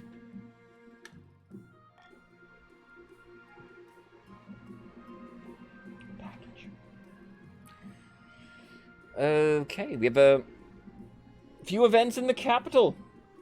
Roving hunters. Your Majesty, 2 barons are on their way home from an epic hunt and seek shelter for the night. In exchange, they're willing to give you a rare trophy and provide meat for an extravagant feast if you so wish. Tell me more about the barons. Who is it? Their names are Thrifty Tokens and Gamers the Second. Ah, yes, Baron Thrifty and Gamers the Second. Honorable men, both of them. As for this particular hunt, it's an ancient martial tradition. Something about trekking to all 4 corners of the kingdom to claim a bounty for the great animal spirits. I love that, Thrifty. Where have you been, Thrifty? Oh no, oh no! What do you mean, oh no? They can stay, but I don't like the feast. Bring them in and set the table, or turn them away. I want peace and quiet. I will roll the dice to determine what I do here. A d6. 1, 2, 3, 4, 5, 6. Damn it, Barons. We don't know what happens with events. I will roll a 2. They can stay, but we're not feasting. I'm full. I had a, mushrooms earlier. I'm fine now. You invite the barons and their retinue into the palace, exchange pleasantries before turning into the night. But later that night, you hear strange noises coming from their quarters. Like a pig squealing and snorting. What on Celeste Earth did they bring in here? Yeah, the North has special mushrooms, everybody. That's what I was eating. What is that noise? I will investigate. What the hell is going on? You creep down the corridors and push open the door. The former barons stand before you, transformed into hideous porcine beasts that stand on 2 legs with snouts, tusks, floppy pink ears. Your Majesty, don't look at us.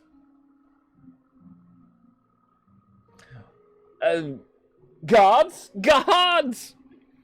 You can identify a mix of surprise and shame on their hideous faces. There is no fight, the creatures go quietly. What do we do with them, Your Majesty? The other barons may become suspicious if we hold them for too long.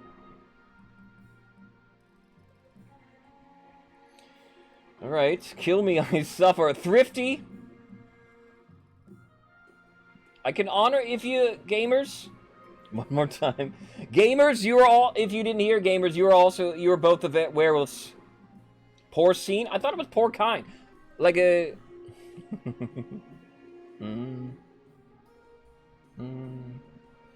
Execute them. Thrifty, you wish for the sweet release of death? Gamers, if you too wish it, I may do it for you. Barons won't be happy. Thrifty? That's the two people. Gamers, the two. I'm good. I'm ready to die.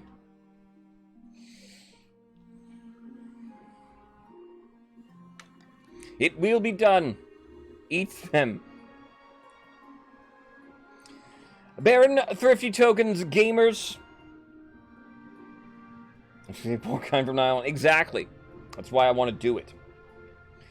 Thrifty and gamers have died. F's in the chats. But fear not, if you are new to the game, I can kill off nobles left and right, alright? And I love to kill off nobles. Thrifty tokens and gamers have died, but fear not, your child will take your place on the council. Thrifty token the second, gamers the third. Welcome. Stability also goes up. Game ogre. The transformed barons are bludgeoned, dragged out of their cells, and shot between the eyes with crossbows.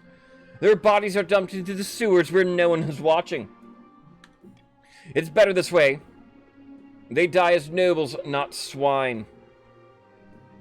And see, that's why I say porcine, because I thought it was pig-like, and that's where the root came from. So pork is swine, but it is porcine. Didn't know. There are good news, everybody.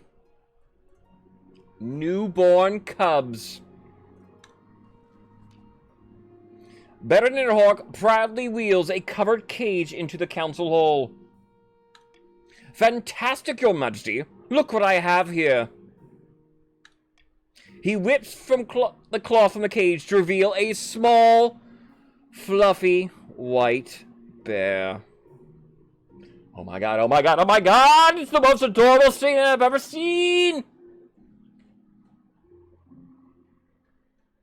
Since when is pork is a root and horn? I don't know, that's what I figured. That's why. Never forget this, your king. What did you put?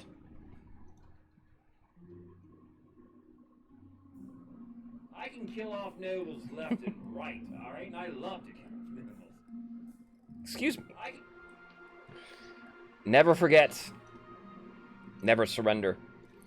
Alright, I admit it. They're both from the Latin porcus, meaning pig. Porcus, meaning pig. Because swine and porcine is. Alright, I wasn't thinking swine. I was thinking pork. Oh, porcus, I see. Lessons. We learn things in streams, everybody. Pronunciation. Alright, most adorable thing we've ever seen. Of course, it turns out that the bears in our menagerie are in love. Isn't that sweet? I thought you might like to be gifted one of the bear's cubs, Your Highness, in exchange for a modest donation to my menagerie. Hi, Mom. Ask me. What do you want from McDonald's? We're going to McDonald's. Says who? For lunch? Says. It's late. I know. We gotta eat. Yeah, and That is Dad's trip You today? know, huh? Does Dad have his trip Trip today? is on. Eat, and you know what? You know what Charlie and I are watching? What? What are you watching? Hi, Mom.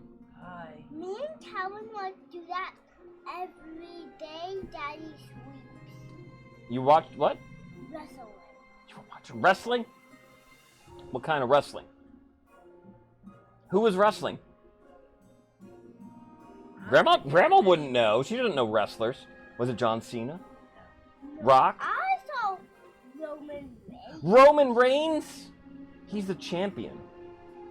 No one can beat him. He hasn't lost in years. Was he a zombie, Roman Reigns? Normal? No, we didn't see him fight yet. We ain't got to that part yet. It's my mother and It's nephew, somebody everybody. else. They're going to McDonald's, and they said they're asking what I want. Now you're nothing. Ephra, thank you for kissing. They like to kiss the ring, so I'll put it up here, and then they go. Kiss it. Oh. Punch. Don't punch it. Punch. No punching allowed.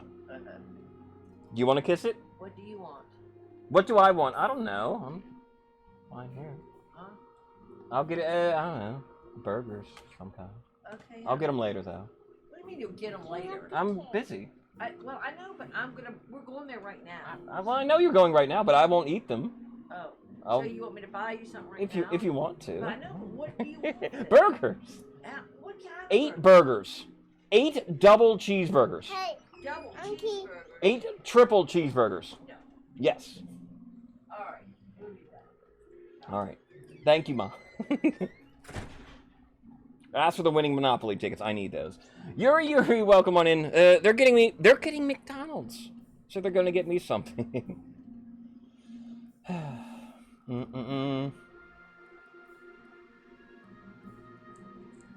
Really, Moon? I've never heard that. McDonald's. Yes, I'm chilling. We are getting McDonald's for lunch. Then it's late. Yeah, I won't eat it on stream, but I'll eat it later. My thing. Yuri, how are you doing today? Welcome on in. That is my mother and nephew here. They're going to McDonald's. If you're comfortable, I don't like to. No, I don't want to. I'm situated. I'm good. Where are we? Where are we, by the way? Welcome in, well, thank you for joining us. Good to see you. Did you join? You didn't join, but thank you. And I could eat 8 triple cheeseburgers, trust me. They're delicious. All right, we got a bear cub. Your Majesty, this is an outrage. A slap in the face of the devout chiefs. The bear should have been ours. Whisper. I don't think that. I guess if you had whispered in my ear right there, I would have ordered whatever you said. I would have honored it. That would have been funny. 8, or are I feeding a Little League team? I don't know. That wasn't a joke. No, it is a joke. I don't need 8 I don't need 8 triple cheeseburgers. Do we A, donate to the menagerie in exchange for the bear cub? B, have the honor guard confiscate the bear cub by force? C, give the cub to the chiefs? Or D, decline the gift? That would have been force. I know. Don't need it. That's what I always say. I don't need that much food. If if my life depended on it, I could eat that much. And as an American, it's our duty. All right, bear cub. What do we do for the bear cub? Whew. Donate it to the menagerie in exchange. So that's not donating, that's buying the cub. All right, I know what you're saying. B means we confiscate the cub by force. C, we gift the cub to the chiefs, a sign of goodwill. Or D, do we decline the gift?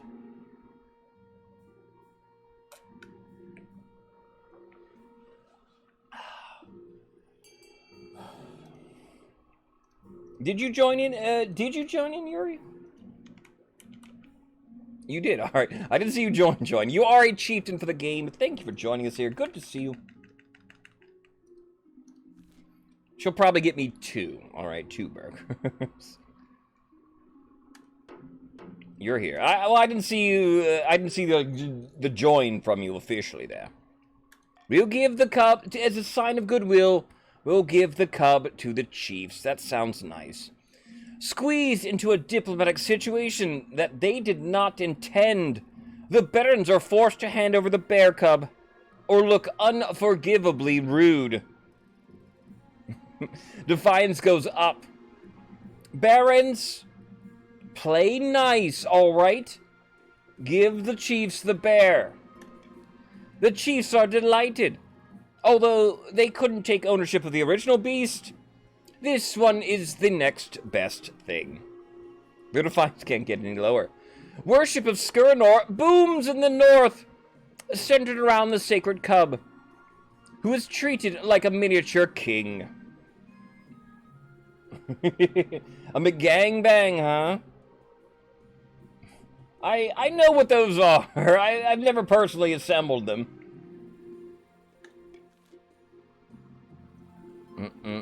About my heir. Your marriage to Hilda has grown strong and steady, like an old castle wall. Though it began as a political arrangement, it's blossomed into something like love. Hells yeah. Me and Hilda, together forever. They'll carve our faces in mountains, you'll see. It's high time you thought about an heir. Congratulations on order. The royal wedding is a magnificent affair. But something's still missing. You need an heir. You need someone young whose loyalty is assured. A child of your own would do the trick even if they're a bastard. Or the youngest of your many cousins. Chancellor, my wife and I will have a child together. Who's the holiest little aspect of the wilderness? You are. Yes, you are. The traditional method, no one will object to that. I'll arrange for you to take a month off from ruling so you can, get down to business. End of season. And, alright. The Chiefs, doing Loyalist are, like, on their second stage of Loyalist in a way. So let me live update Chiefs. And they will be at 48 total points.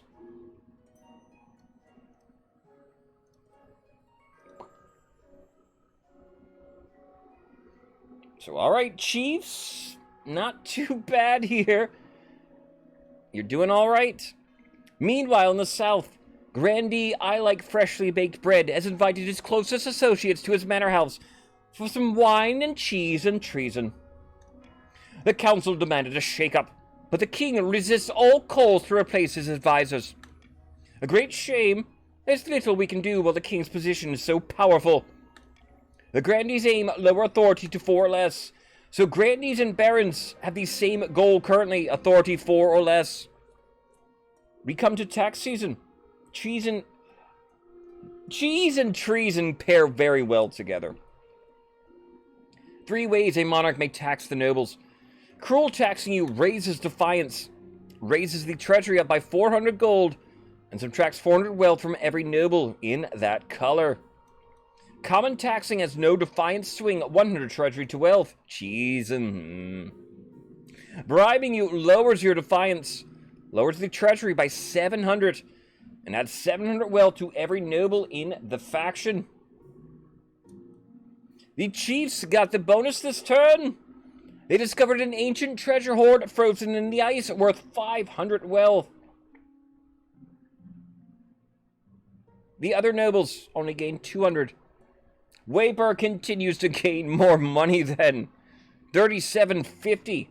The Chiefs may be few in numbers, but a lot of them are pretty rich. Resident Lazy, the only one with 500 then.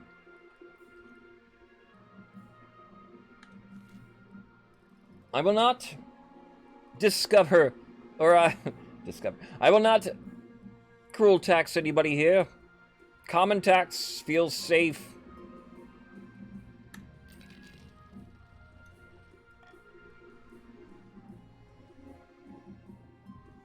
A portal opens? Behold, your holiness, a portal has opened on the site of your grand bazaar. My scouts report that a battalion of strange blue men in glass armor have marched out of it and set up camp. What should we do? The scouts also say that these intruders are only 4 feet tall. Let's smash them quickly and teach them a lesson for trespassing. We have a cursed bazaar that we've been kind of ignoring for the whole game. And now there's blue glass dwarf thingies. The dwarf blue man group. Yeah, something like that. Do we A, launch a surprise attack? B, send a diplomatic envoy? Or C, wait and see what they do? Alright, small blue intruders coming through a portal. That's... It appears the surprise attack won't work. They'll never discount anything. What do we do? What do we do? I've seen this event before, though I know it's pretty rare. It's M2022. Thank you for the follow. They're not quite Smurfs. They're small, but not Smurf small. Thank you for the follow. This is I think this is a rare event. I don't think we've seen it on my stream, but I have seen it before. Golden choice is your choice. I won't golden anything. But what do we do with these strange blue invaders? I don't think the surprise attack will work. We don't know exactly what a diplomatic envoy will do, though the Chiefs are willing to try it. They're the blue team. They say we trust in the blue people. The Alliance says to wait between the red and the Grandees. There goes a combo going for blue. Maybe, I know. Maybe we shouldn't be hasty. It's hard to say, right? Tied up currently. Anybody break a tie? B or C? Send the envoy or wait? Grandees and Barons do want C to lower authority here. Though who says? Portal tourist. Lazy. Coming in for the B. Let us... You know, let's play nice. These small blue men don't speak any recognized language, but they gabble at your envoy with the tone of angry customers demanding to speak to the store owner. We got a bunch of blue Karens, huh? The blue men show the envoy an image of a human woman. It becomes clear that they're looking for the witch. It seems that she stole something from them.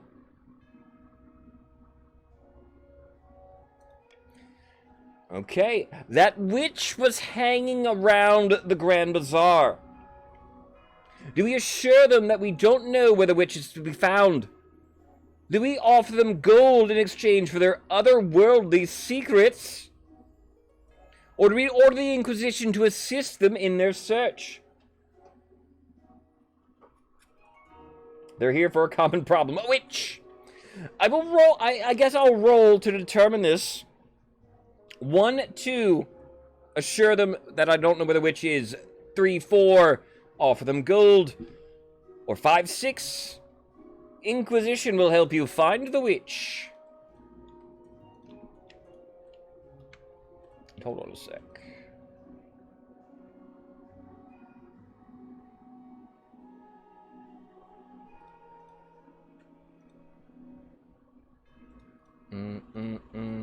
Doing some behind the scenes. Behind the scenes action. Huzzah! Huzzah! Alright, I will roll a d6 then to determine what we do. It will be a 6. High Inquisitor, let us hunt down the witch. Michael, Sarah, welcome on back. How are you doing? Our second game, we have encountered some small blue humanoids that want to find a witch. You are a returning Baron, 800 gold in your coffers here. We officially are on a witch hunt. Must I assist these unpleasant creatures? They're probably demons. Ugh, fine. With your Inquisition's help, the blue men track down the thief witch in a nearby village. They capture her in glowing chains and drag her back through their portal. As the portal snaps shut, the witch screams a curse on you and your entire kingdom. Nothing to worry about, your High Inquisitor assures you. Nothing to worry about. There is the deceased we'll get to next. Sure, why not? The elderly Chief Marjata, cousin many times removed of Chief Yuriru, well, died in her sleep last week. She was nearly 90, would you believe? 90 sounds incredible. Why are you telling me this, though? What's up? She was very wealthy, Your Majesty. But she could have spent more time on her accounts. She died without a will. The nobles are scrabbling for her estate. Chief Marjata was my relative. I wrote to her at least once a year. Of course the estate should be mine. My late great-grandfather used to play backgammon with her. He swore she intended to leave it to our family. By the old gods, that's a pitiful claim. All right. Fighting over money. A, do we give the estate to Chief Yururu? Well, do we B, give the estate to Grandi Diranzig Sniv? C, redistribute the estate among the northern peasants? Do we D, claim the estate for the treasury? Compulsive yoking. Really? That why she lived so long, huh? Alright. Who gets it? Who gets the money, Lebowski? The estate for the treasury? For the kingdom? What's good for the kingdom is good for everyone, that's what I like to say. Authority, Michael to the Sarah, barons and grandees are both trying to get authority down. 4 or less is what you wanted. And barons are still on stage 1 of their scheme right now. The grandees were on stage 2, both 4 or less. Chiefs are loyalist at the moment. So Chiefs not doing too bad. Chiefs won the first game. They're on a pretty good position. Looks like a good position right here. Let us give the estate to Chief Yuriru. Grandi Diranzigsnev shakes his head, muttering with his friends about favoritism in the council. Grandi's defiance goes up. But Chief Yuriru and the other chiefs are delighted. They even send you and the treasurer a gift basket as a token for their appreciation. Big money, big prizes. 1,500 gold. You're now up to 2,900. Treasury goes up a little bit. Defiance can't get any lower. There is too much crime in the capital. Your Majesty, the courts are overloaded. They simply can't fit any more prisoners into the prison cells. All right. Quick! Right to the point, Marshal. I love it. Overcrowding in the prison. Do we A, hold a prisoner lottery and release the winners? B, announce amnesty and release everyone? Or do we C, build more prisons? All rolls, we love it. Let me think.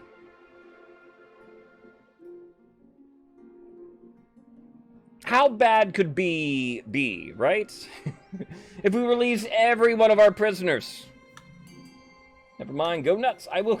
Were you considering something? 20% roll on chance, 60% stability roll is B, 50% authority roll is C.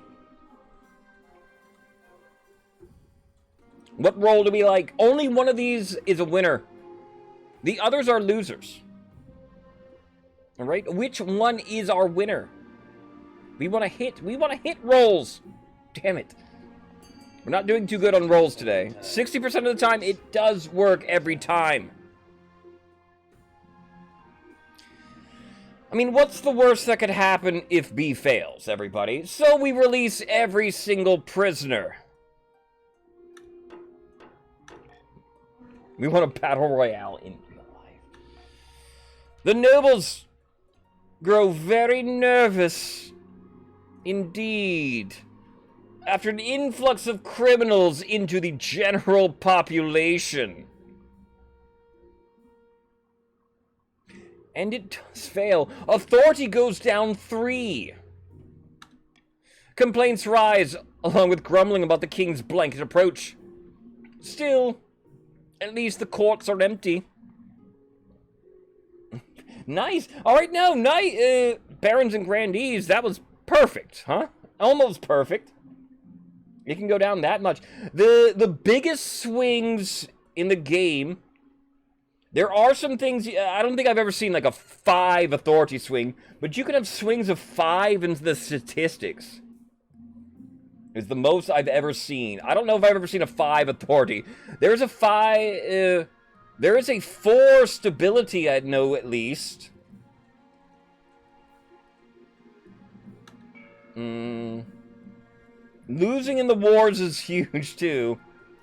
The plague ship is also bad. Yeah, there are many ways to really, really screw the kingdom. My next law, I'll keep what I have, I suppose. Maybe actually gamble. I'll get the royal gamble instead of iron here. Yes, that'll be good. We don't need the iron choice. We're fine. Stone Maiden. Behold, your majesty. Baron Michael de Visera pulls aside a tarpaulin to reveal a granite statue of Baroness Crystal Ailes. The statue is impeccable detailed. Its expression a frozen grimace. A sad sight, is it not? Michael Sarah, a gift, a statue of crystal for me? Is it made of crystal? It's marble, it's stone, they said. No, your highness, this is no statue. It seems the Stone Maiden's abroad in the march. Stone Maiden? Who the hell is the Stone Maiden? Michael, thank you, Michael. I love it. She was a walking statue with burning yellow eyes. All who meet her gaze are turned to stone. She sleeps for years at a time before waking and terrorizing the kingdom. She must have ambushed Crystal on her latest hunting trip. Please, your highness, we must do something. F's in chat. Alright, yes, Crystal has been turned to stone. But fear not, you can die, you can be imprisoned or turned to stone, whatever. Your child will always come back, Crystal the Second. We'll take your place on the council. It you and you, child. Yes, Smat, you may not have a choice. There are a couple events like this where nobles just die off and there's nothing you can do about it.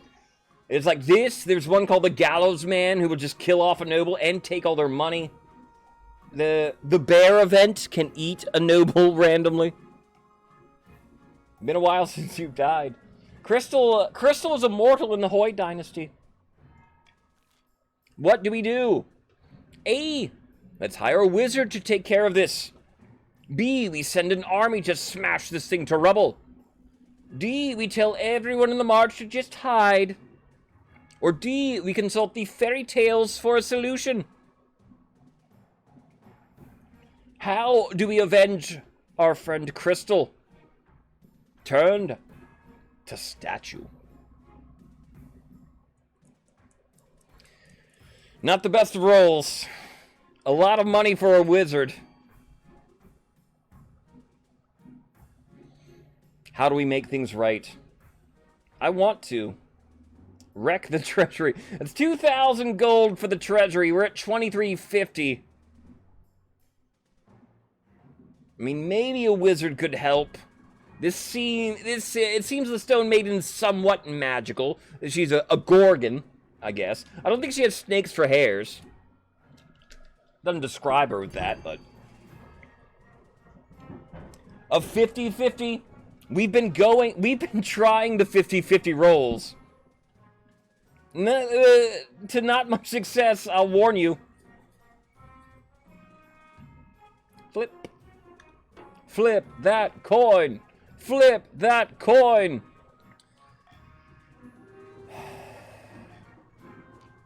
The Marcher troops find the Stone Maiden waiting for them in a foggy swamp, her eyes blazing through the swirling mist. She beckons.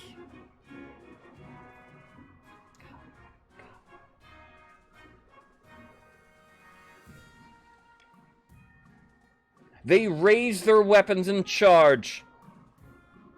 Her deadly gaze sweeps across them, turning thousands of soldiers to stone in a second. Baron's military goes down 4 points. You should have seen this coming! You can't fight the Stone Maiden with an army! I know. This is another event where it seems like despite the rolls, they're like 20% less than they say. These rolls hardly ever work.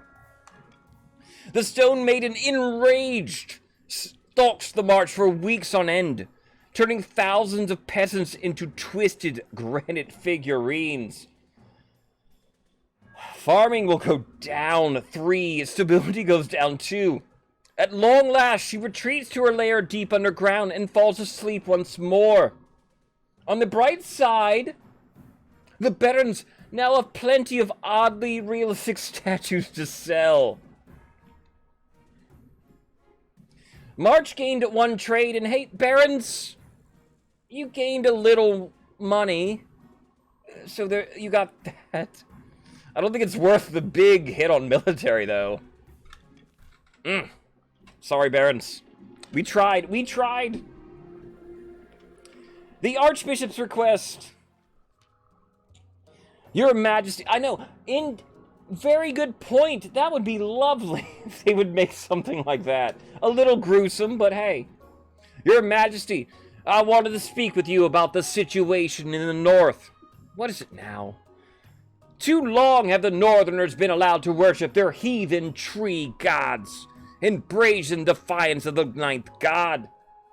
I mean, if you're riding a horse when you're turned to stone, you can be the knights.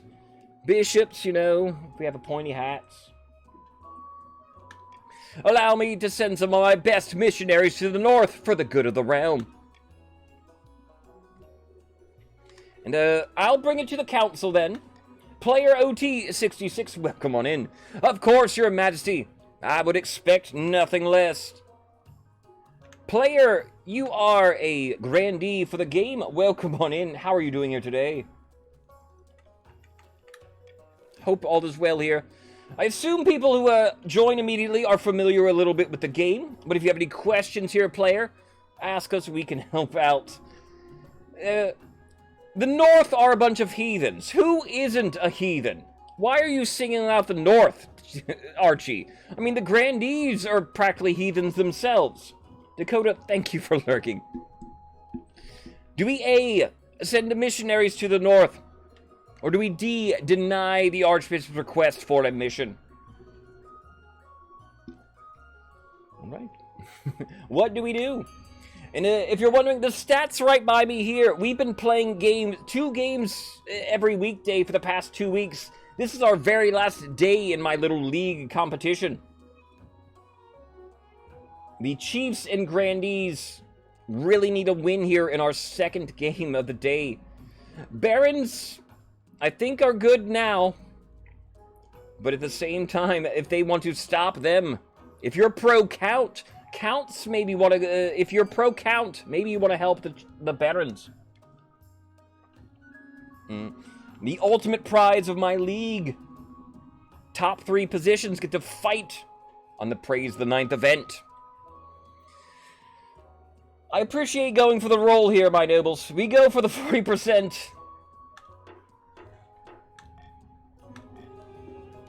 This is erasure of our culture. We won't forget this, you rabid pack of tyrants. Defiance goes up for the Chiefs. The mission goes ahead, despite protests from the Chiefs. The results are less than promising. After being run out of more than a dozen towns in the north, the missionaries head back to the capital with their tails between their legs. Still, the Archbishop hopes that preaching might have laid the groundwork for future attempts. So we failed again, of course. Faith only went up 1. I know that doesn't seem... If we had succeeded, Faith would have shot up, Chiefs. I was hoping to avoid this. My distant cousin. Ephra. My liege, I have a matter of some delicacy to speak with you about. Good day, cousin. How's the old kingdom going, eh? I always thought it looked like a lot of work, but I suppose you get a fancy hat. It's the weekend! Your favorite band, Mr. Will Be Live? Awesome! Huzzah! For the shopkeeper. Mr. Will, how are you doing, sir? Welcome on in, sir. How's Bertie?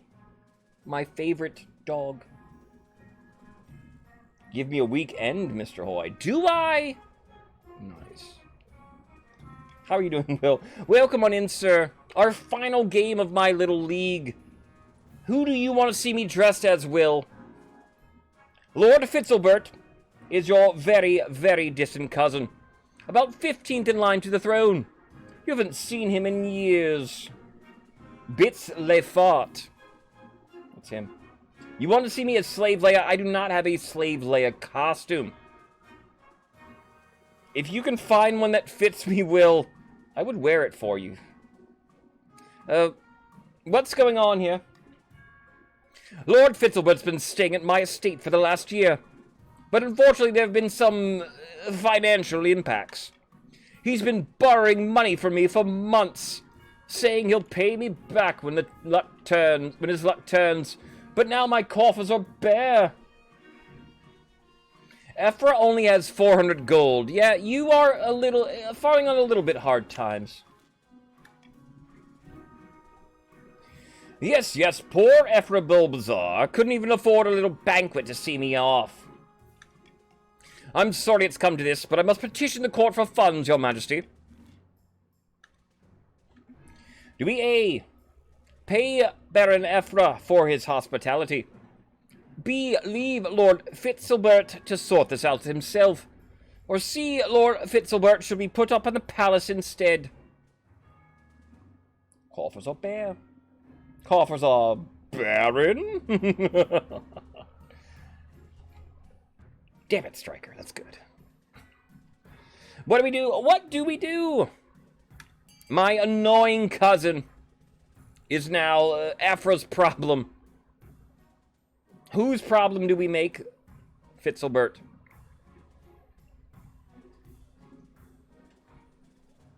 A. Paying Ephra. C. Inviting the cousin to live with me in the palace. You'll regret that, nobles. He's a jerk. A jerk, I say.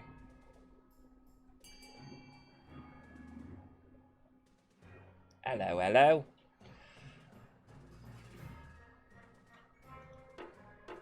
Alright. I'll do it. Baron Ephra quickly sends a wagon of Lord Fitzalbert's belongings to the capital. It contains prodigious amounts of clothing, playing cards, fine Ashmedian porcelain, and the bassoon. The fines goes down too. Your cousin will neither explain the bassoon's presence, nor play it for anyone, and sets himself up comfortably in a disused wing of the palace. You don't get a whole wing, jerk. It's my palace. Checking in with everybody. Stuck on the authority. Stage 1 still. Barons. You need it at 4 or less. Grandees also needed at 4 or less. A bassoon is a very long wind instrument. You blow into it. It's very low, bassy. Like the name implies, bass. It's very bassy and low. They sound all right. I don't know. I'm not the biggest bassoon fan, I guess. It's an Italian fagotto? Well, I don't know that much about them. It's lovely. But it's an instrument, a bassoon. Rebellion report on the verge of rebellion. Oh, the barons. In order to rebel in this game, your defiance stat must be higher than authority or stability. Whichever one of those is higher. So right now, a 6 or higher defiance to rebel. Let's get right to my ingenious cousin. Your Majesty, you'll never guess when arrived today. Something good, I hope. I've decided to set up an outdoor salon here in the palace grounds. It's the sort of thing done in the capital, right? Philosophers, thinkers, the best and brightest will all flock for civilized discussion and delicious food. Anyway, the tents arrived today, and the silverware, and the menagerie. The menagerie? Peacocks, doves, few deer. They'll give us more to discuss. So you'll allow it, won't you? It'll be so much fun.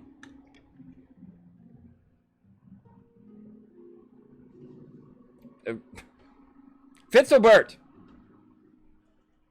as long as you repay Baron Ephra with the profits, stop this now, or just give me a cut of them profits. I'll roll to determine, though I want to yell at him and tell him to stop. Enough of this, you jerk. 3, yes. Fitzilbert. Just knock it off. You're annoying. Nobody likes you. You're wasting money. This is an outrage. How can a king treat his own flesh and blood in such a dreadful way? I'm leaving the capital today. I can't stay a minute longer. Good, go! You do not hear from him for some time, but receive a more polite letter saying he has had a change of heart. You hope that bodes well. Oh, yeah, see, yeah, I knew you'd come back. It's time to stop. He'll be back. I know he'll be back, all right? You can't get rid of him.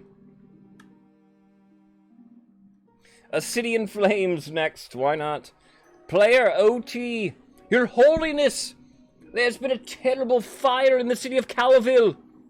Where once there were buildings, there's now a field of smoldering ash. Dozens of peasants have died. Who caused the fire? A warehouse was storing lamp oil unsafely, in immense quantities. The owners were in the middle of haggling over prices, when one of the merchants lit his pipe. Idiots. I was hoping the council might unlock some funds from the treasury so we can rebuild. Duh, you were. Do we A, rebuild the city exactly as it was? We cannot afford to do B, the treasury is too low already. Do we C, offer no help? Do we D, introduce warehouse regulations so that this may never happen again? Right, it's a big chunk of change for A. Strategically, I will use a law here. I don't use too many laws, but I might have to here. I will royal gamble on A to satisfy that a second. Royal gamble means if A were to pass, it will add 600 gold to the treasury. If A fails, it subtracts 200. So like it's someone pointing out insurance. I should have described that. I've never really thought about it. It's like Gamble's insurance. If A passes, Gamble lessens the hit, but if it doesn't pass, I will lose a little bit of money anyway. So what do we do? A city has burned down.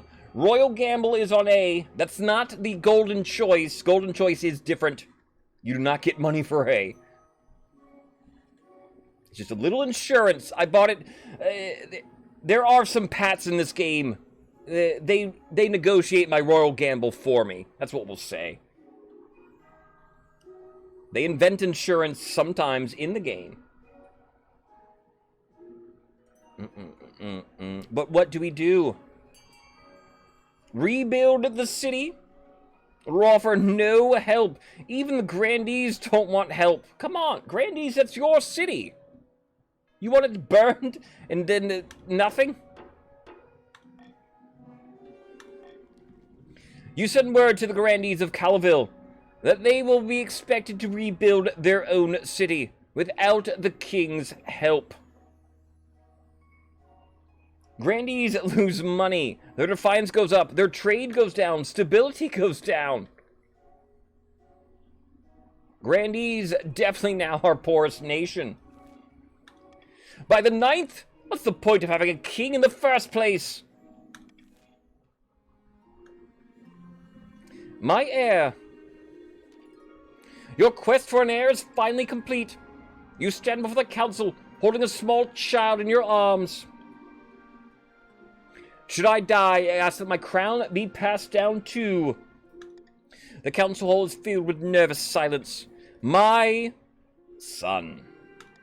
The assembled nobles break out into polite applause.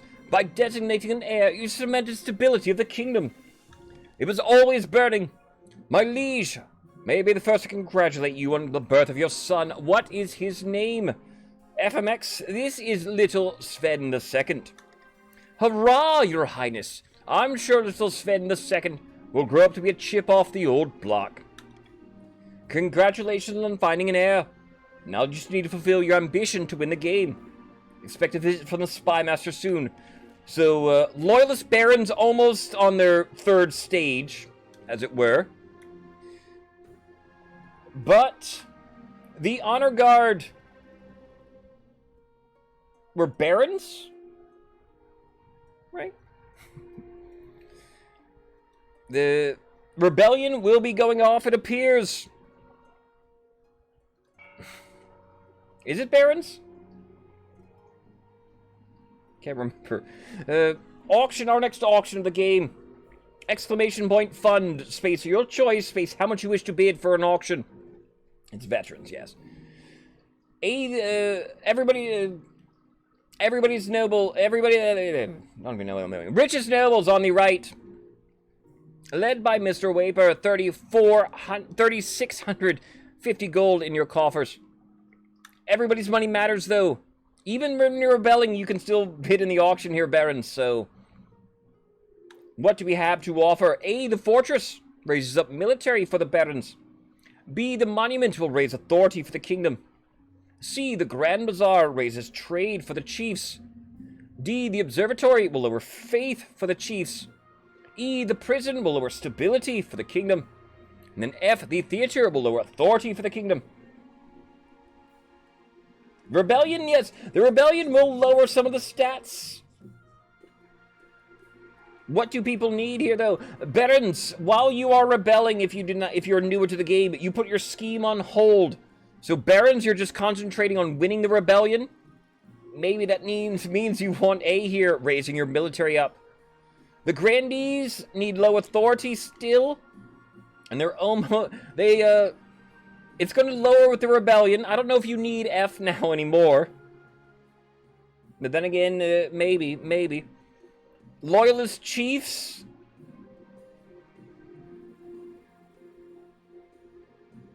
Maybe, Loyalist chiefs are probably B.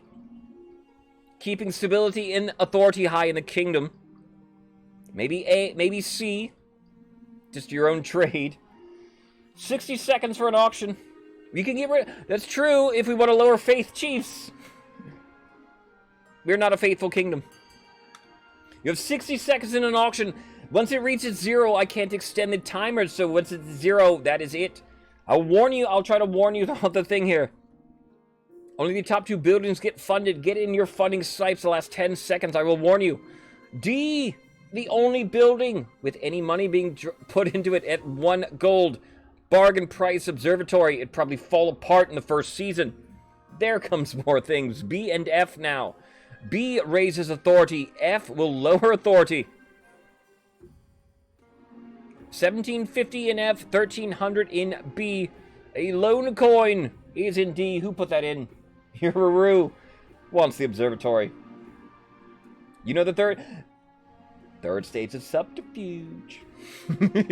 10 seconds left. It is still F and B. Then 1710 is your cutoff at B. 1750. Now 2450 for F. There's 408. It's still 1710 though in B. F and B will be our winners. And seemingly nothing happens, but Just because no stats raise or lower doesn't mean that nothing happened. Combo Lurker, biggest contributor to F. Semetsero, biggest contributor to B. Currently rebelling, Barons. All right. My remorseful cousin. Let's deal with cousin event first. I've had a word with your cousin, Lord Fitzilbert, in the March, Your Majesty. We don't have time to deal with my stupid cousin. There's a rebellion going on. What has he done now? What has the Barons done? What have the Barons done? What has he done? Baron Ephra has taken him prisoner. But he smuggled out a letter. What? Ephra! I know it's my hated cousin, but you don't have to take him prisoner. In the letter, he said he overheard a plan for an ambush over in the Backweald. The Marshal's scouting party picked them off very neatly. What? Really? My cousin did something useful? Warned us of the Baron's ambush? Military goes down. I mean, what? Have I seen this? I don't think I've seen this. This is a cousin rebellion event? I mean, wait, he did actually do something useful. I haven't seen this. I was as surprised as you are. I did say that. That's exactly what I said. This is a cousin rebellion event. She leaves to deal with other business. At least Lord Fitzilbert is alive, if not freely roaming the march. All right. Aww. Now I feel a little bad. I know. This is... The cousin event has a lot of branches to it, everybody, if you haven't seen it. I don't think I've seen this before, though. Aww. The cousin... There's another branch the cousin can actually help you, too. But he's helping the loyalists. Aww. At long last, the Barons have reached their boiling point. You're confronted in your throne room by Baron Michael Tuthysera. His boots stomping mud all over your nice carpet. Michael Sarah! How dare you? The Barons of the March are sick of your lies and tyranny. We'll give you soft, silly-dwelling bastards a proper kicking. We'll be fighting for Rudolph, the true king. Authority and stability go down. This is a formal declaration of war. The next time we see each other, we'll be on the battlefield.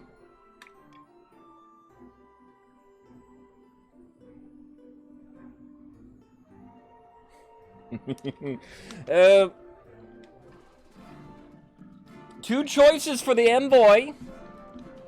Either seize him, or one day I will see your head on a spike.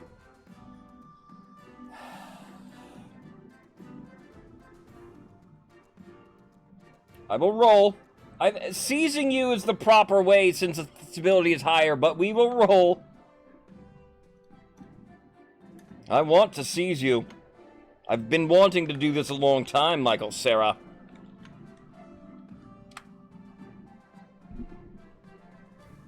Gods? Come along now. Traitors get the chop. What? But you can't do this. I'm an envoy, see? See how the king's tyranny grows worse by the day. Stability goes down. Defiance will go back up. Your watchman wastes no time. Would you say, Chief? Baron Michael Tuthysera is dragged out of the courtyard and his head is struck from his shoulders. I didn't expect them to move so boldly, Your Majesty. Michael Sarah, S for our good friend Michael Sarah. But fear not, fear not. We can chop off your head 1,000,000 times. Michael Sarah the Second joins the council. What are our chances against the rebels? Pretty good. The Barons aren't exactly the military powerhouse they used to be. I hope they'll persuade any other regions to join the rebellion. That would be disastrous. How did things get this badly? The leader of the rebellion is Baron Combo Lurker. They're citing your past transgressions as reason for the uprising. Your greedy plundering of the royal tombs. Your use of Oddheld's horn to collapse the palace. Not to mention the pagan northern ceremony of your coronation.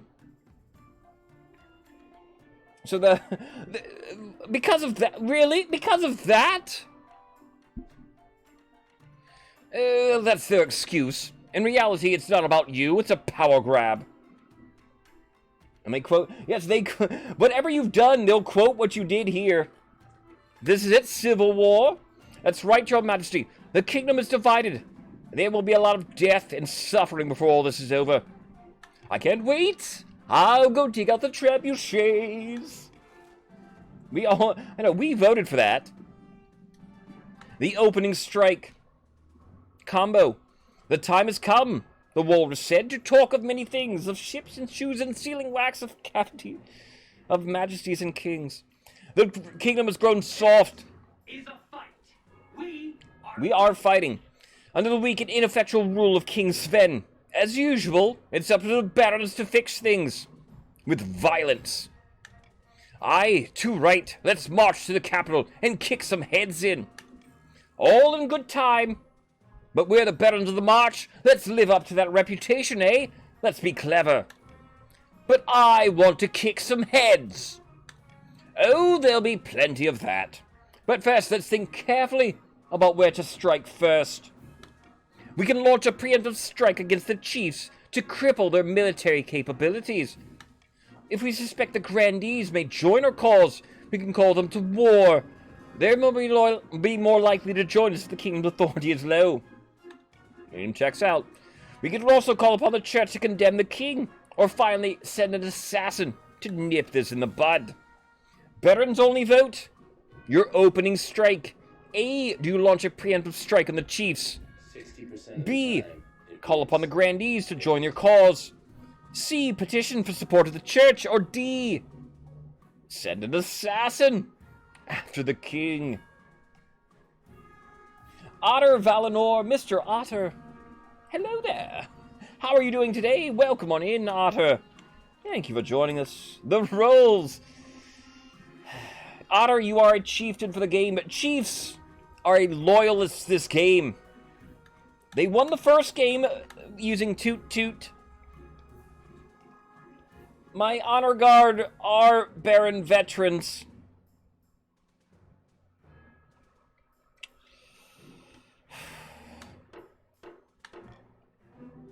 We will send an assassin. Burn it down. Good to see you, Otter. Thank you for joining us. We have been competing the past couple of weeks. All the factions, that's what a little live table is. And everybody is still right there then. Grandees of Rebellion win would not secure a place in the top 3 for you. Every time. You would have to have a scheme win. So Grandees, if you truly want Grandees to enter top 3, you cannot rebel. Thank you for meeting with me at such short notice. The sum you offered piqued my interest. You understand why the sum is so high, though. Hopeful pays 750 gold. Hopeful, though, biggest bargain for an assassin. Yes, you want me to assassinate the king. It is no trouble. I'm a child of the Viper. If you have the gold and want a man dead, he is dead. Get it done. We will end the season. Check in with the Grandees. Grandees are advancing. Is it stage 3 here? Yes, it is then. Live update on the table. Schemes are only worth 1 point. This is bad. This chicanery. This chicanery? He's done worse.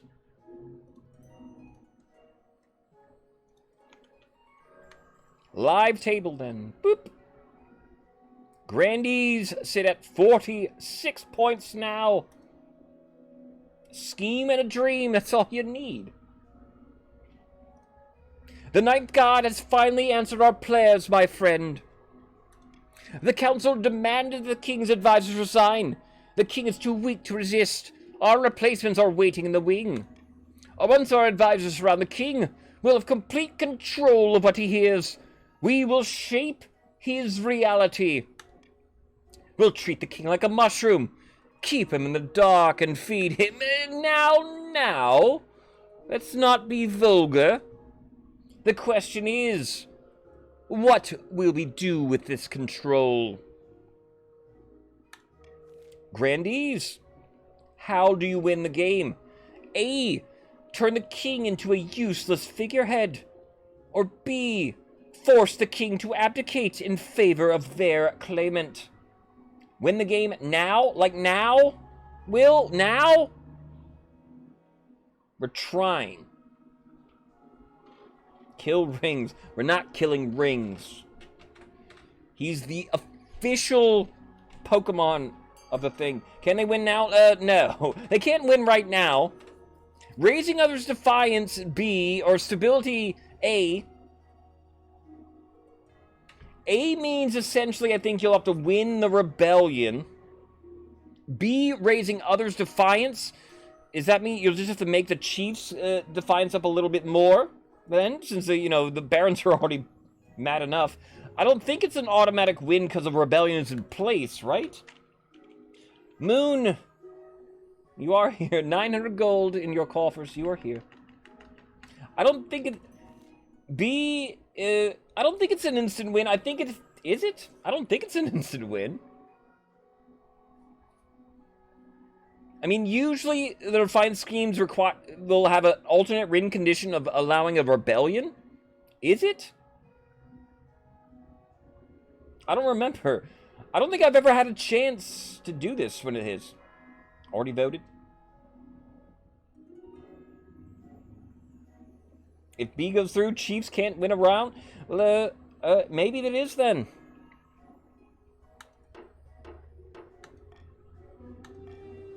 Once we've taken over the king's inner circle, we'll convince him to abdicate. We'll find out. For the good of the kingdom, of course. Of course! Appoint our claimant in his place, I assume. Indeed. Won't the other regions be furious? Not if they despise the current king. They'll welcome a new monarch with open arms, even if he's a southerner. For the final stage, Grandees... Alright, yeah. Grandees must raise other regions' defiance to combine total of 15. Or ensure the rebellion continues. Alright. So... Preposterous indeed. Grandees, you may have found your... Yeah, alright, yeah, you were correct then.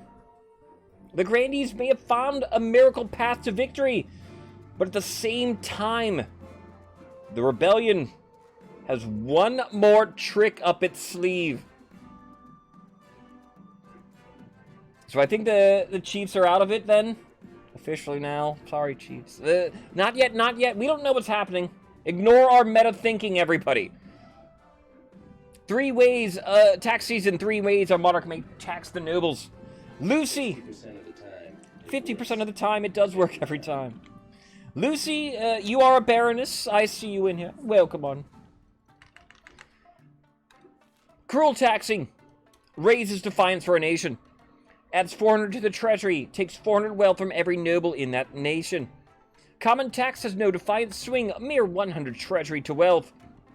Bribing you lowers defiance. Lowers the treasury by 700. And adds 700 wealth to every noble in the faction. We cannot do anything to the barons while they are rebelling. In fact, the barons get the bonus. Those bastards. They sell hides of animals they're insured to wear.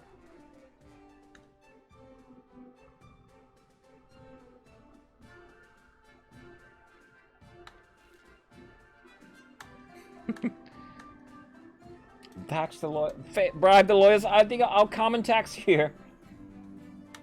That's what I'll do.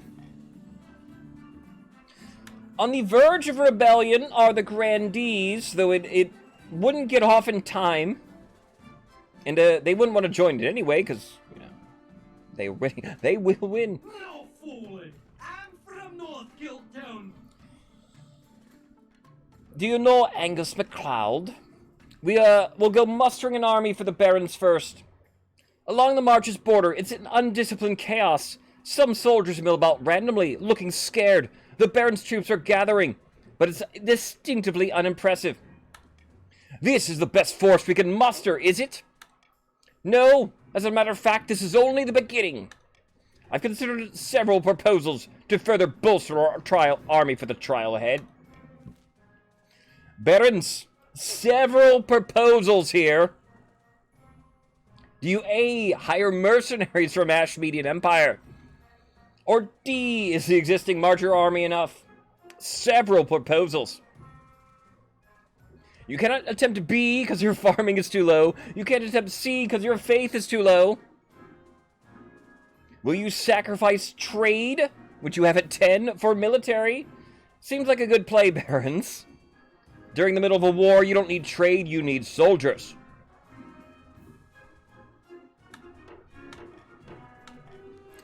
Are we really hiring Ashmedians to do our fighting for us?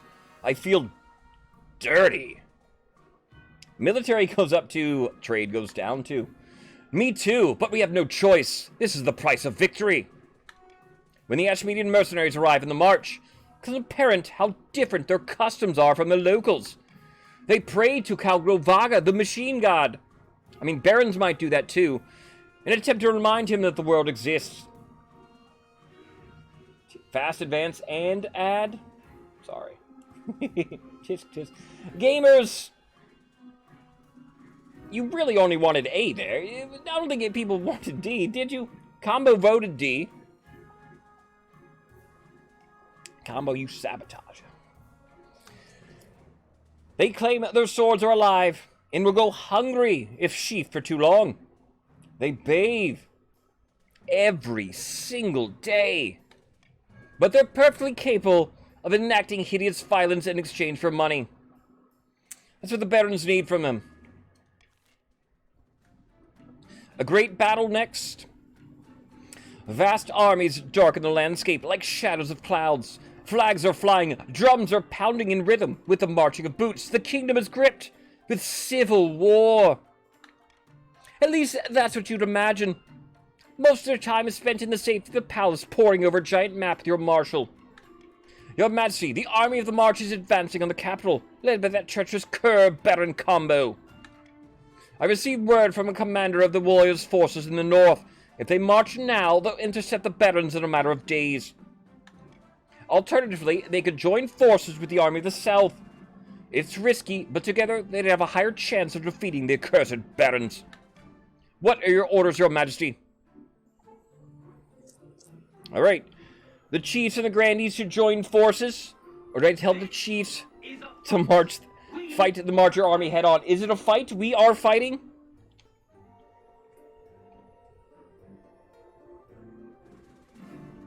Chiefs. Do it. Very well, Your Majesty. I'll relay your orders to Chief Otter, commander in the field. Otter, you're the commander? Hopefully they'll do as they're told. God knows treachery can thrive on a battlefield. We have our orders, but should we follow them?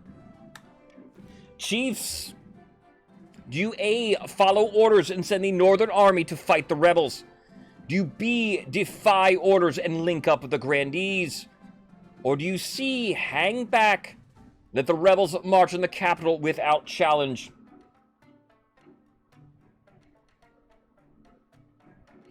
Chieftains, if this is our final battle together, I thank you for your loyalty service to us all. We will fight them head on.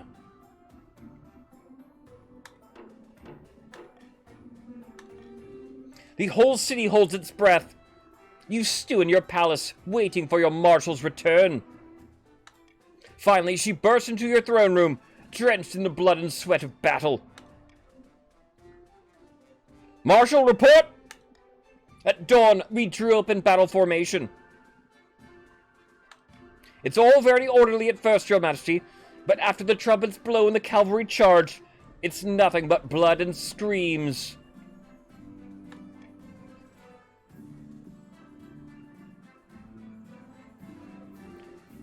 The Marcher army smashed into our troops like the fist of the Ninth himself. I've seen some battles in my time, Your Majesty, but never a massacre like this. So much blood. Our second 80% fail of the day. What has our record been? We have not been doing well. We were utterly annihilated. Some of the northern forces must have survived by fleeing to the hills. I don't know. I had to get out of there. Rebels gain 3 victory points. In order to a rebellion victory, you need to gain 5. Military goes down 2 for the chiefs. How could this have happened? How did this happen, indeed? We threw the dice. They came up snake eyes. These things happen in war. Enough belly aching. Let's focus on the next battle. The Northern Army is routed in the aftermath, scattered all over the countryside. It will be months before they can regroup. We'll have to rely on the grandees. It'll all come down to the next battle, Your Majesty. The fate of the kingdom hangs in the balance. It's preposterous. Marshal, I will lead the troops personally this time. I must advise against it, Your Majesty. That you'll be in great danger, and inspiring as your presence may be to the troops, your death or severe injury would destroy their morale completely. No? I'm sick of waiting around. Very well, Your Majesty. I will prepare your armor and horse. We ride at dawn.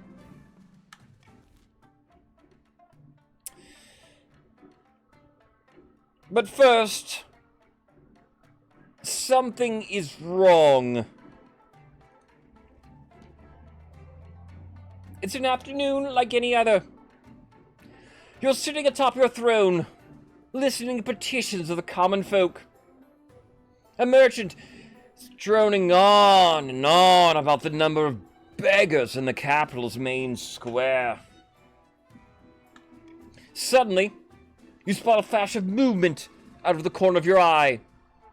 What's that? A hooded man steps through the crowd, unsheathing a lethal-looking blade from his belt. The merchant's droning stutters to a halt.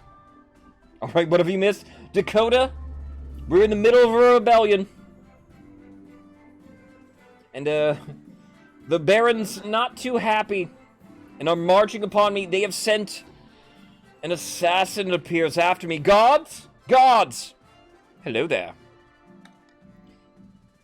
But your Marcher veterans are conspicuously not rescuing you.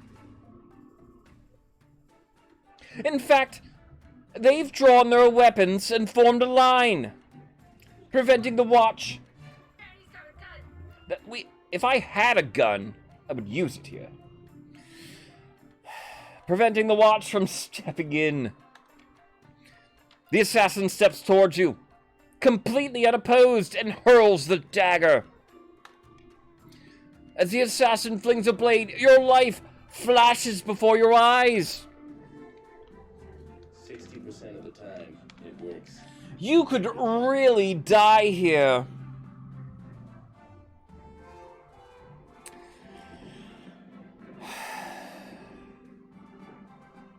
Duck.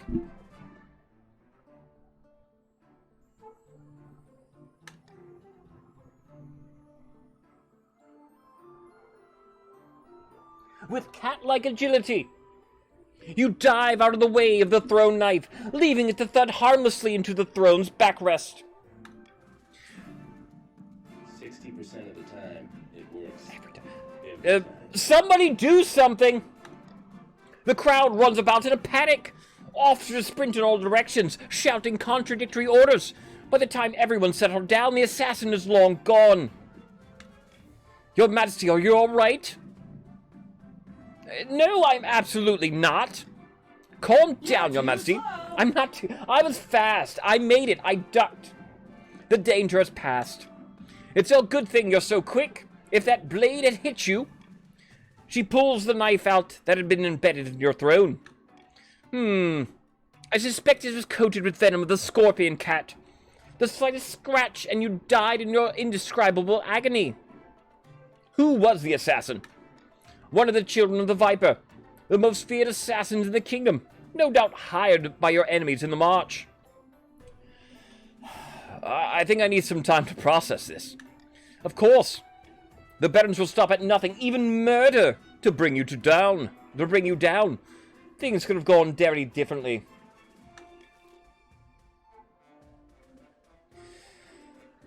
We will end the season. Check in with the... we will check in with the chiefs. The chiefs are gathered in an empty council hall late at night. A new report from one of their spies has just come in. By Growlhalla's beard, the grandees have been worming their way into the king's inner circle this whole time. They're planning to fire all the other advisors and force Sev to abdicate. I knew it.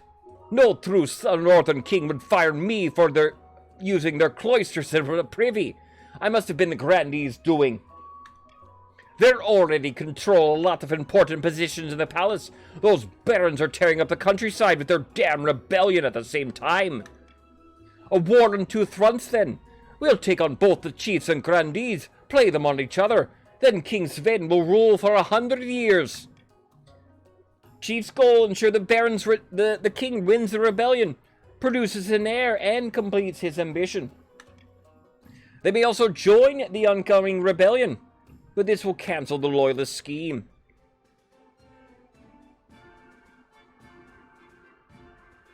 Now is a time for unity, my friends. I really feel it. Currently rebelling are the barons. On the verge of rebellion are the grandees.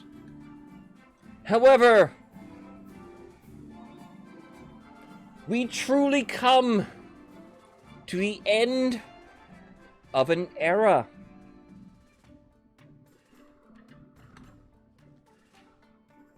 Your Majesty, I'm here to tender my resignation.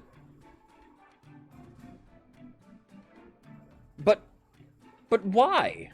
What? The Chancellor is the last of your old inner circle. It all happened so quickly.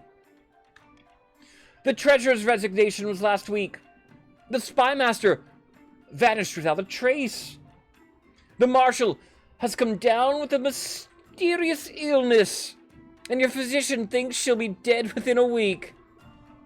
Not the Marshal. I'm sorry, Your Majesty, but the Council's left me no choice. I'm assured that my replacement will be most satisfactory. But, what about... We're in the middle of a rebellion. I can't lose my most trusted advisors now. I'm sorry, Your Majesty. There's nothing I can do. Goodbye, Majesty. Good luck. Fare thee well, my old friend. You're left alone upon your throne. Well, not quite alone. Your wife is by your side. Hilda. Something about your new advisors rubs me the wrong way.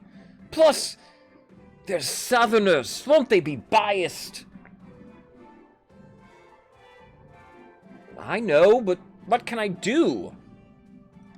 We have to fight back. You're the king, for goodness sake. Surely you can. At that moment, the doors to your throne room swing open. Salutations, Your Majesty. I'll be serving as your new spy master. Freshly baked bread. Won't your scent give you away? How are you supposed to be a spy master if you smell so delicious? Everybody will smell you coming. And I am honored to be taking my place as your humble marshal. Beehole, you can't even swing a sword. How did you get elected marshal? Shall we get right to it? First order of business. We think the best thing you can do right now, for the good of both the kingdom and your health, is to abdicate. It's for the best. Zathena would make a much better monarch, don't you think? The kingdom's tearing itself apart, Lisa! At least, this will stop the barons from cutting off your head.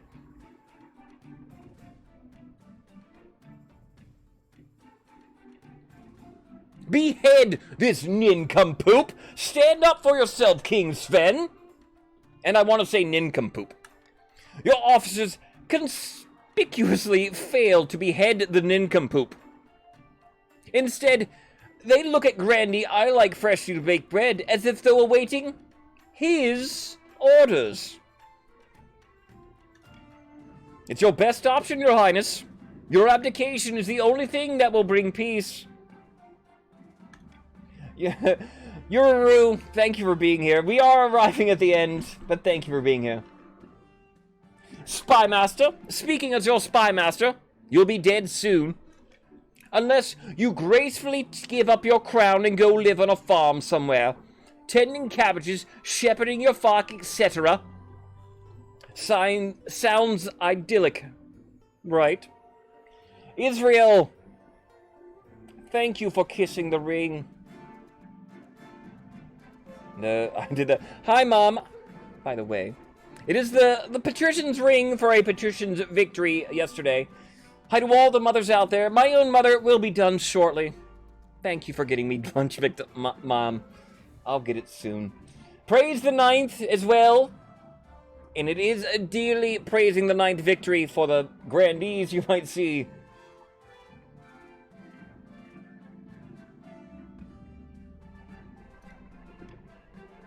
We'll even give you an annual stipend to live off, at the taxpayer's expense. You'll never worry for money again. No catch!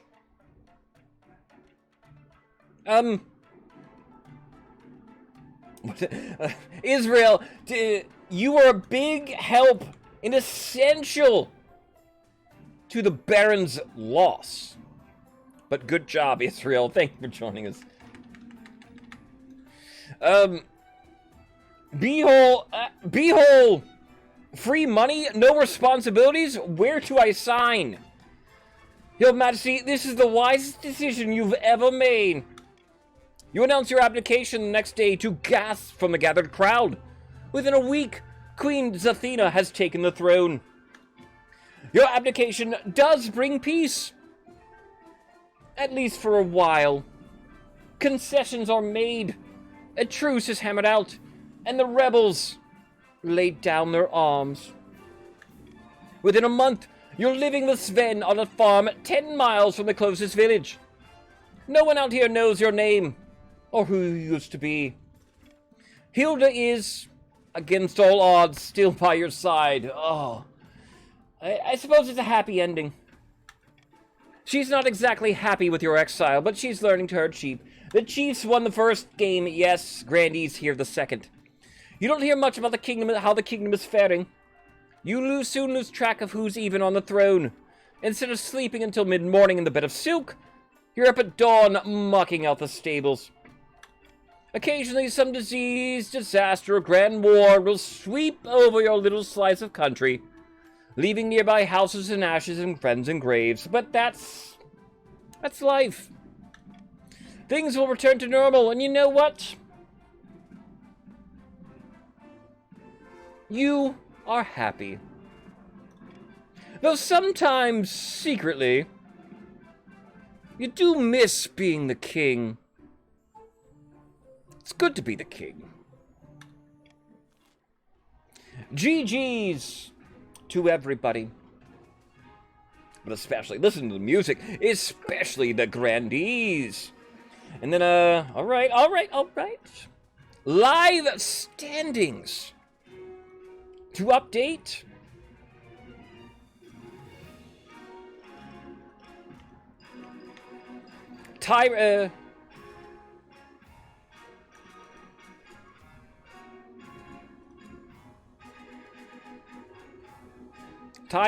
tiebreakers I can't tell at the moment here without looking, but all right. It will be at least this.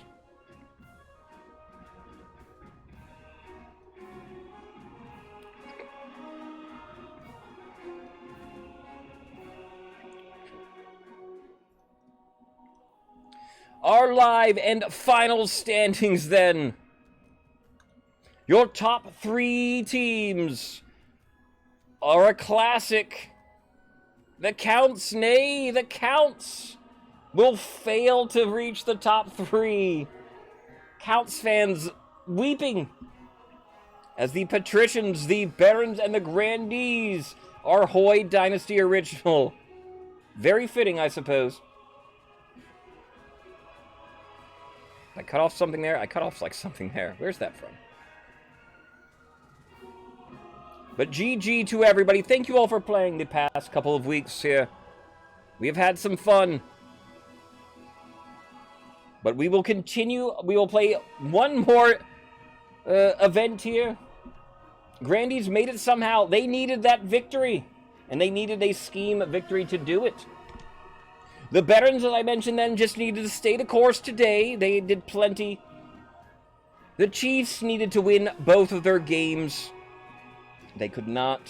The Counts were helpless. The Pats, though, are they in the best position? And let's get through it. We'll get through our little epilogue here. Then I'll explain what will happen next. The former king lived out the rest of his days on a farm, far from the capital. It was a quiet life, but not without its pleasures. The Barons, led by Combo Lurker, launched a rebellion that accomplished nothing, besides distracting the king whilst cunning schemers took the throne. Unable to keep their puppet on the throne, the chiefs were forced to retreat to the frozen north and brood. Wouldn't be long before a new claimant would arise, and when they did, the chiefs would be ready. That is our finale, yes. The Grandees eagerly occupied the power vacuum that King Sven left behind. When the coronation of Queen Zathena, they hoped to have an iron grip in the kingdom that wouldn't loosen for generations. Of course, as history shows time and time again, ambitions seldom go according to plan. Sven the Grave Robber. That is me. 3 years, 0 months, healed of the north, my wife. Waper ends up being our richest noble. Kingdom stats, kinda low in many places. Baron's best overall. But alright, thank you for playing today and all this past fortnight. We have played 20 total games in 10 days of streaming. And after all that time, final standings right here. Top 3, Chiefs only got 2 wins. Today's win was good, but not enough. Chiefs, I'm sorry then. Counts did good. Counts did very good, just they dropped scheme points several times. A few of their victories were rebellion victories, which weren't worth as much points. Grandees started off very strong, started petering off towards the end. But with their miracle victory here today, they are 3rd place. Or at least tied. 2nd place, though, Barons last week had a horrible week. Barons were the last ones to get a win. Yet somehow here they are. Barons. Very good job. And then the Patricians at the very top. Patricians have done very well. I know a few people have been particularly rooting for Patricians. Our final day of competition will be Monday then. No streams tomorrow or Sunday. I need to rest my voice. You can tell my voice is just shot. Monday's stream, though. All 3 of the top 3 will compete. We'll do a new dynasty beginning at my normal time is 9 a.m. Eastern Standard Time. I'll get on a little bit earlier to let you guys pick what faction you might want to start. So get here before then if you want to pick what faction you are and you own the game. But then we will play. And I will play until... my plan right now is to play until one of the factions has 2 wins. No matter how they come across those 2 wins, they can be rebellion wins, they can be scheme wins, they can be 0 wins. But whoever gets 2 wins first will be our ultimate winner of the competition, our true king, queen bee, whoever it may be. And then at the end of the month for Halloween, hey, I love King of the Castle. I'm going to assemble a King of the Castle costume based upon our winningest faction. Pats, of course, then. Pats, a mask might be in order. The Barons, do I need like a Russian hat sort of dealio and then like some red to accent it? Maybe keep the mustache and save the beard as like a Baron seems good. The Grandees, people like the big floppy hat. That might be hard to track down. But we'll see here. Only one rebellion per fact. Well, that's what I'm thinking right now, but however we go about it. And however long it takes. If I win games, it won't count for anybody. So, I mean, if I keep winning, it might be... I could be streaming for a very long time, but, I don't know. We'll see how it goes. Thank you guys for playing with me today and all this week here. Thank you guys. Good luck to everybody. Join me on Monday, then, for our big, big day. Who is on right now? Nobody on Stringing King of the Castle. There was... Celestial was on. Is he off? He's changed games. All right. No Loyalist wins. Loyalist wins still count for like a scheme win. No, you can be a Loyalist win. That will do. There's nobody else streaming King of the Castle. For shame. Always sad. We'd love to stream in the Kings. In the mood for anything then? I know plenty of people on. I think looking around then. Miss Crystal is on. Crystal, one of our lovely nobles, who we turned into a statue earlier, is on right now. She is not playing King of the Castle. She is playing Luigi's Mansion. But Crystal is awesome. We will say hello to her. Thank you for joining with me. Appreciate everybody. Have a lovely weekend here. Thank you all for playing. Thank you for the follows here. Thank you, Airhawk Friday, for the subs today. Love you both here. Well, I'll go get my lunch. Don't worry, I'll go get my lunch. I have McDonald's. You might have... Earlier, my mother and nephew popped in. They said they were getting McDonald's for me. It will be cold by now, but it will still be delicious. I will say hi to Crystal and then run off. Have a good weekend. Darius, good to meet you. If you want to influence, if you want to play on Monday here, everybody come back on Monday. If you want to see me in a costume of your choosing, then help your team win. Have a happy weekend, everybody. Games, there's other stuff I haven't mentioned then, and I should mention then, next Friday it is. There's going to be a special King of the Castle stream amongst me and many other of your favorite King of the Castle streamers. More details of that to follow here. But Akara is putting it together. You might know maybe a man named Thrifty Tokens, Mr. Kaji, Killer Ham, Pikachu, Frogger, all of us combining for one super special reign that more details will follow on. Gloves are off on Monday indeed. Remember, you are better than you were yesterday, everybody. I know I am. Remember, think of how awesome you will all be tomorrow. Fuzzy Pickles. Have a good day. Gloves off. Be good, people. I will see you guys later here. Raid is working. Is the raid working? I think it's working. There it goes.